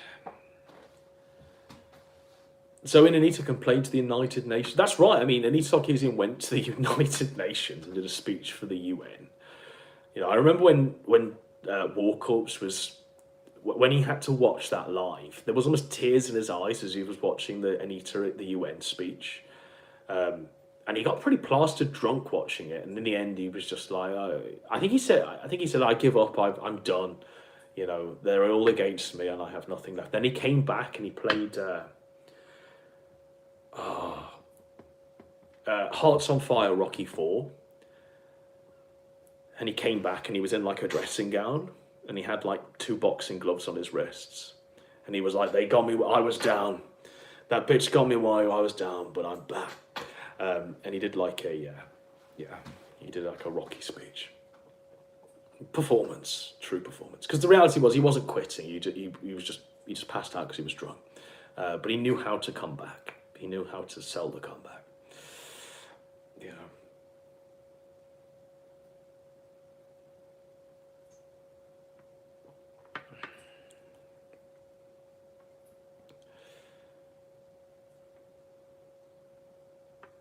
Blackface Comet's got them saved on his backup drives. Fantastic. I mean, some of the War Corps archive is absolutely wild. One of his videos, like he was going to his sister's wedding, and it was the only time I've ever seen War Corps in a suit, and he had his hair tied back, and he was in like a full 3-piece suit, a grey 3-piece suit. And he's talking to camera, and he's like, yeah, the old War Corps has had to dress up. And he was just like showing us all his suit.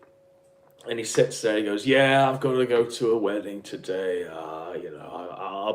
I'll be however long, but trust me, I'll be back because I need to drink, like, I need to suck Sarkeesian's blood.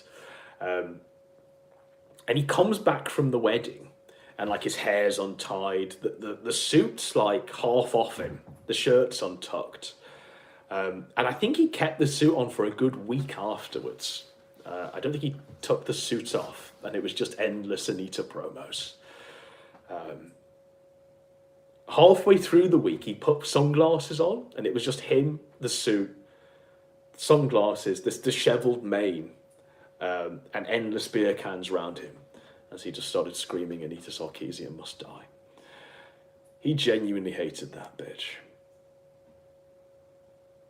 Genuinely. But the beauty about War Corps is, he'd start off with fire and brimstone and it being about ethics and video games journalism.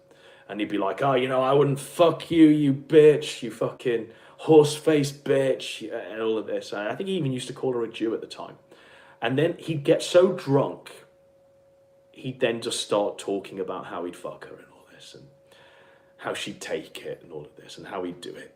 So it was pretty great. It was just watching an alcoholic, really, but, you know. Like, he'd start off reading, like, aloud her 404 tax returns, and how he was, like, on a quest, and then just descended to, yeah. Well, if she was willing and we were both drunk and we were both here and doing this, would I say no? And then he just into his beer,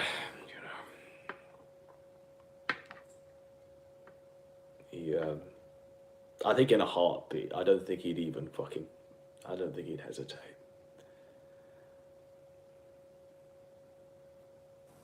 I remember someone found she attended the wedding of Elliot Rodgers' cousin. I mean, that was fake, wasn't it? I mean, they tried to tie Anita to Elliot Rodger, you know, the incel, the Filipino incel that murdered all those people, and wrote that manifesto. They tried to tie it, but I never thought that was real.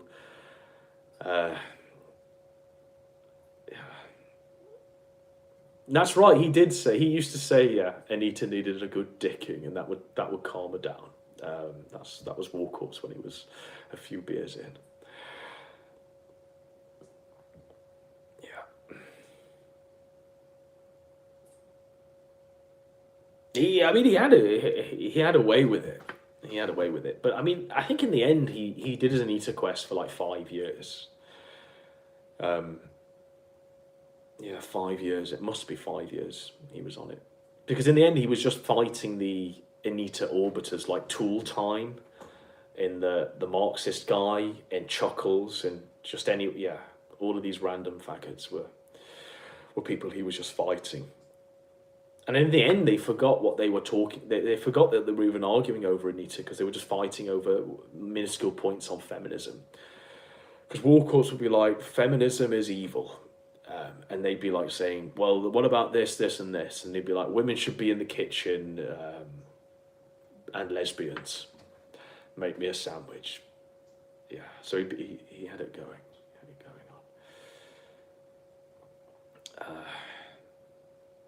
Anita had a boyfriend. And this was actually the first time that I heard people use, and it was literally War Corps, and he didn't use the word cuck because this predated cuck, but he would be like, this guy is cuckolded. You know, the boyfriend that Anita had? He was like, this guy is cuckolded. You know, and that was pre everyone calling everyone else a cuck. You know, I mean, you never heard the word cuckolded in 2015 apart from out of the words of War Corps' mouth. So. Yeah, I'll do more Shaggy content. I mean, Shaggy brings that... what I like about Shaggy is you can ask him about anything and he doesn't really hold back. It's sort of there. It's sort of there. You can ask him, right, tell us about the prostitutes. Tell us about the boat. Tell us about Bubbles or whatever the fuck. And it's all there. You know, it's not... None of it's squirreled away or hidden away. He's an open book.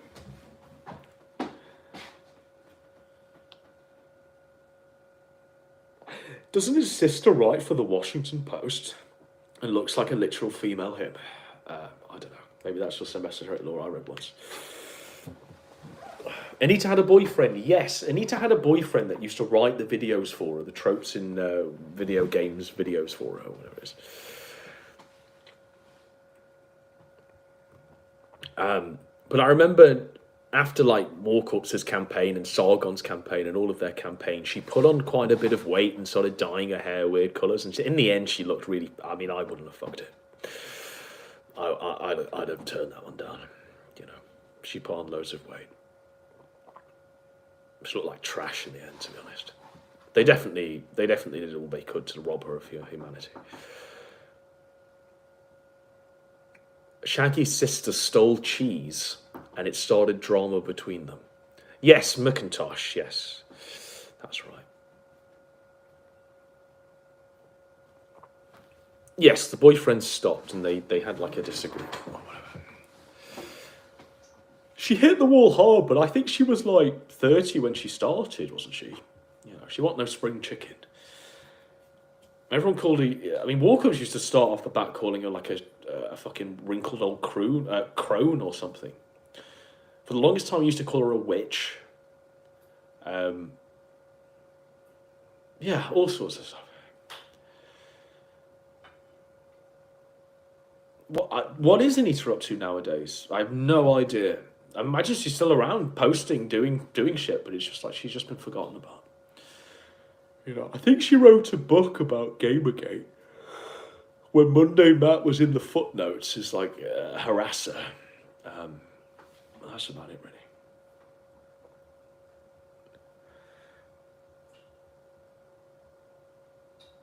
Yes, Warcorps was burning up with determination to even up the score because Anita spoke at the UN, so he had to come out in his dressing gown wearing his boxing gloves to the Rocky IV, the Hearts on Fire thing. Feminist Frequency is still going to like 200 views. Laugh my ass off. Well, no one watched it to begin with. It was just everyone hate watching it that pumped it up.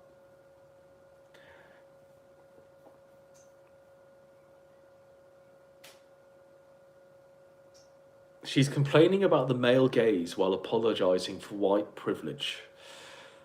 Well, the more things change, the more they stay the same.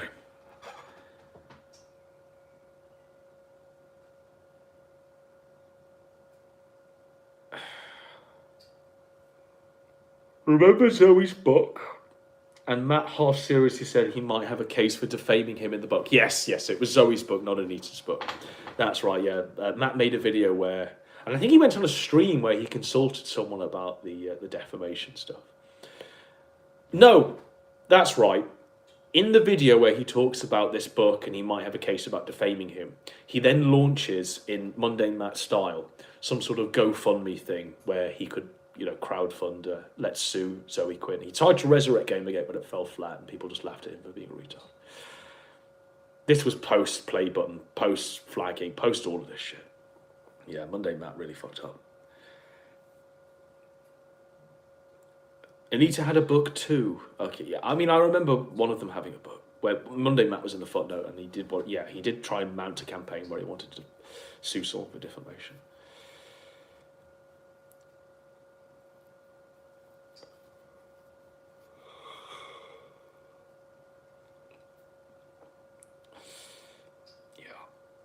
I'm gonna go for 5 more minutes.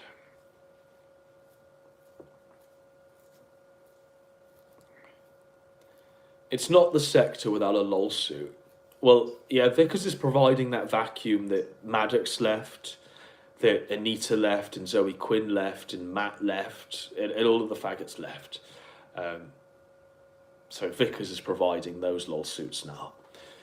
So yeah, I suppose it's. I mean, we can reminisce and talk about how things have changed and all of this, but has it really? You know, the characters have just swapped, but they're still doing the same things, aren't they?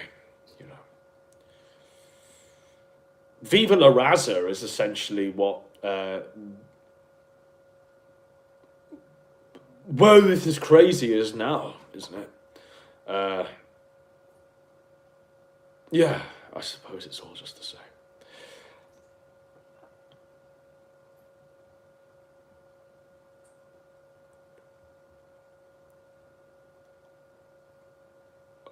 People have always said that the IBS sector content was dying and that it was better in the past. Yeah. I don't know. I don't think people were saying, oh, it was better during the Gamergate days during IBS. You know, there seemed to be a forward momentum to everything. People weren't really looking back. Everything was just happening. So, Adam, you better not work tomorrow. I'll start at like 3 or 4. Well, it is tomorrow for me, and I go to work really in about soon. So I'm just going to roll in as I am. Or I have the ability where I can just work from home. But I think I have to be in for a meeting, so it might be a sickie. I don't know. I'll have to consider that. But I don't mind. I'll just go in as I am. Who gives a shit, really?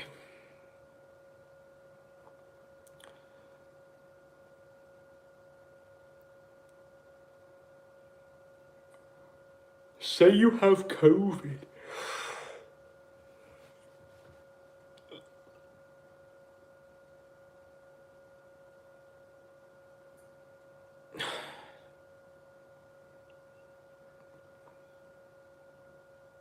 I have the option to work from home anytime I like, really.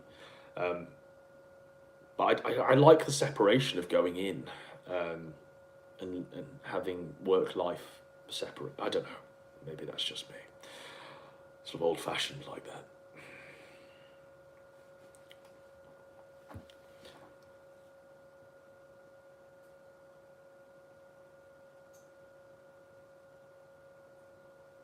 Do you feel proud about turning a Norwegian pedophile into a sad drunk mess who couldn't snipe you for more than 30 minutes? Sadness, no. Joy, yes. Hope he dies from the alcoholism as well.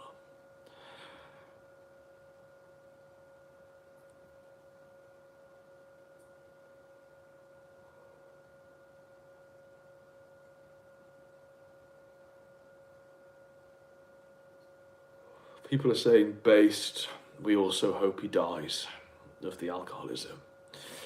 We hope his liver fails.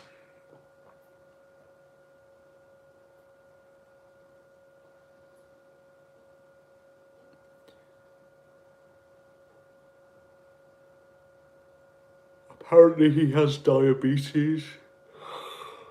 Oh no. Oh dear. A pedophile has diabetes, what will we do?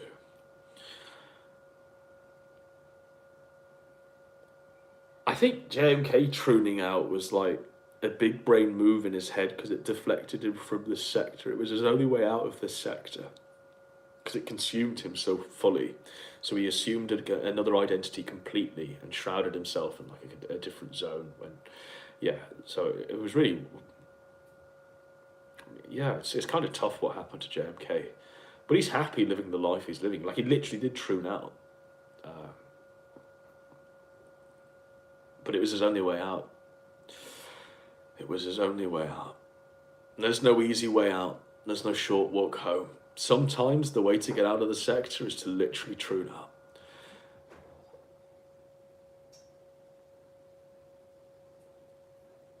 Jenny Michael Kelly, yeah. He fisted his sister so hard he became one of his sisters. Do you know what happened to Master Brew? People say... I don't know what... I mean, I've not spoken to Master Brew in about 7 years. So, no idea. As far as I know, he used to do... he did like a podcast for a while, didn't he? And then that's it.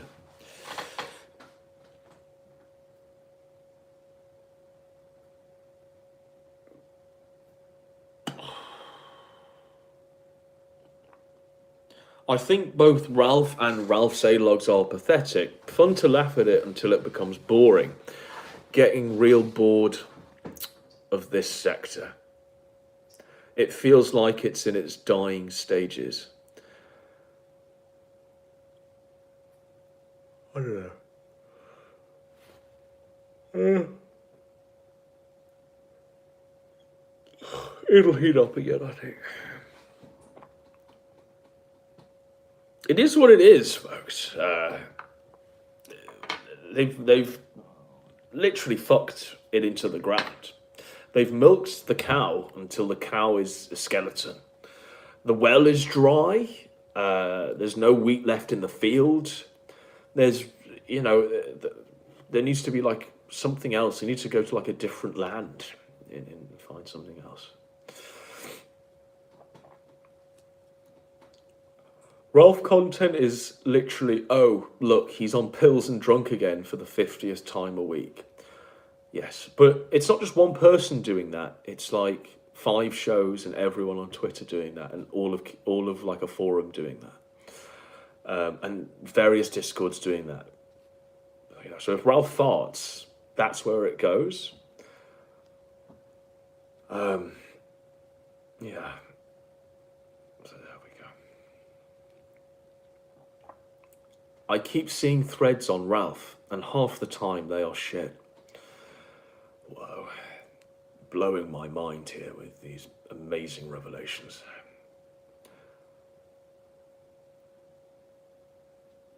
You've always been the caretaker. It's a tough thing to do. It's tough. I say BreadTube is the new land, but I mean, I've tried to take things to BreadTube a lot, but that's boring. There's a lot of stuff on BreadTube where it's literally just soy faggot neckbeards with man buns pontificating over intricate nuances of communism. And what they're not doing in BreadTube is calling each other pedophiles, is screaming that each other's like a faggot, is calling each other retards. There's like a level of decency that they all have with each other where they address each other like human beings. And that's absolutely boring. That's really fucking boring. For it to be sector worthy, some gloves need to come off and there needs to be like skin in the game. Instead, it literally is, oh, let's talk about Engels or Marx or, this was one I tried, workplace co-ops. Workplace co-ops. Let's talk about that for 100 hours. Behind various avatars of Marx and Chairman Mao and Stalin. So, yeah. People are shilling Philosophy Tube. I mean, I can only imagine that's the same, really.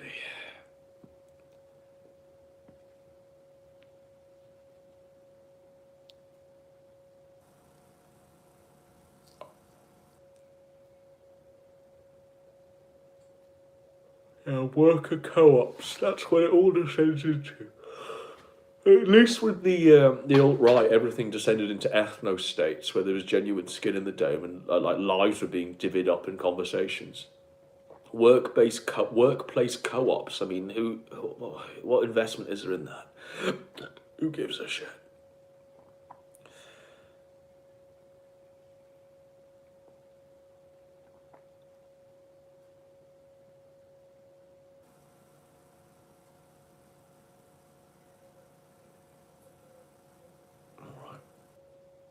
I think this is it, folks. Unless anyone's got anything to say, I think I'm awake again. So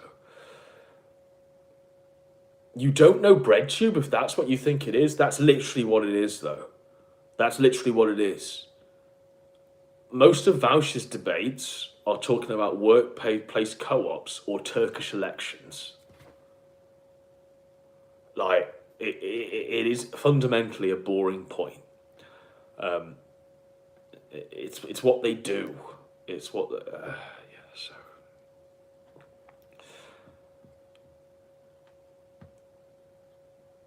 Zoe's ex was the one who revealed everything about the Five Guys. That's right. That's right. Well, Vaush was hardline on Israel, and that's why he originally got his Twitch banned, I think. I think he said something about it belongs to the Palestinians.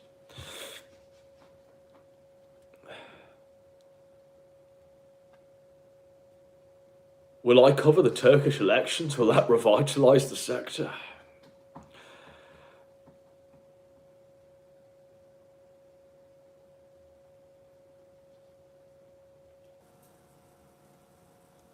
There's barely any new frontier A-log-wise or sector-wise anymore. No real action anymore. Grease bullshit like Henry Hill warned us.